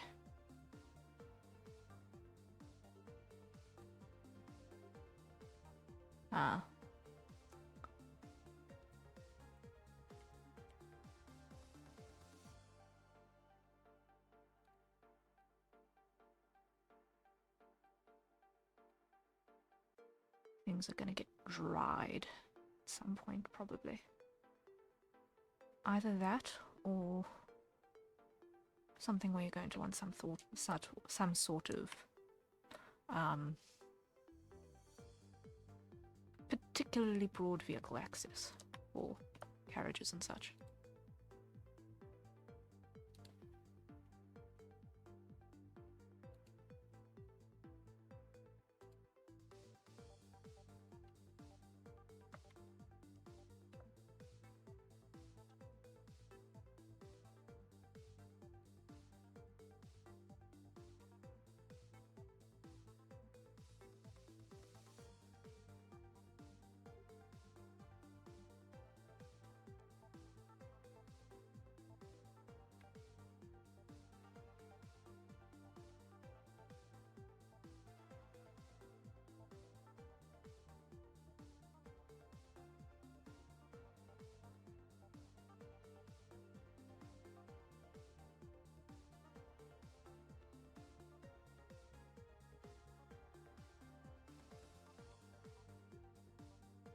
And this will be another warehouse.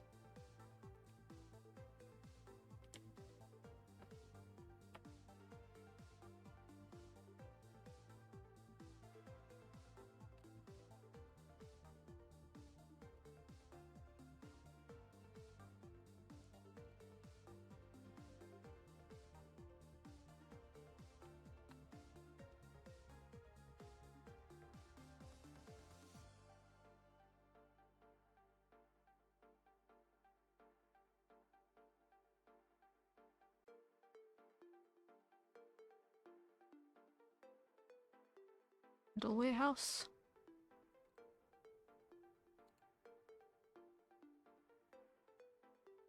Little warehouse.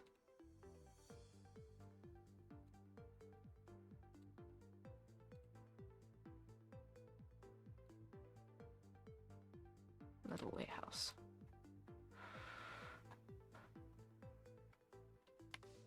Okay. We are starting to actually have a facility now. I'm a happy camper. I'm a happy camper. This side of town is actually looking reasonable now.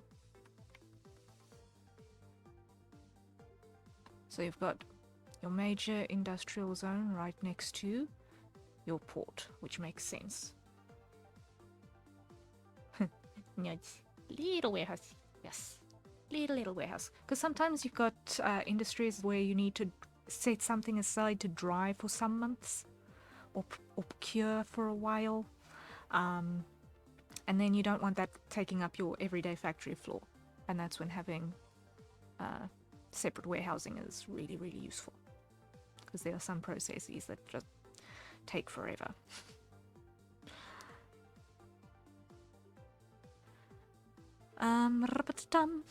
Okay, so it's going well. It's going well. Why is my pinky cramping? Why is my pinky cramping? No. I think it's time for a hydrate, guys. So everyone, acquire your nearest safe for consumption beverage, and let's take a sip.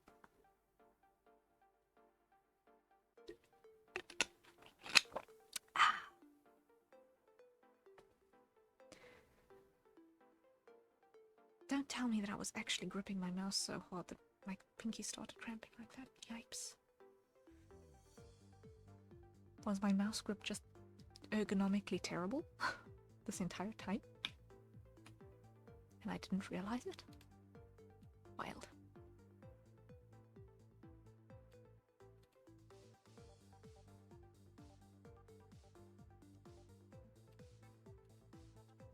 It's likely what happened.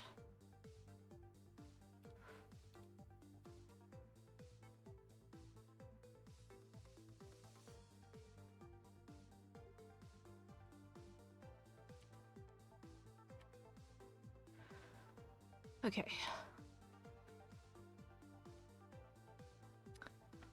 I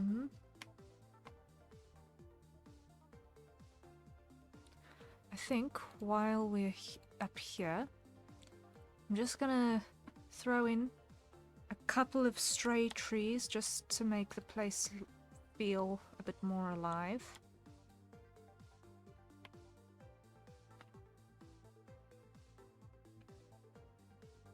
And less dystopian.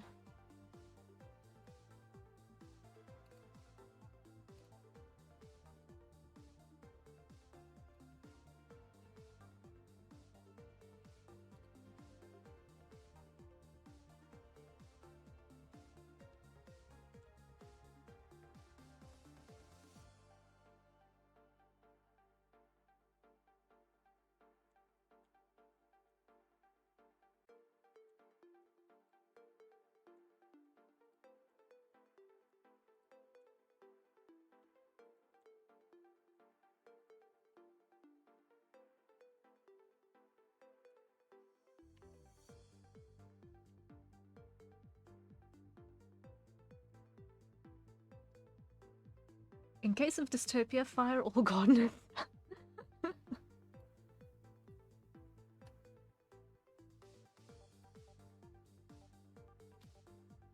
Sometimes it does feel like that.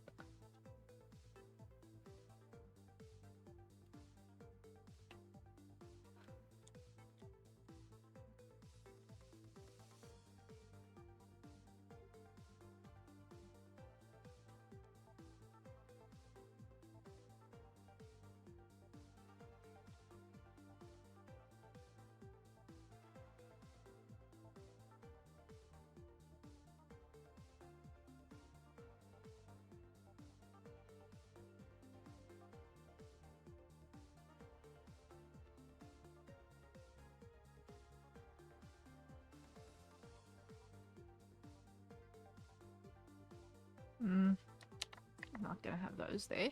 What I am gonna have is along here.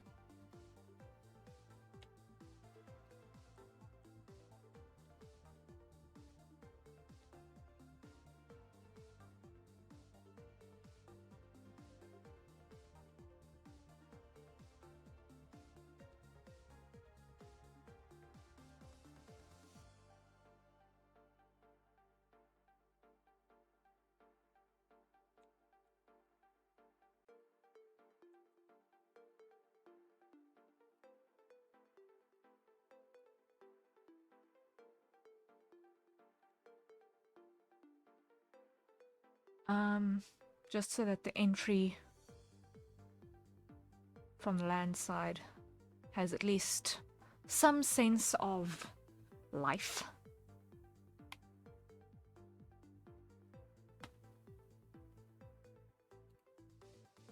Same with over here.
Okay, happiness there.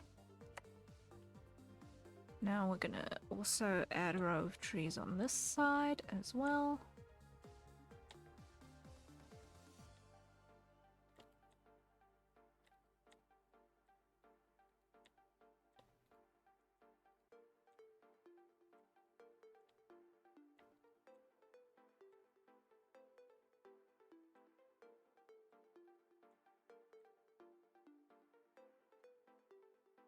Keep that looking a little bit happy. Okay.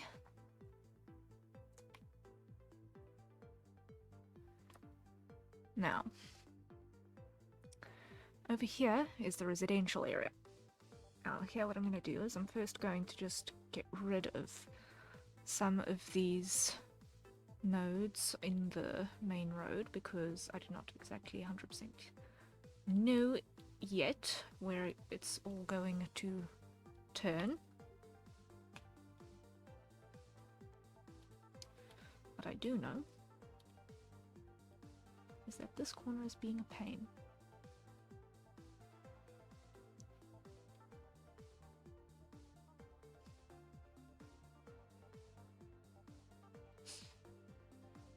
Okay.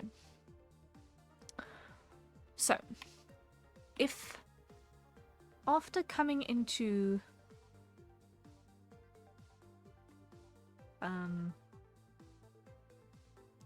the harbor, if you go right, you're going to go into Industria.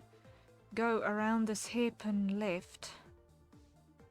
There needs to be another way in here. So, there needs to be a road coming across this way as well.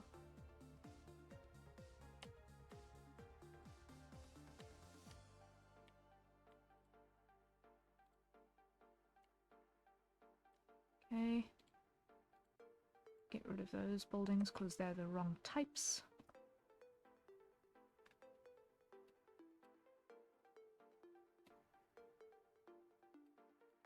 Okay. Which means I can probably put a few more industrial buildings on this side. I'm going to put a warehouse over here.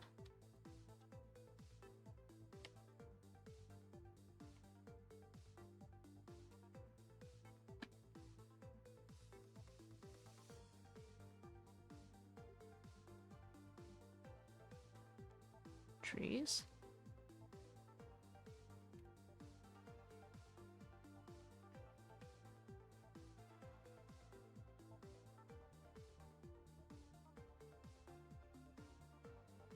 One.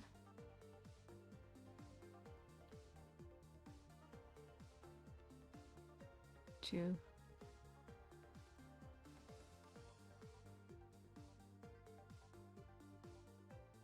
Three. Okay, now we get the shapes to look decent.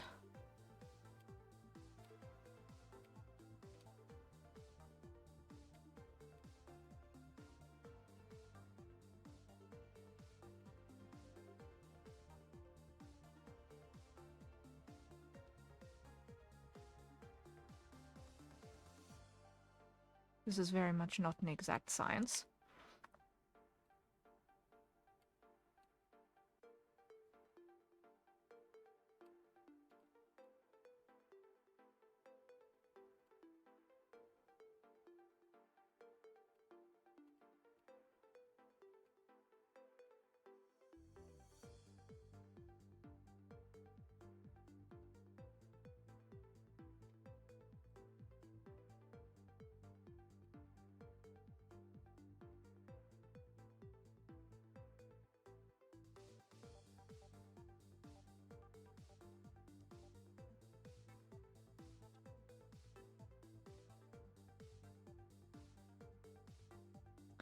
Okay.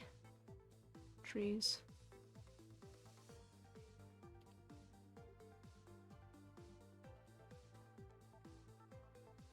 Happy. Okay. That works. That works. That works. That works. That works. Right.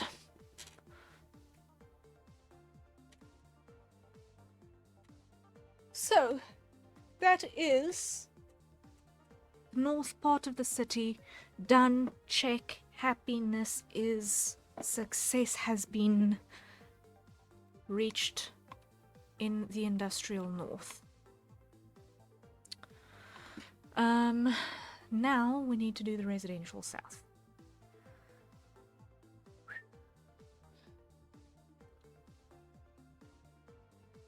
But first, a hydrate. So everyone, grab your nearest safe for consumption beverage, and let's take a sip.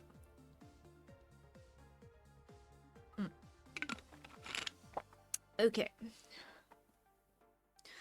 So, it's probably also a good idea to hit the save button. Right about now. Yes. Whew. Okay.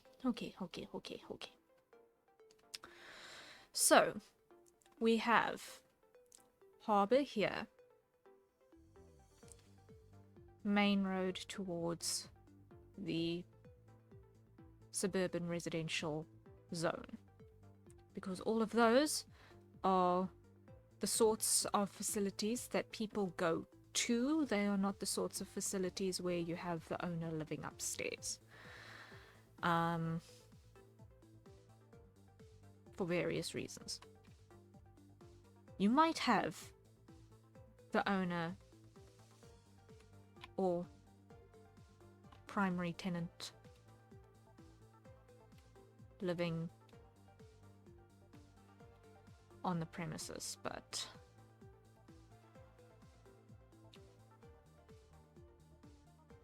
the majority of your staff are going to be coming from the other side of town.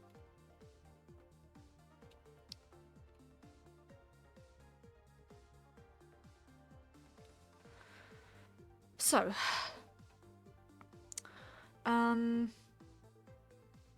the areas that are going to be your cheapest rent, low economic zone are going to be this area here.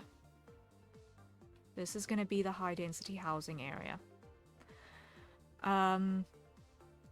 Simply because it is the furthest away from pretty much everything in terms of actually getting into town.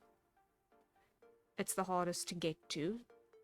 So for folk with the funds to go gallivanting, they're not going to want to live far away from literally everything. So that is going to be the cheaper zone. Unfortunately, it also means that those people are going to have to go and travel the longest way to get to work in the mornings if they are working up here.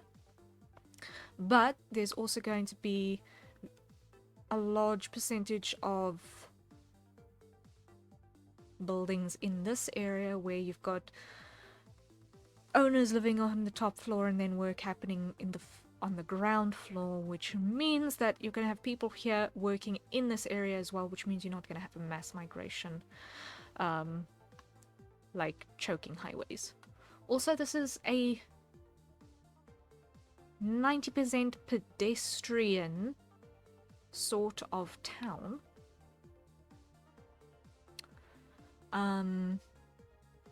So even then, you haven't got the same kind of traffic as we have. So there's that. So okay, if we know that this is going to be our high density housing,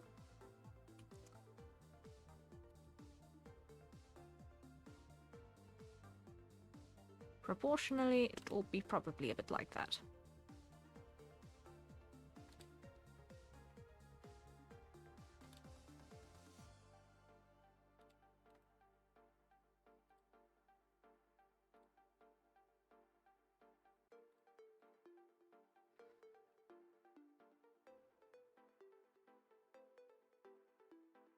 Now this is where I desperately wish I had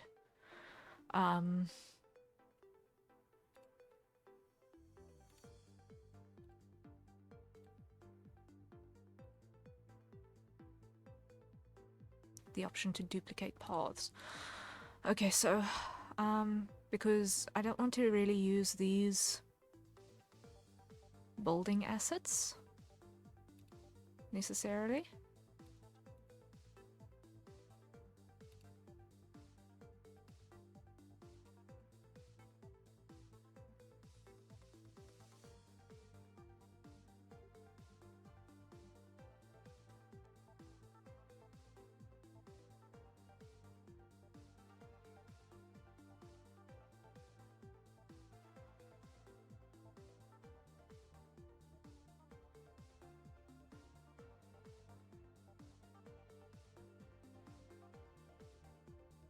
Because they are totally the wrong shapes.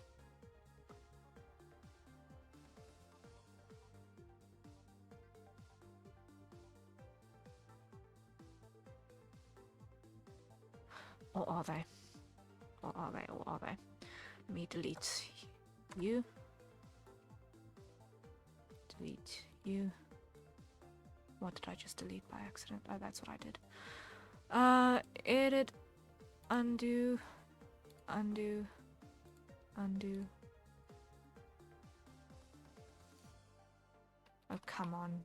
Don't tell me I deleted that ages back and I didn't realize it. Okay, never mind. Okay, let me just build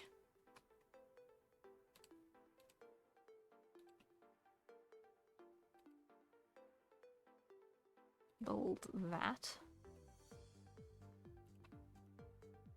We don't need deco objects, but this needs to go up, and it needs to go wide.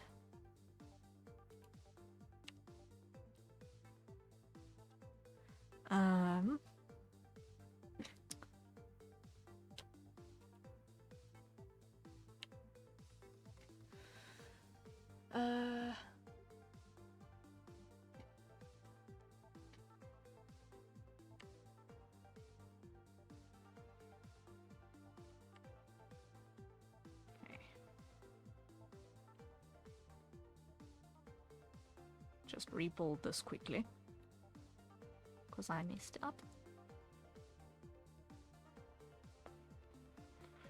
Okay. There we go. Okay.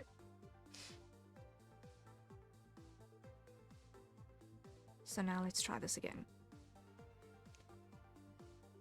Looking at houses. I want brick house. I want specifically that one. Okay.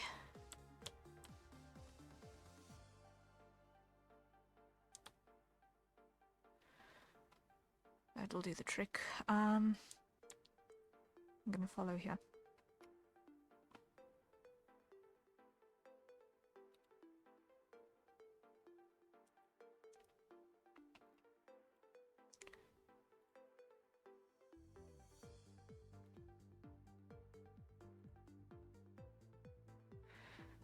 Okay.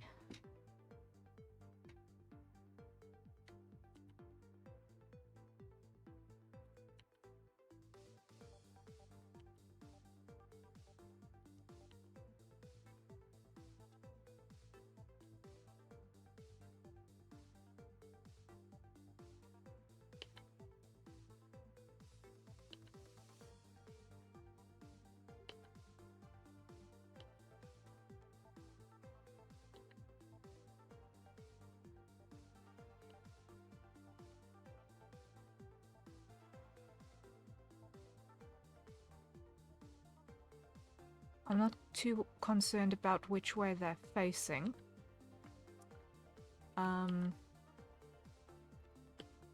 Simply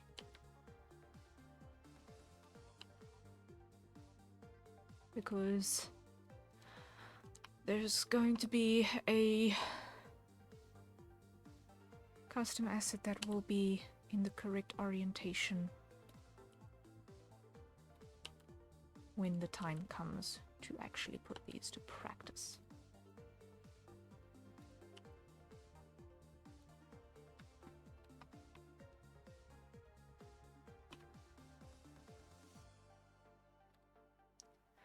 Okay, copy. Now we're gonna rotate this.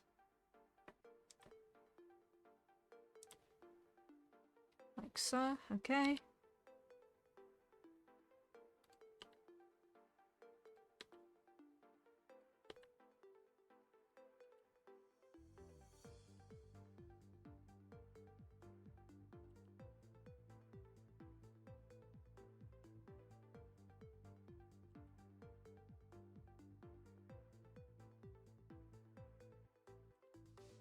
There'll be a little park over there in that corner.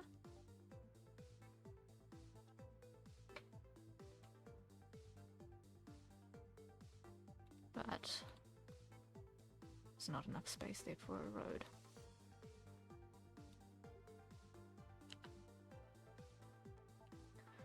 No, there is, because why? I'm going to make it a narrower road.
Something like that.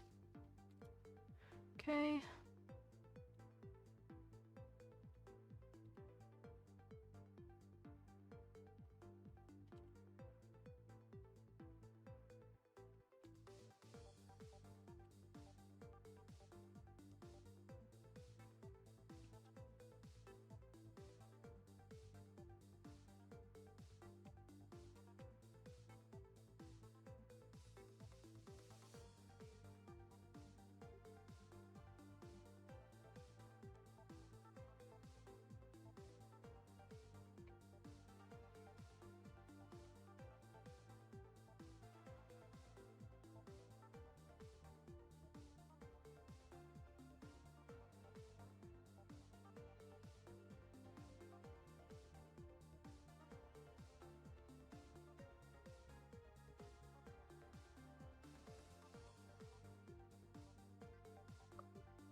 Just so that there's some privacy between the rows.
Okay, then yeah.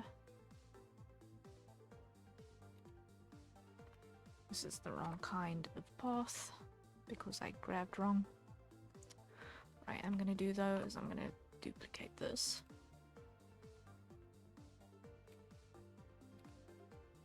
Copy.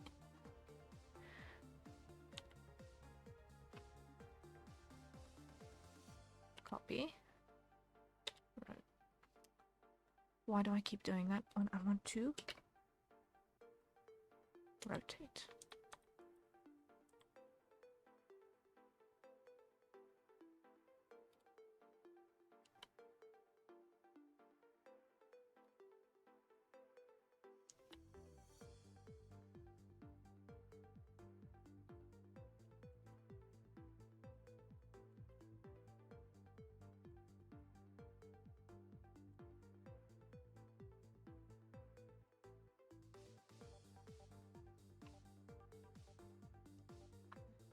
Okay, so then we're gonna have stone road.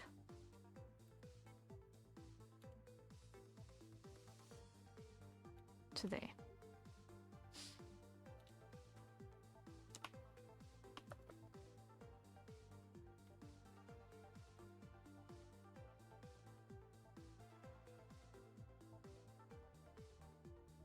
Copy.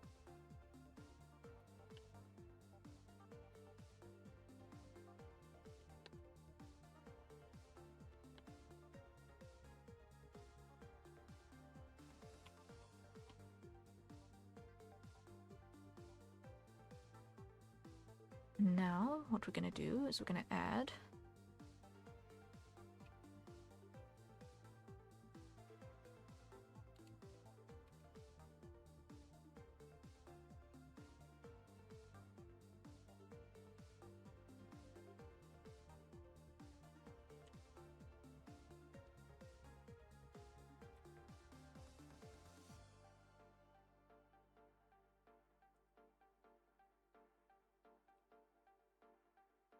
one of you.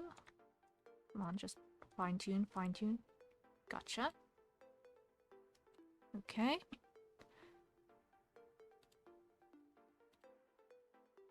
And we're gonna add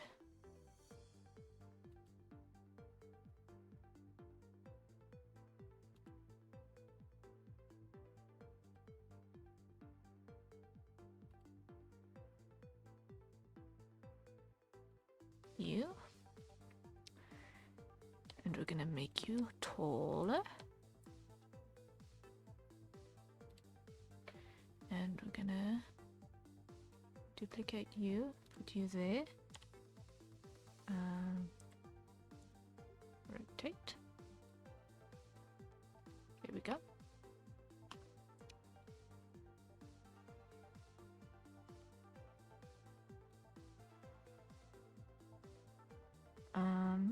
Now let's just increase your width everywhere, please. Come on.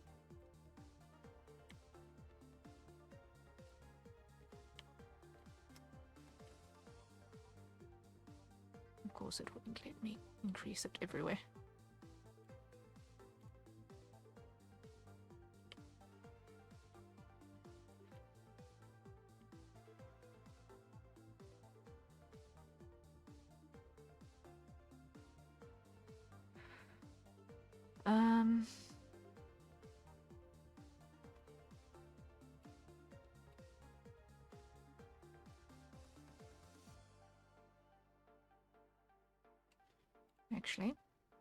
Actually, I'm gonna put this one.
along here.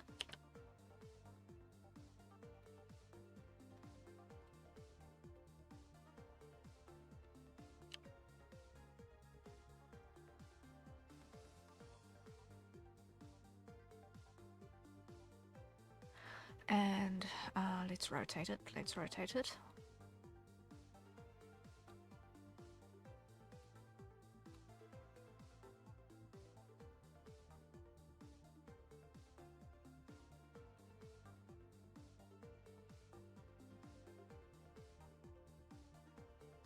Because then this is going to be a school.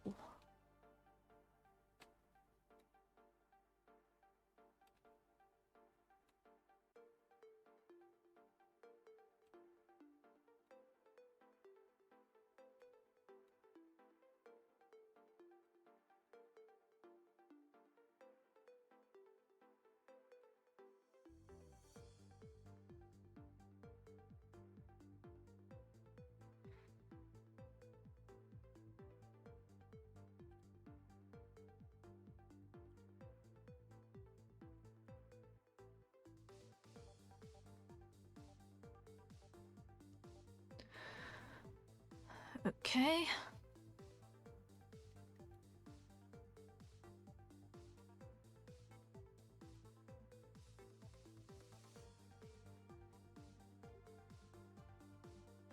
Because you're going to have more young families living in this sort of area than in places where you've got larger residences.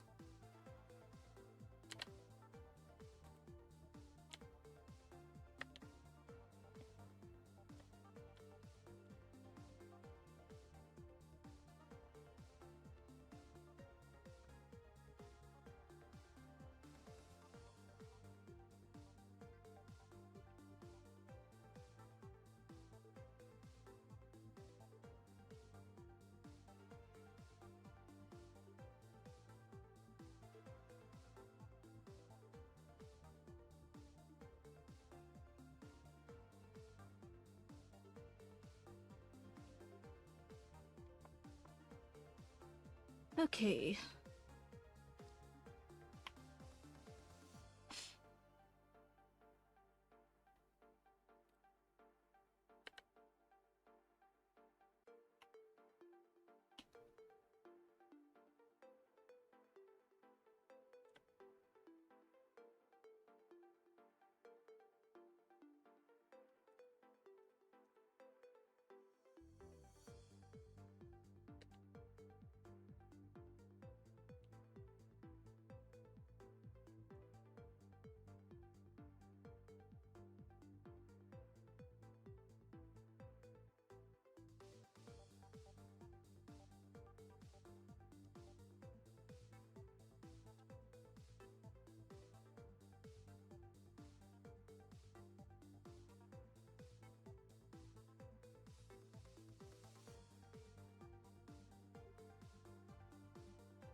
Okay.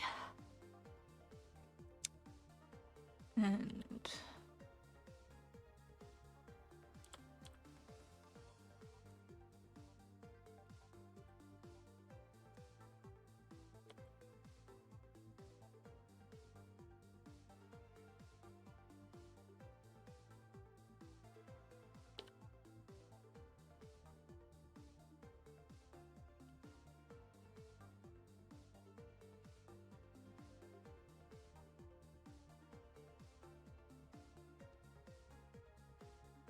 so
something like that.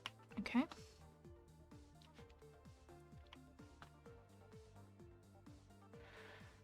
Now, we continue here with another row.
There's that, and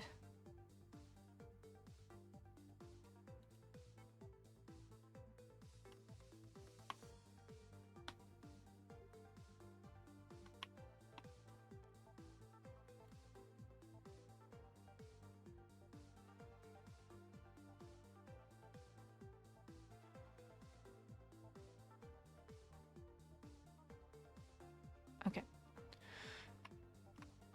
So that is the beginnings of suburbia taking shape.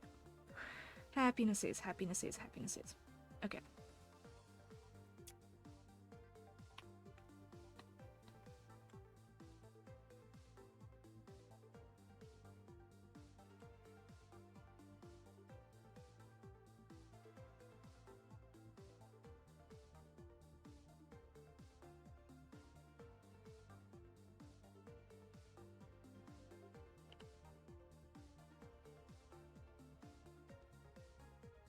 Gonna need a crescent road here.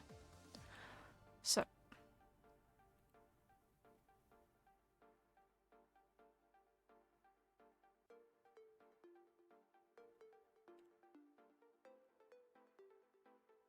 starting approximately here, maybe.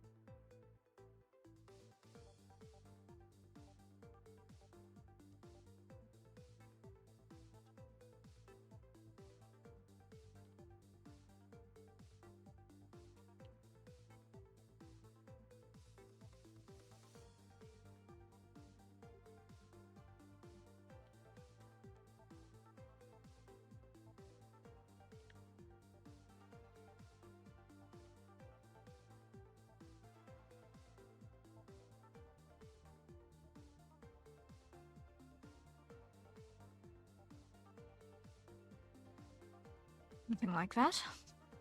Okay.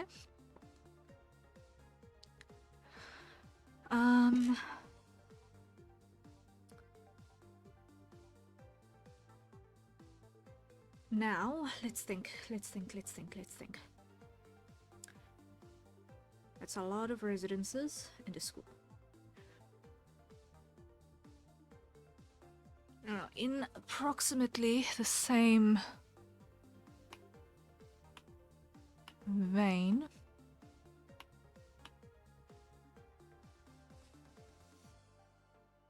somewhere amongst these medium-sized buildings, there is going to be some manner of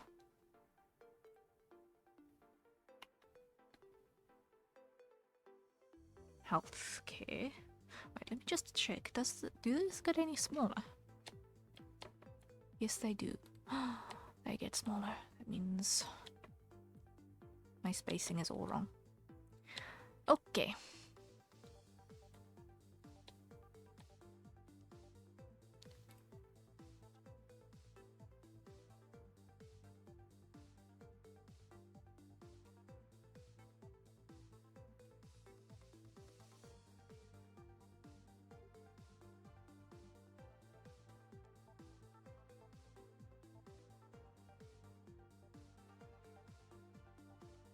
Let's try this again.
Okay.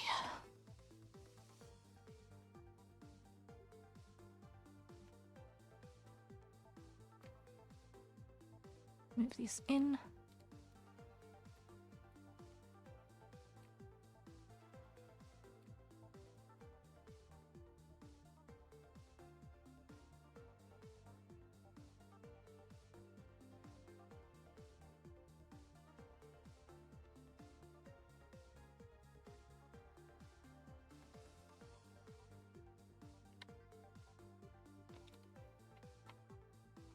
Okay.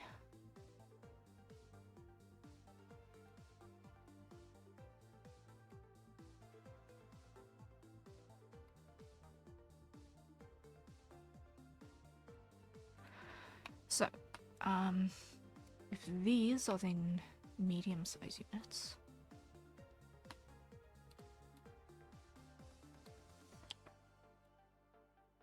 then it's gonna change my thinking quite drastically.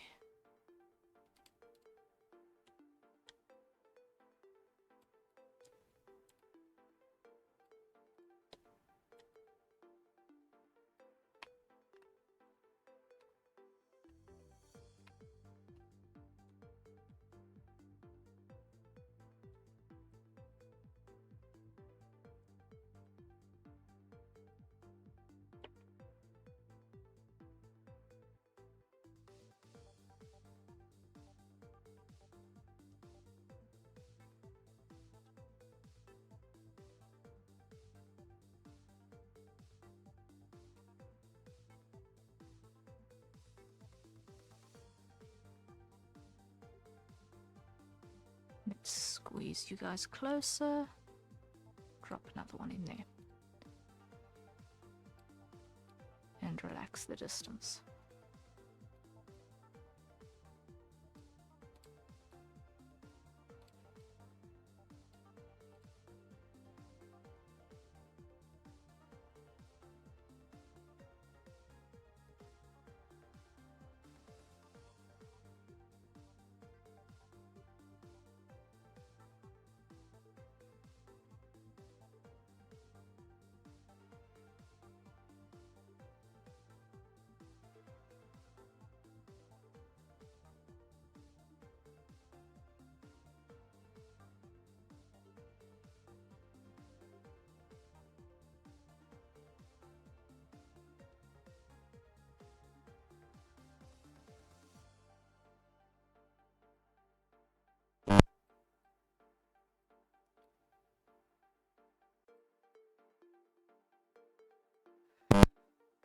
Okay, now we move this one. Okay, that's the lost tree that I forgot about. The buzzer turned. Is it persistent or is it on and off?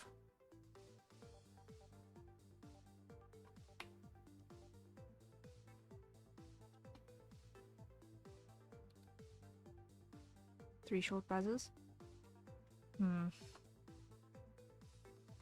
Okay.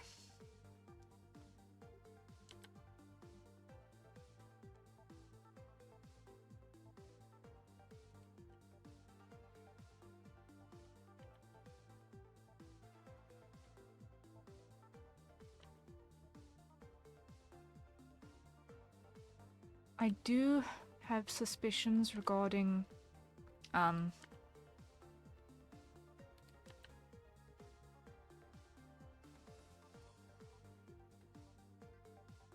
my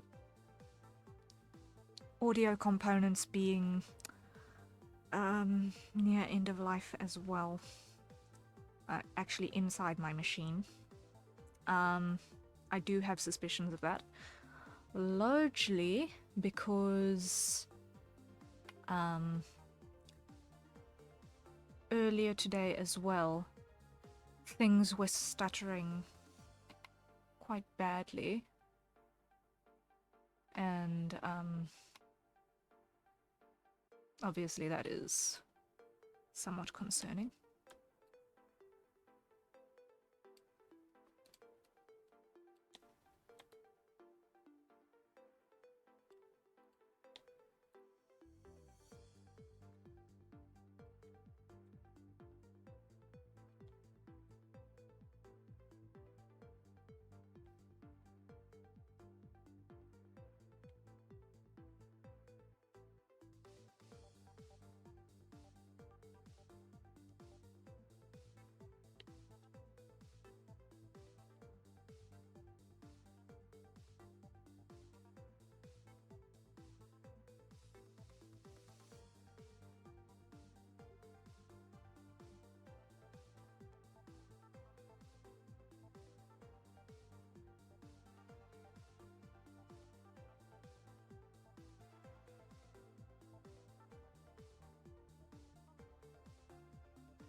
Okay.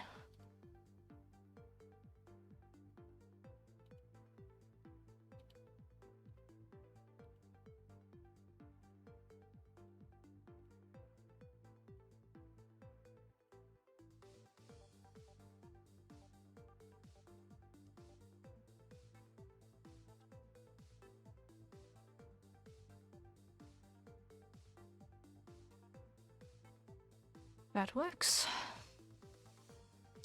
So there are a couple of somewhat larger ones.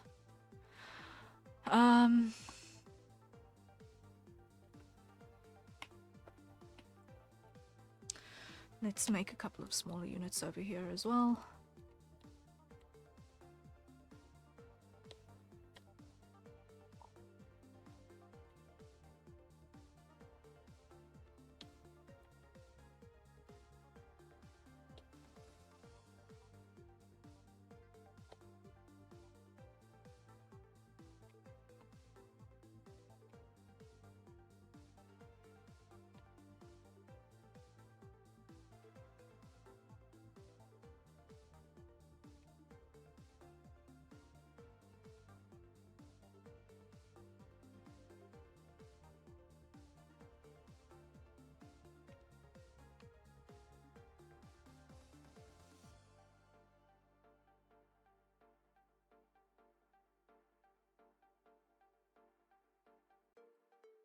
Okay,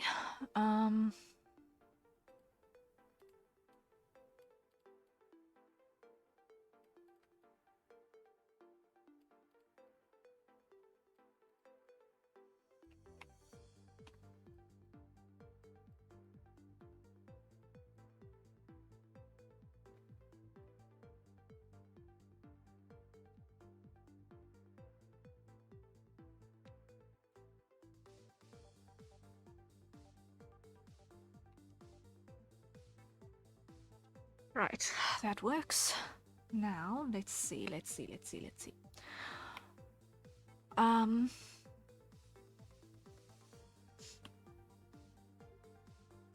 These are basically 3 sizes of residential building. But there needs to be a 4th option.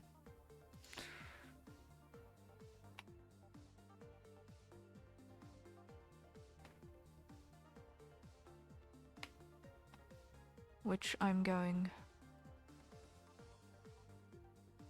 to build in here.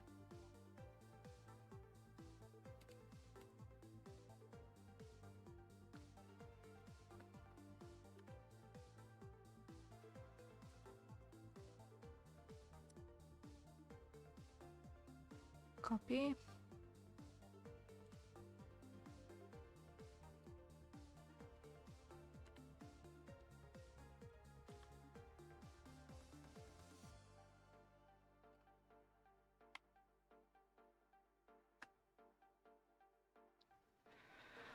All right. Now I'm going to start on this side instead. So the next thing that we're going to need is basically going to be a hotel, like straight in this side. And this is going to be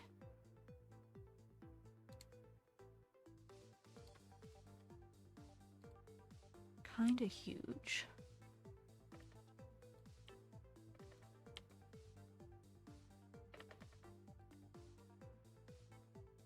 Remove.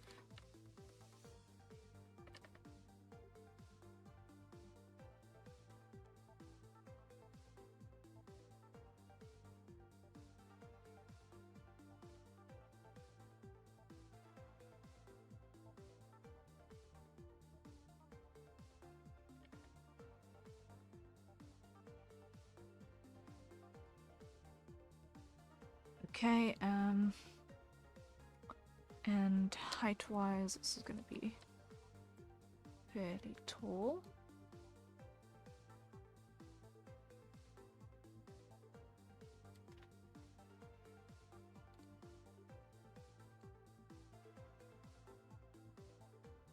And let's add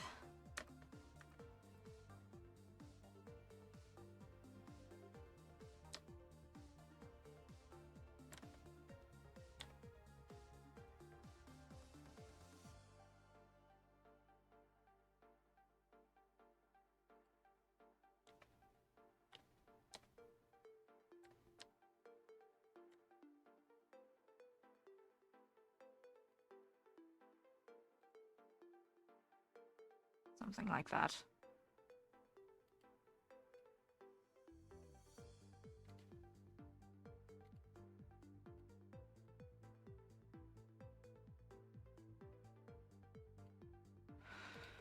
Okay. Then thereafter we're going to need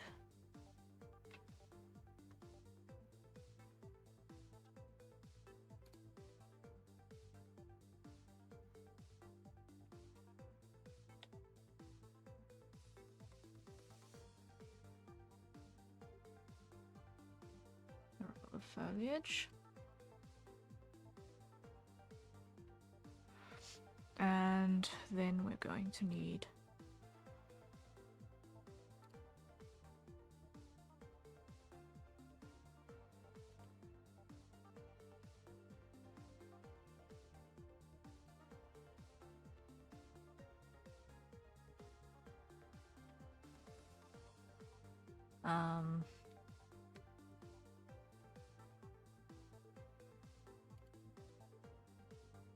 This is going to be a hospital.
Okay, that works, that works.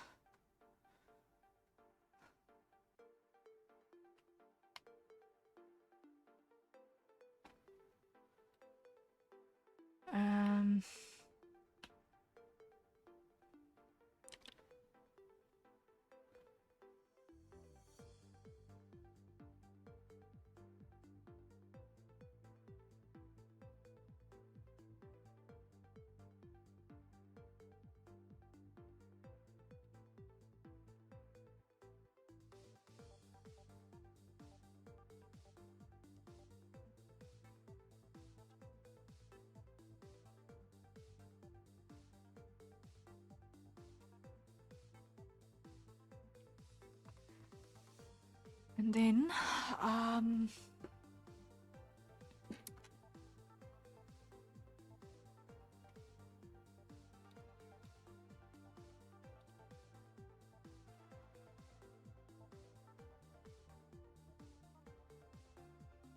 what I want to do is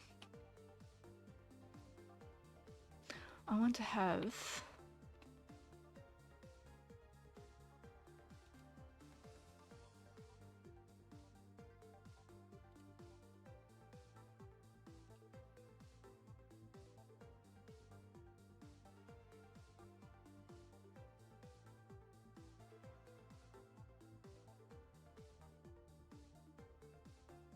I just want to see, will this one let me put in a gate?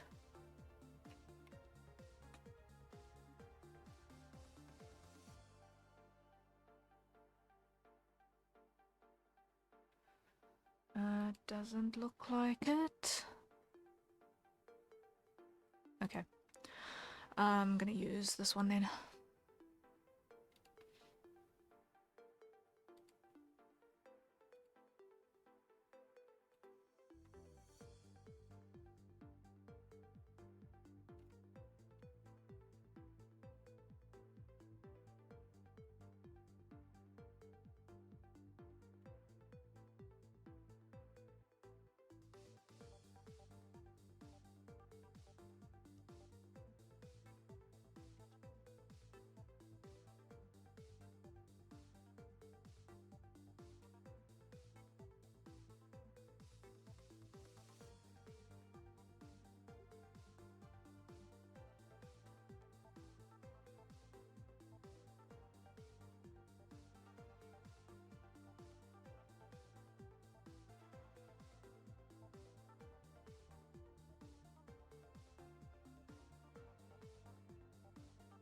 so.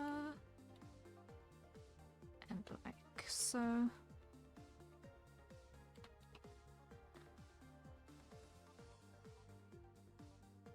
And here I want to add a gate. Path.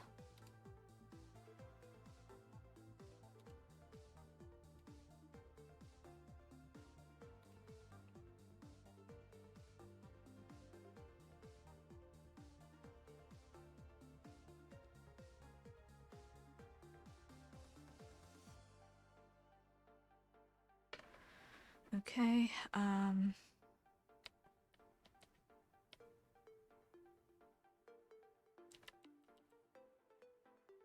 not quite so broad.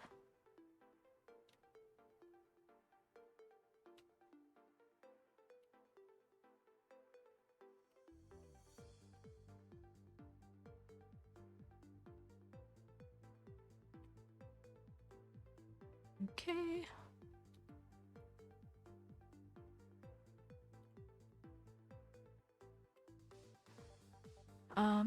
Actually, undo. Let me keep the length on that. Ish.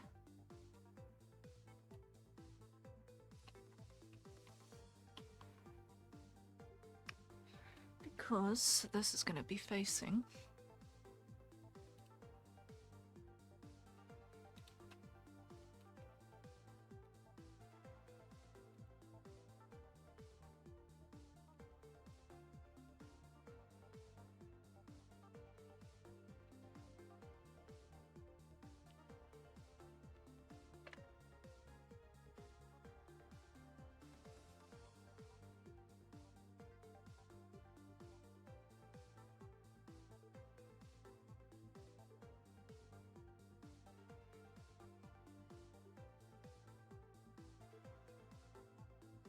so.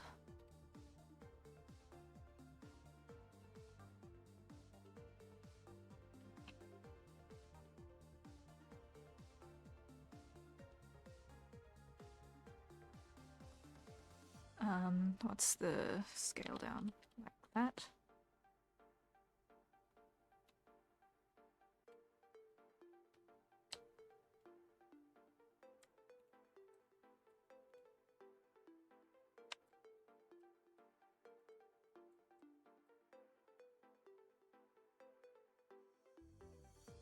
Okay, copy.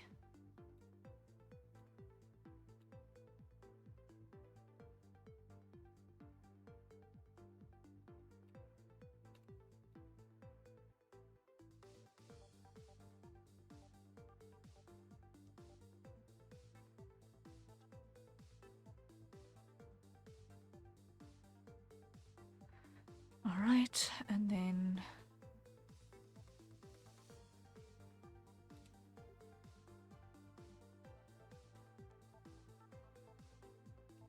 like so. Let's put this in the middle. And make it wide. Make it a little taller.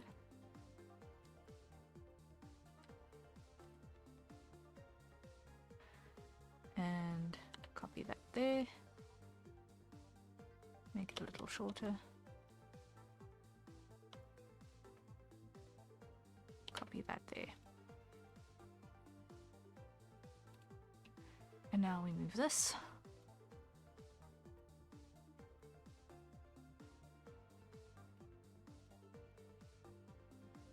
In front here.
Now we grab this. We want the biggest tree. Biggest one. And make it as big as it'll go. It lives there. Okay. And that is the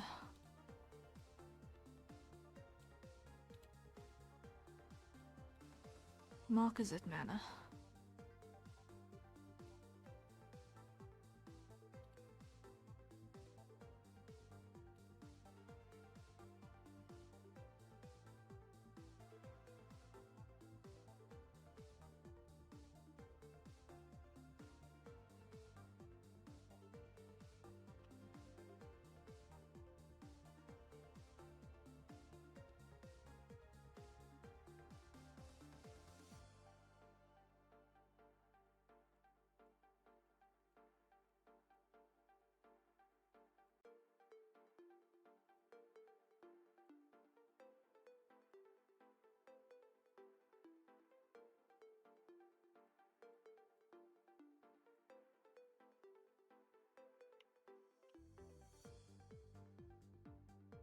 Okay.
There we go. That is the extent of it. I am not going to try and dolly that up any more than that.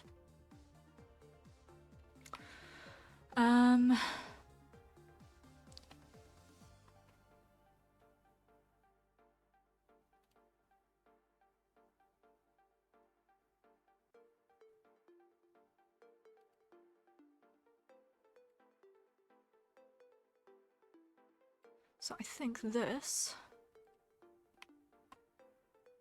is gonna have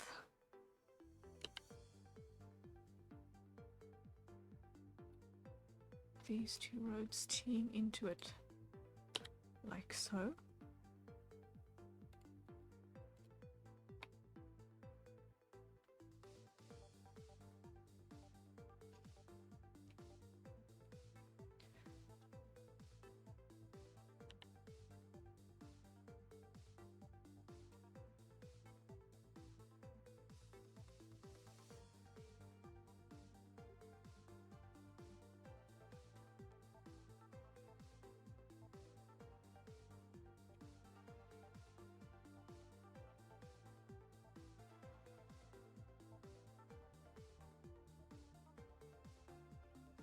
Something like that-ish.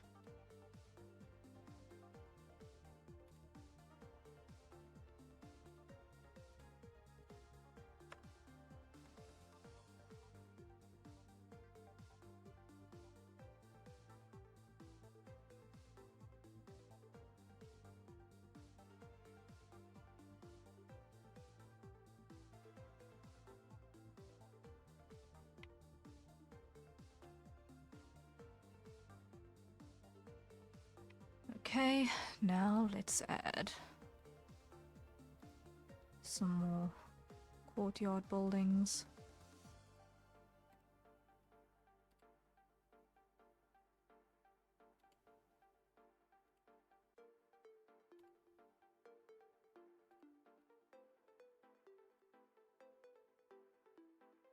These might house 3 families and 3 businesses per building.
Okay.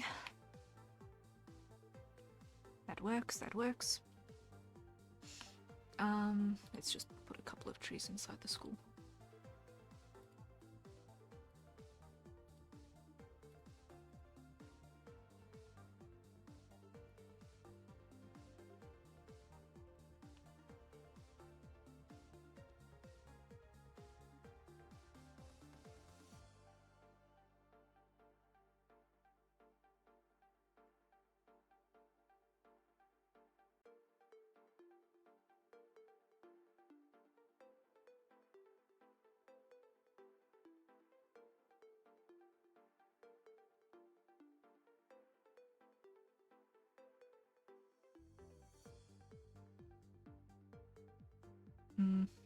Actually, no. I'm not gonna have one of those in there.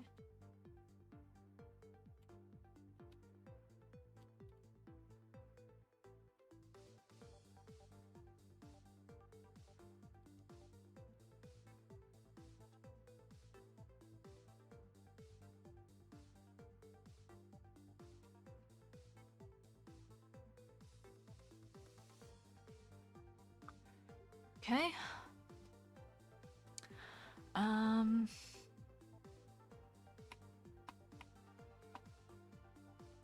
Now, let's see. I'm gonna add another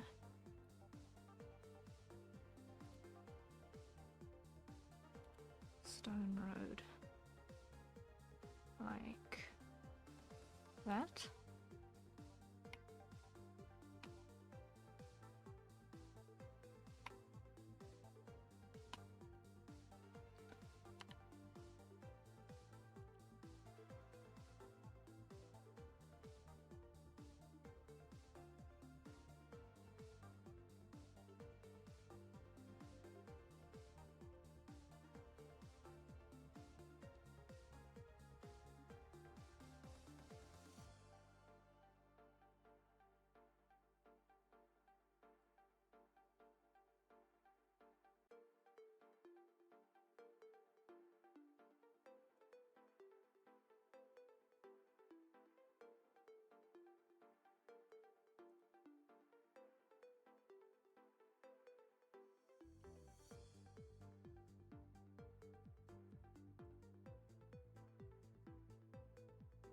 Okay.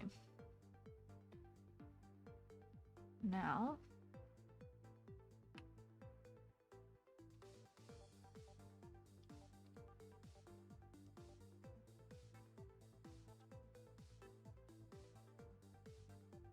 over here, it's only going to have the castle wall look because I don't have an option with a roof that is the right styling. But this is going to be really, really tall. And I'm going to add okay, maybe not quite all the way to maximum. Not all the way to maximum height, so that I can add some. thing on top.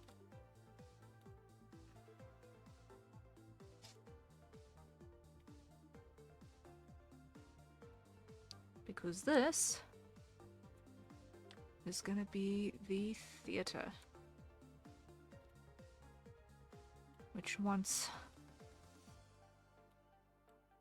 triple height above the stage.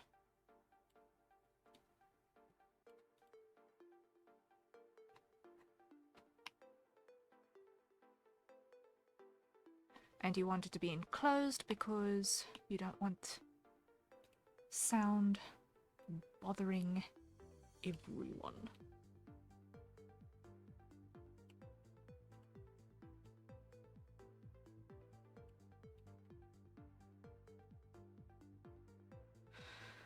And there'll probably be like a rooftop garden or something to make that nice and... maybe a restaurant. A rooftop garden and a restaurant, yeah. Let's do that.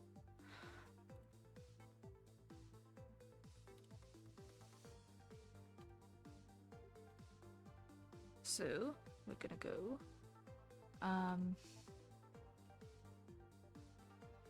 yeah. Make it as tall as we can. Get rid of the deco objects. And let's see. Yes. Okay.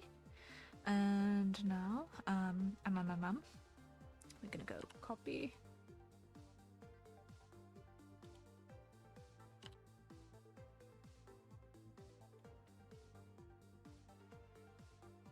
And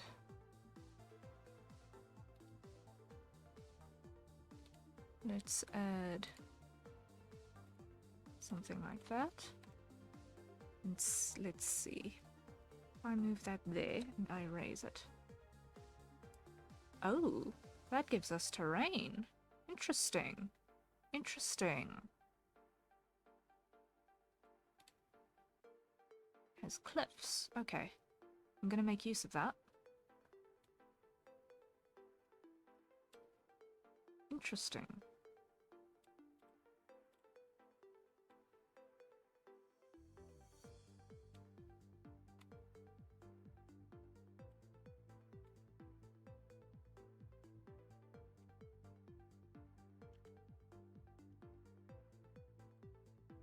Okay. That'll work, that'll work. So we've got a theatre with a rooftop garden.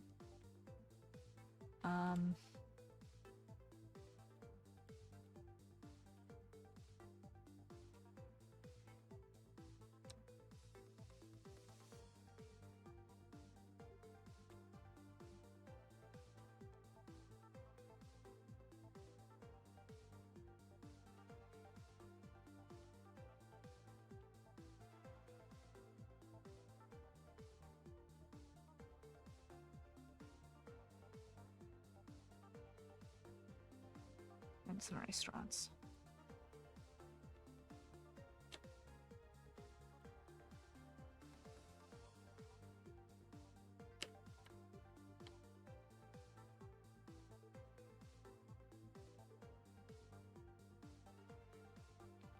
Because an entertainment facility is a necessity.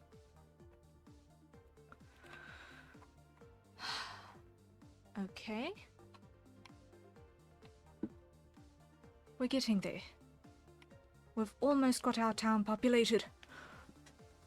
Almost. I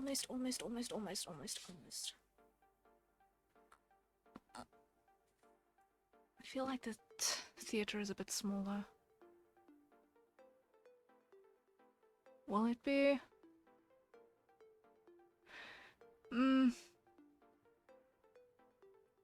If we assume that one show draws like 10% of the population, it'll be a lot. So I'm actually cool with it as it is. It's deceptively tall. Okay, so then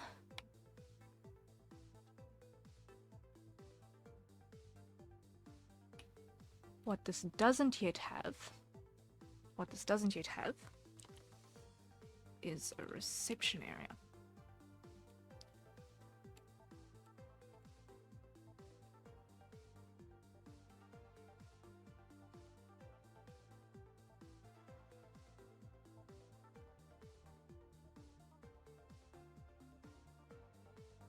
No, undo.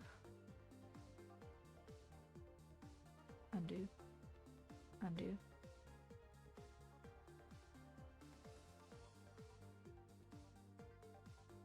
Please let me undo. Okay, let me just delete that one. What I'm gonna do is I'm gonna use this again.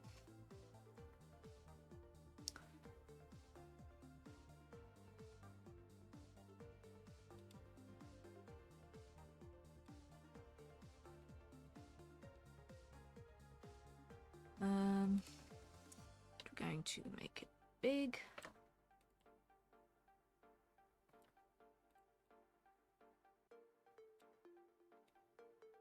And we're going to connect it this way.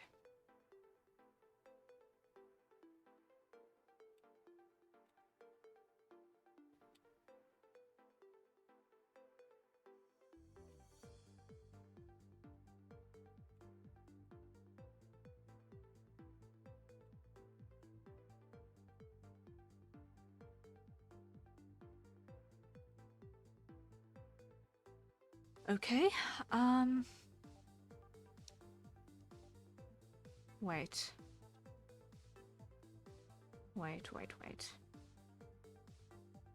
I feel like I'm definitely making a mistake here.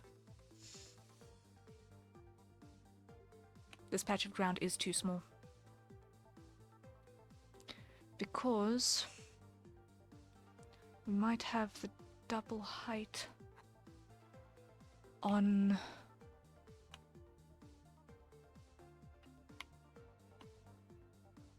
the stage, but it's not accounting for the width of wings.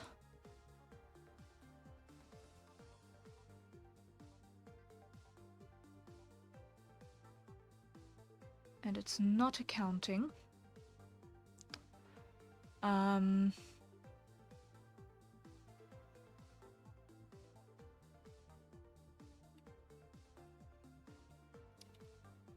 for backstage requirements.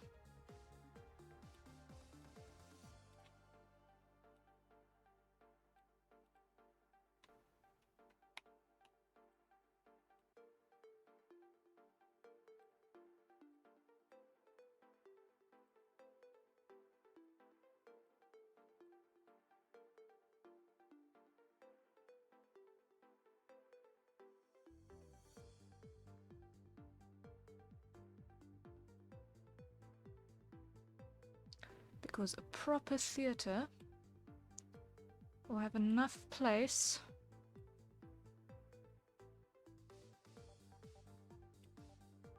for your theatre craft to take place without needing to happen off-site. And rehearsal rooms.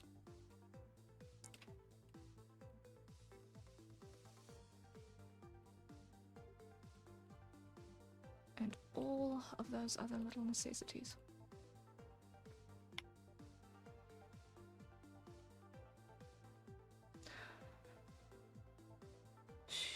But if I put it here, right next to the manor, the rooftop garden will have an amazing sea view.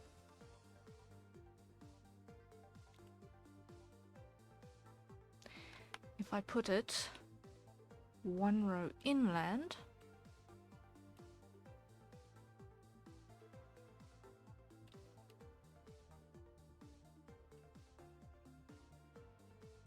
then there'll be premium housing.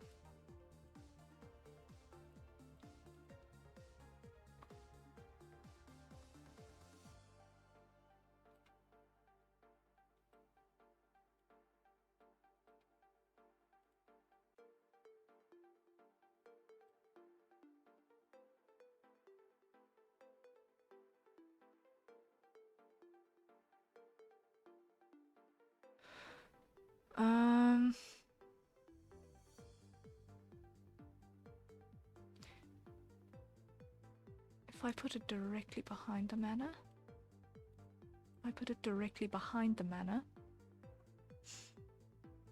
How is that going to affect security? It just needs to be a big enough gap.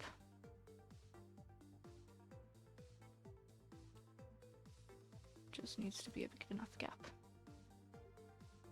It'll be fine.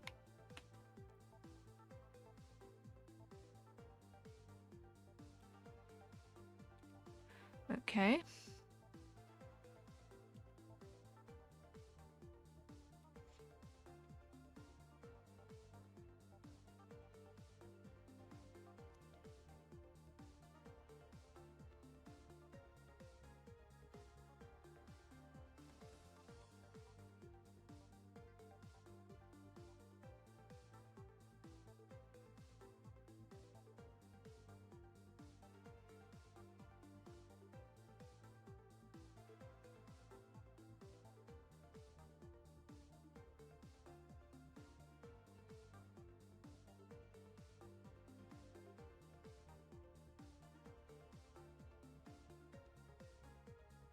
Come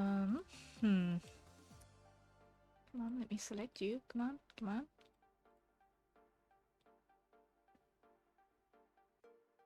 There we go. And you come back here.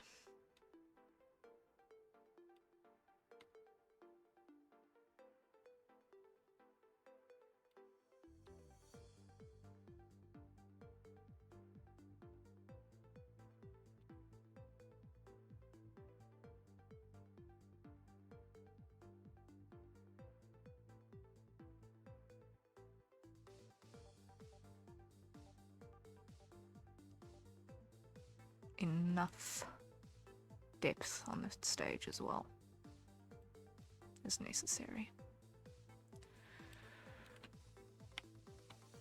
Okay. Now we move our garden.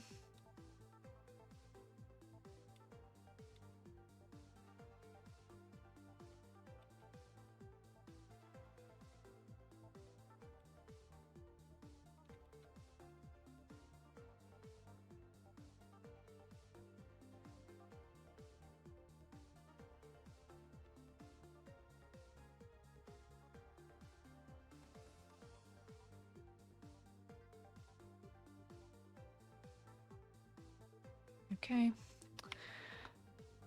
And now we need to adjust our road again.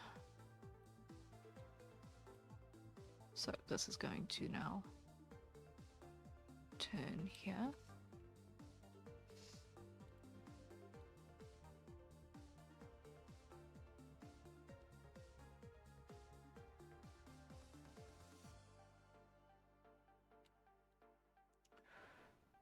Okay.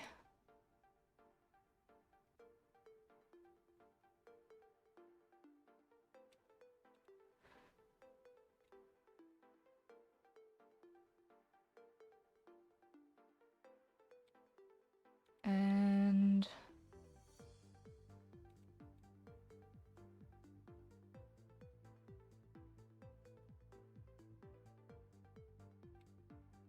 a sufficient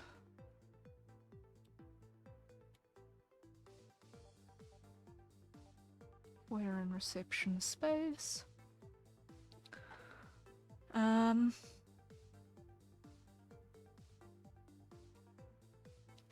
Peak world building is when you section your city off by tax bracket and look wistfully at the fancy places of your own design. No, no, no, no, no, no. I would not look at the highest tax bracket faces because you need to maintain those. Middle of the range. Middle of the range is okay for me. Middle of the range is okay for me.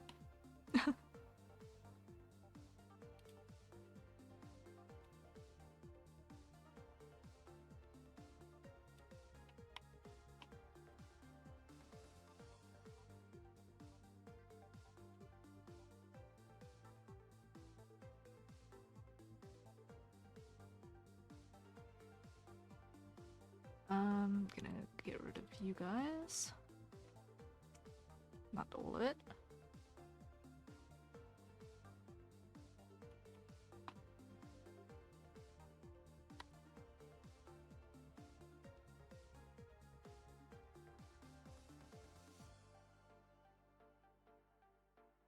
That's a real good point. Do you know how expensive maintenance gets? The more expensive your gear gets? It's terrifying.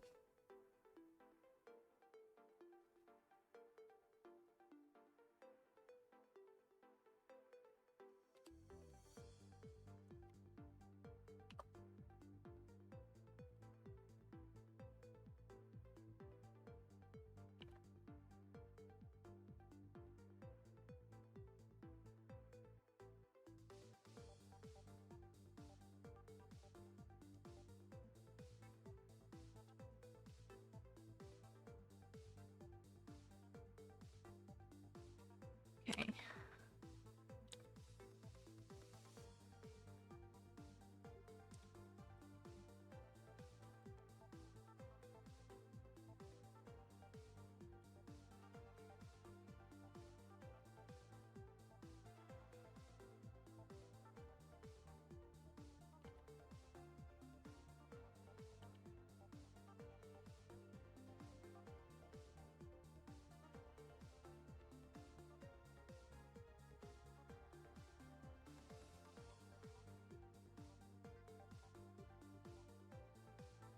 Actually,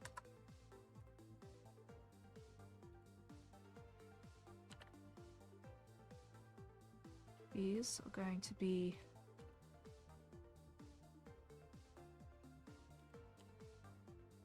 smaller ones here, because on nights when there is a crowd gathered here, that is going to be a little bit loud. That is going to be a bit loud.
Nope.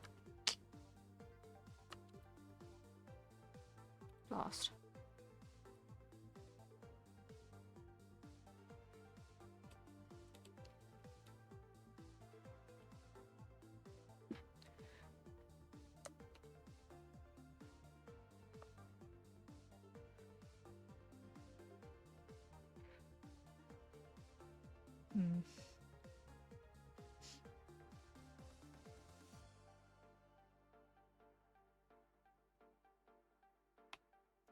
Okay.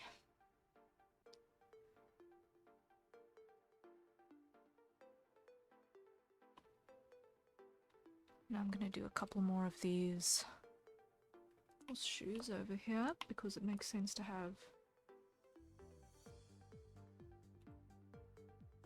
some of those here.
Actually, these ones.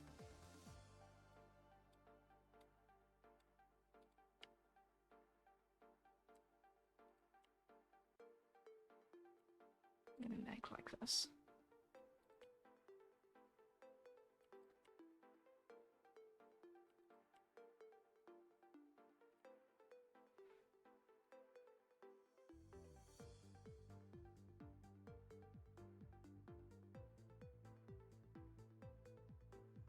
I'm just gonna have two of them.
No, this one.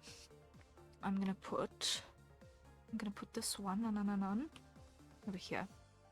Because this is shouting restaurant. More than it's shouting residence.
Okay,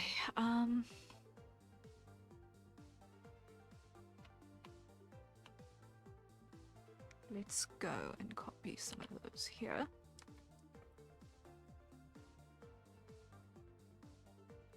Now, I'm not happy with the angle of this wall.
That's better.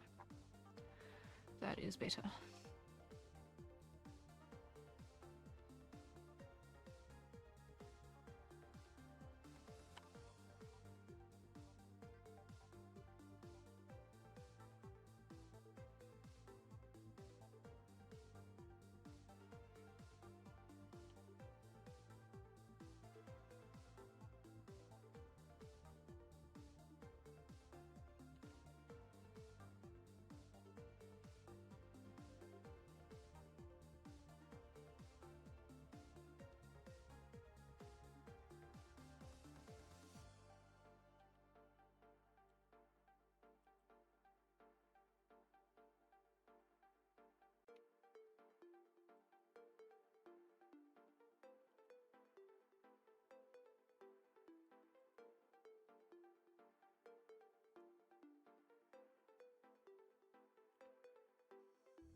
Okay, so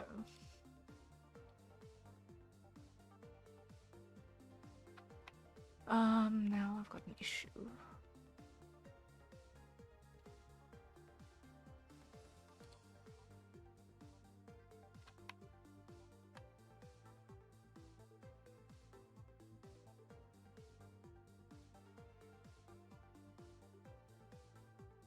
The thoroughfare needs to be to this side.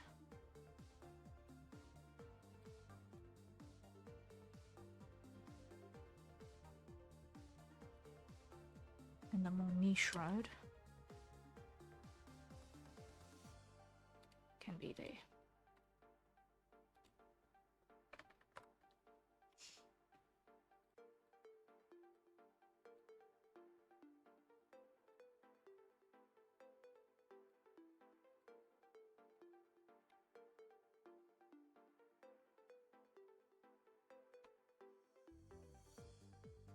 Alright, we've almost got our city laid out to completion. Look at that. We've almost got it laid out to completion. I'm looking forward to being able to see this thing in action later. Much later. But now that I at least know what the terrain looks like, one can plan out the assets. Which helps a lot.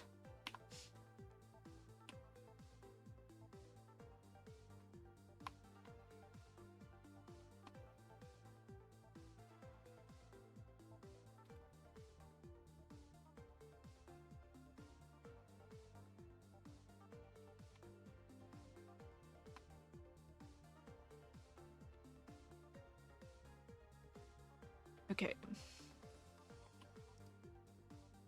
So now we're going to do more high density over here.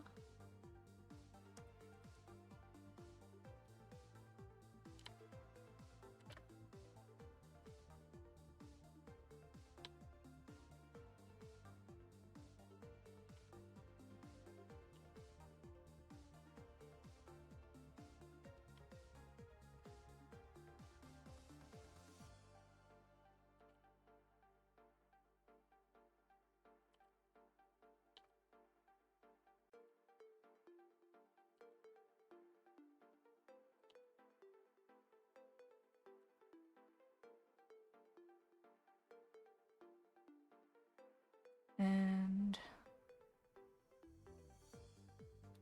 on the opposite side here, we're going to have another horseshoe facility.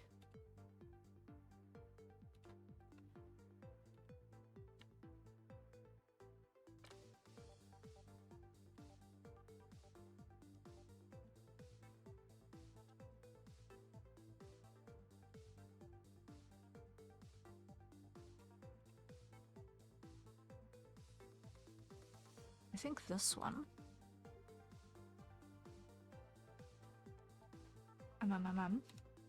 No. Delete that. This one wants to be a long thing.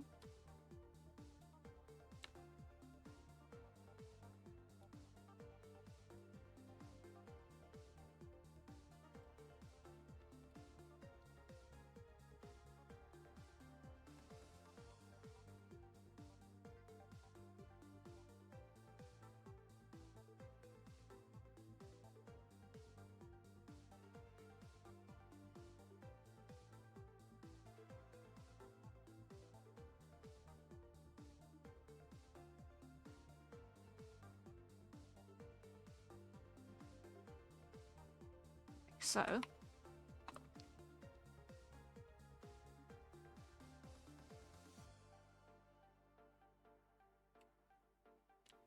and make it wide.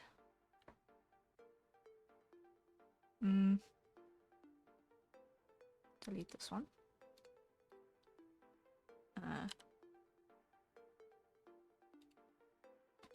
Like so. Make it wide.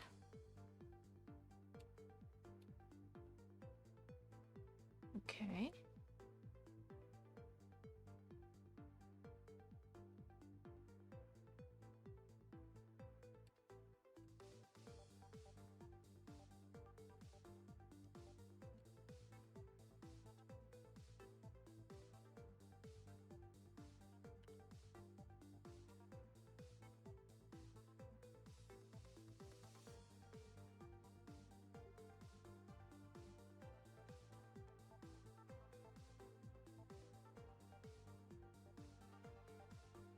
I feel like this wants to be a library or a university.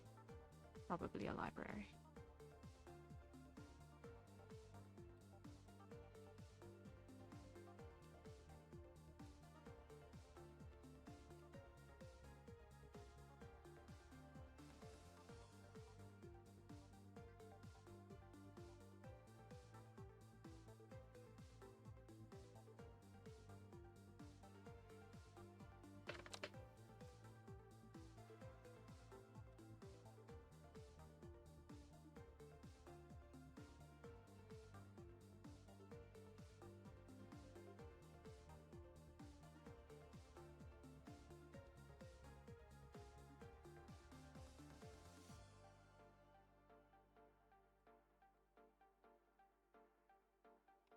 Okay, that works, that works, that works, that works, that works. Okay.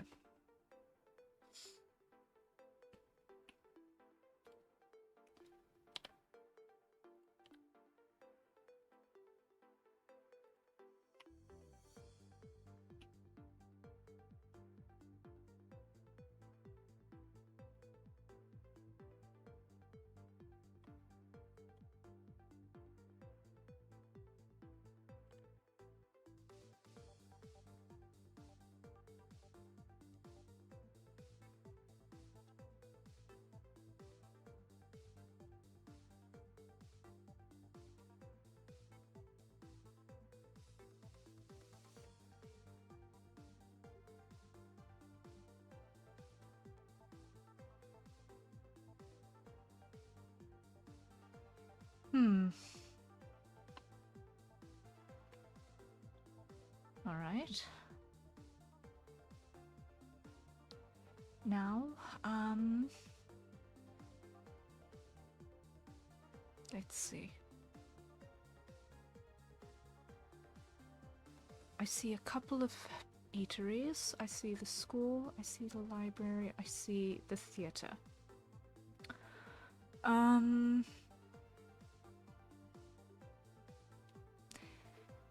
What I don't have is a significantly...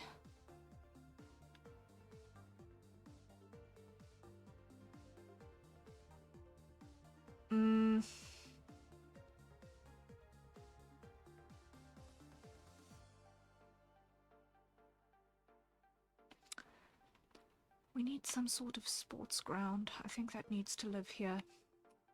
Some sort of sports ground.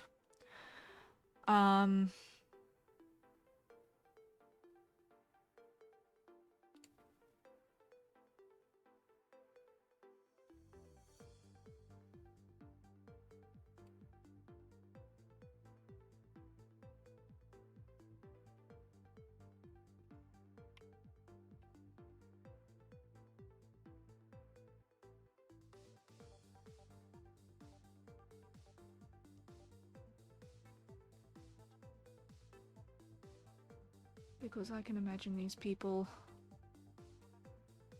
wanting to let off steam with sports.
Okay.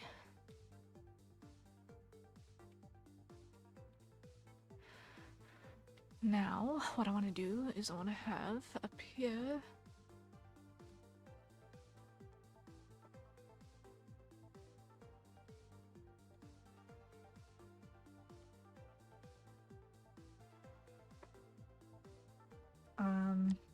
bring it up, bring it up, bring it up, just that we can see it.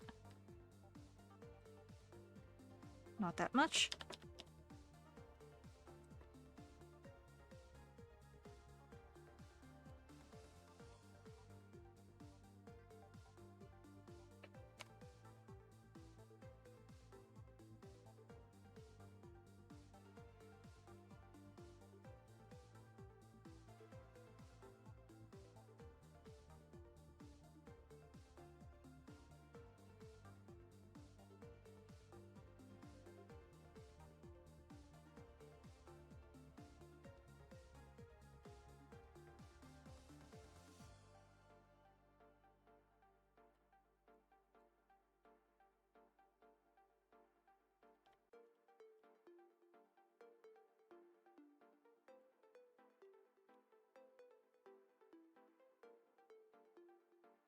Something not entirely dissimilar to a tennis court.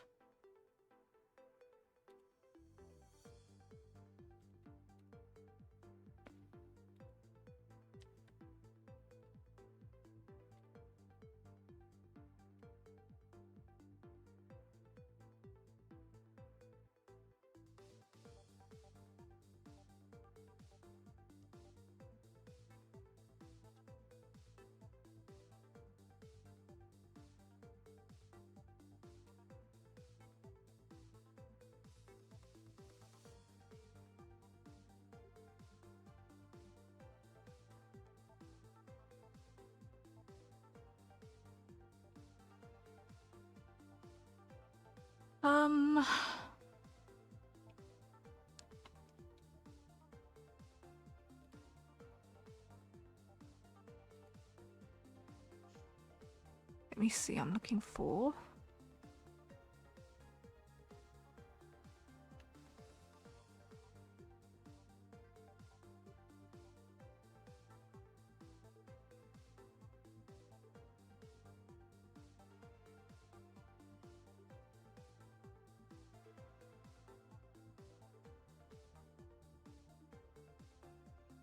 Is there anything?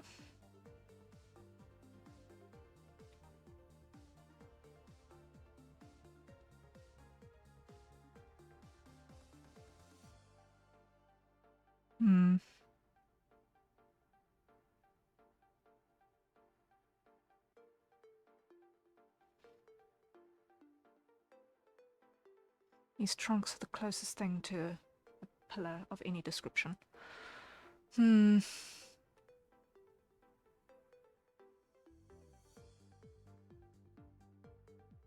No. I'm gonna leave it as is there because the facilities that would make up a sports center are presently a little bit out of my brain. But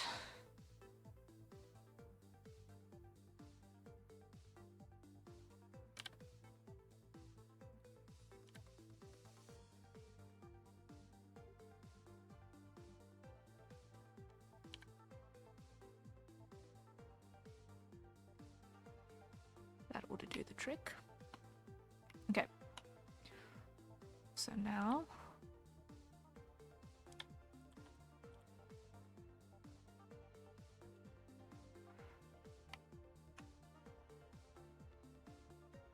I can move this closer.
Okay, we go and copy that.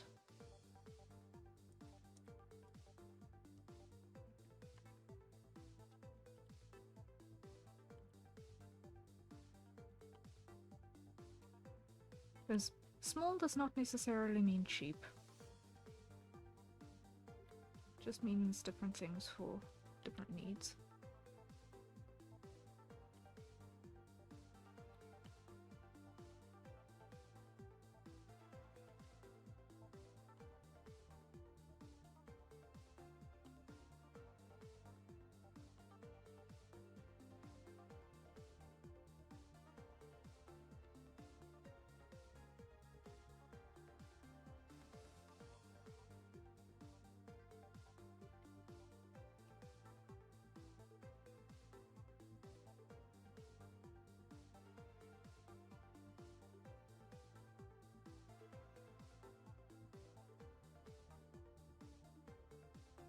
There we go.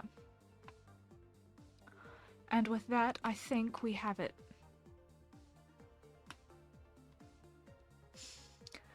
We have our city.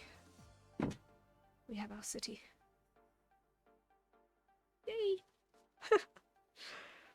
Ooh, we've been live for 6.5 hours. We've been live for 6.5 hours. Joy. But we got a lot done. We got a lot done.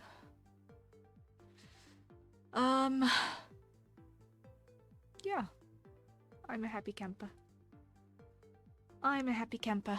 Okay, let me just do this though, because otherwise I'm going to be annoyed. Let's just go raise this one.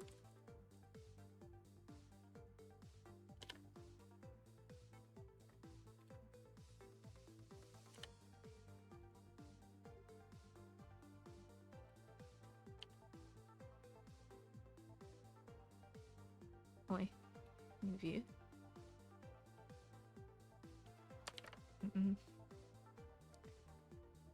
No, wait. Wait. Delete you.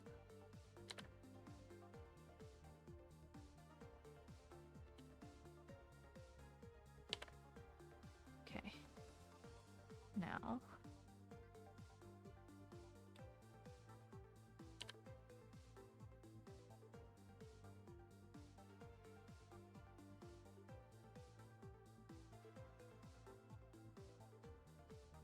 here.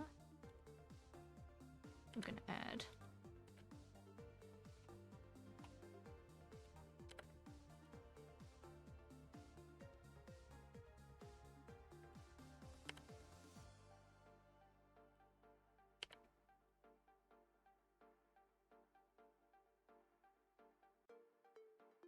like so. Okay, now we're gonna do this.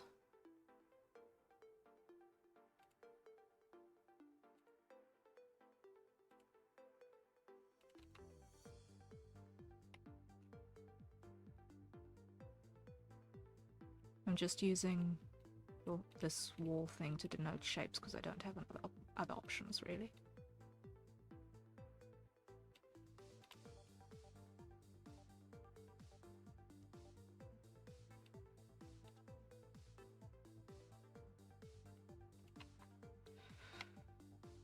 Okay.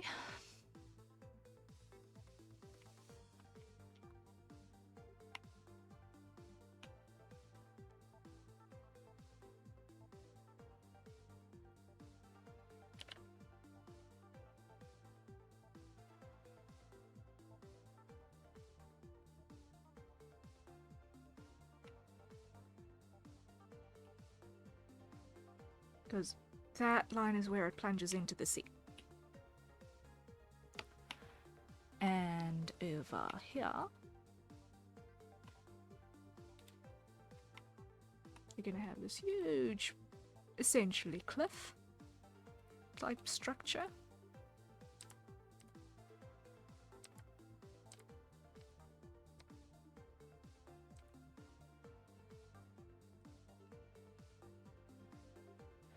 And then all of the way down here.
All of the way down here, we're going to now have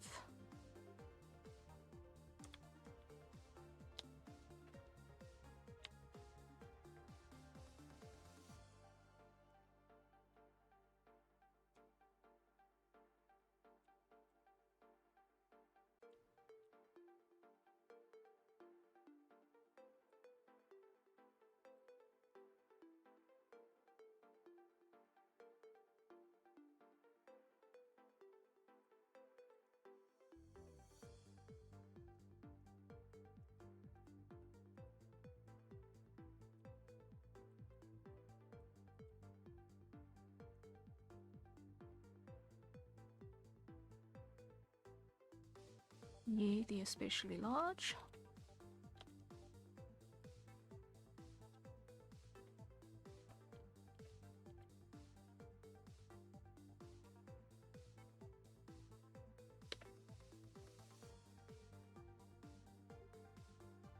Like so. And with that, I think we've got an idea of our city. I'm happy. I'm happy.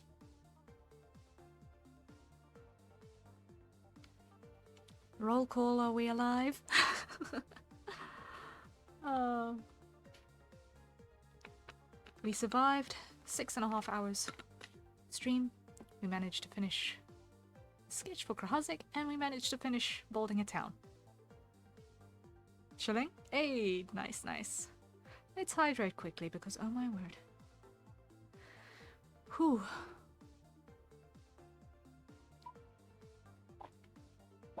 It is 2 in the morning. Lovely. But it was a most productive stretch till 2 in the morning. That puts me at 5 hours of sleep tonight. Okay. So I'm happy. I'm happy. It's an awful lot more planned than the previous version, which was kind of just, we'll roughly throw things more or less here-ish. So I'm really, really happy that we've got something that is significantly more planned. Significantly more planned.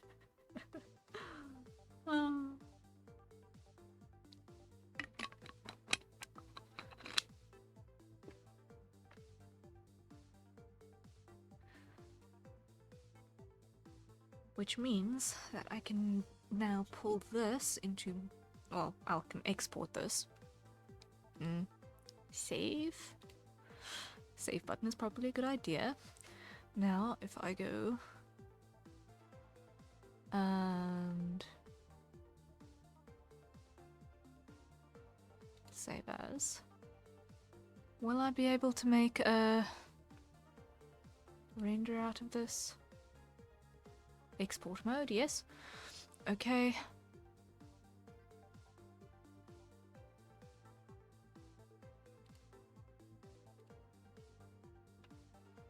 Biggest size I can. Only the map area. Not interested in the grid.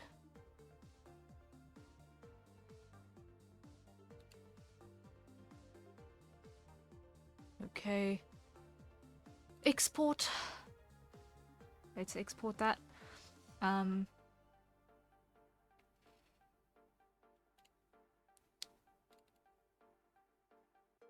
Ooh, no. That is definitely not right. Delete that.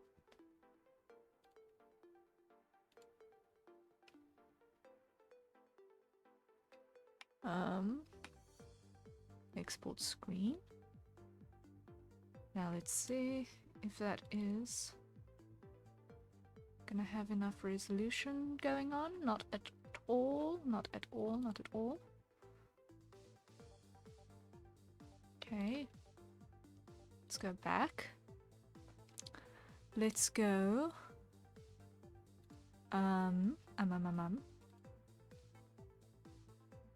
Show map area. Where is it currently putting my map area? All the way down there. Custom. It is super tiny right now. That ain't gonna fly. So let's go start by making it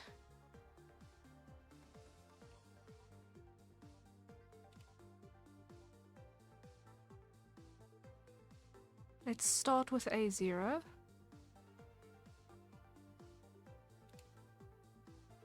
And that is still nowhere near enough.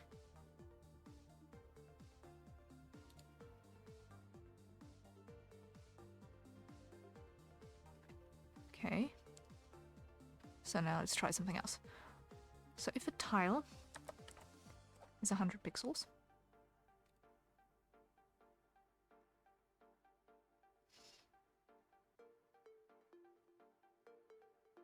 supply, let's do 300 of those by 800 of those, apply.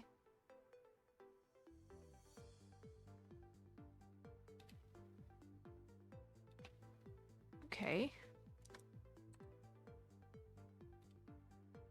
2x6. Apply. Let's see, that still only covers a tiniest fraction of this map. Oh boy.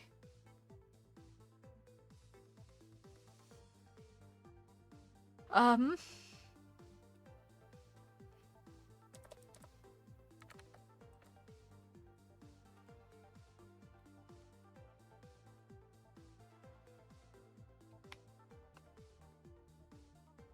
Hmm.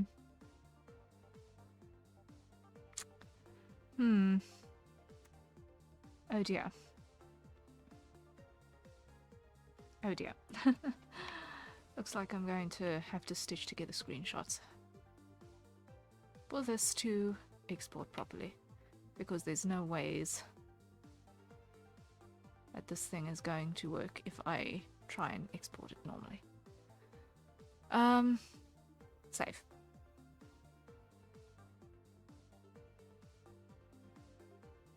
Oh well.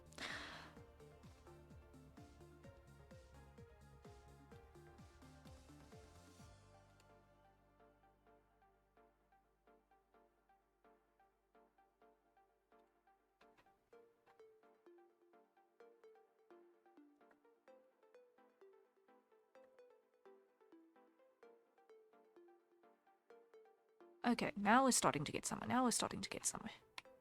Okay.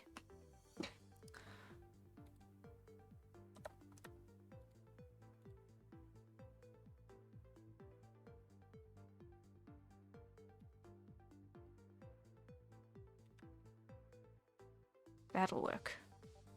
Okay. Let's see. Will it work this time?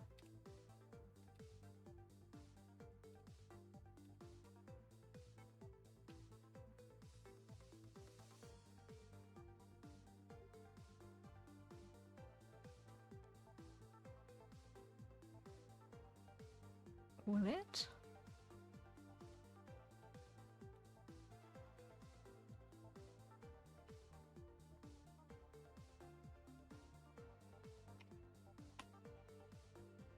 Almost. Almost. Okay. So let's try.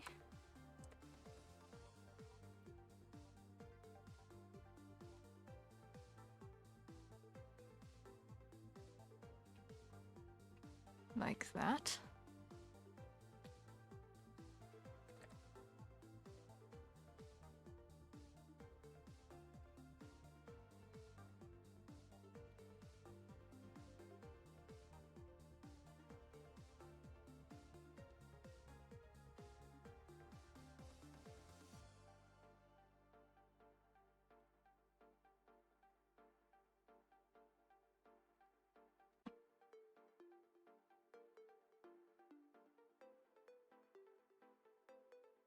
And that is good enough. Okay.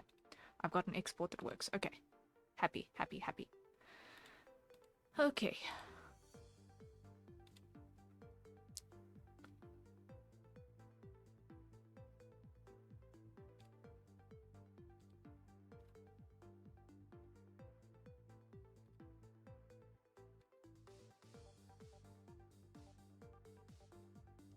One can at least read what's happening there, so let me just copy that.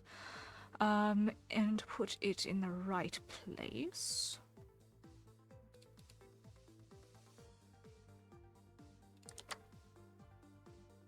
There we go. Okay, I'm happy. Guys, that was a marathon. As kind of usual. Unplanned marathon, but hey, we had success, we had victories. And I'm happy. So yeah, Krazik, I will be sending you your sketch on the morrow in the morning. Because I am now on little sleep, but we have plans. And I am a happy camper.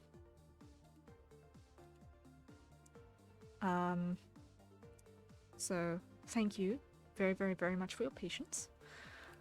We managed to get a lot done. And yeah, I think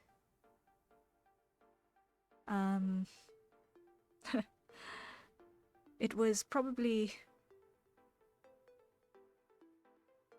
one of the weirder streams that I've done in terms of jumping from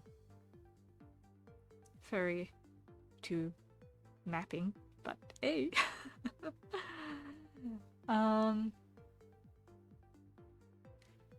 But I think we managed to get a lot done, and I feel like we were productive. And what we were working on today is also something that is going to have application value for the things that are being developed. So I'm happy. As for why I was working in Canvas of Kings, I was looking for map drawing tools a couple of months back already when I was first concepting things, and I came across it, and it was affordable at the time and had everything that I needed. It was simple, it was modular, it was splines. So it's like, okay, that's the tool that I need. And it has once again proven its worth. It's got some limitations, but overall, it is a solid tool, so I'm happy. But yeah, thank you very mumuch for your time. I appreciate it. Rest well when you get to it, but I now need to go and sleep. And spray my throat full of anti-inflammatories again because I feel like I've swallowed a bee.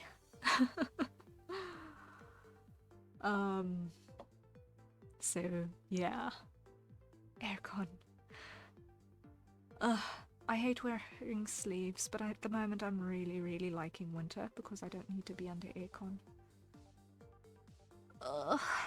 I'd have all of the money so that I could build a room to my own specifications so that I could be warm while my computer could be cold. Dreams. Anyway, thank you once again, and I shall see you all when I see you. It is probably not going to be before Tuesday. Because tomorrow I need to actually rest. I can feel that my hand is complaining now, courtesy overdoing it on the mouse of all things. But yeah, we will resume creating things and stuffs. What exactly we're going to be working on, I'm still going to figure out between now and then, but there's a lot in the pipeline, so we can pick and choose. And yeah, fun times. Thank you guys. Rest well. I'm gonna tap out. Cheery bye.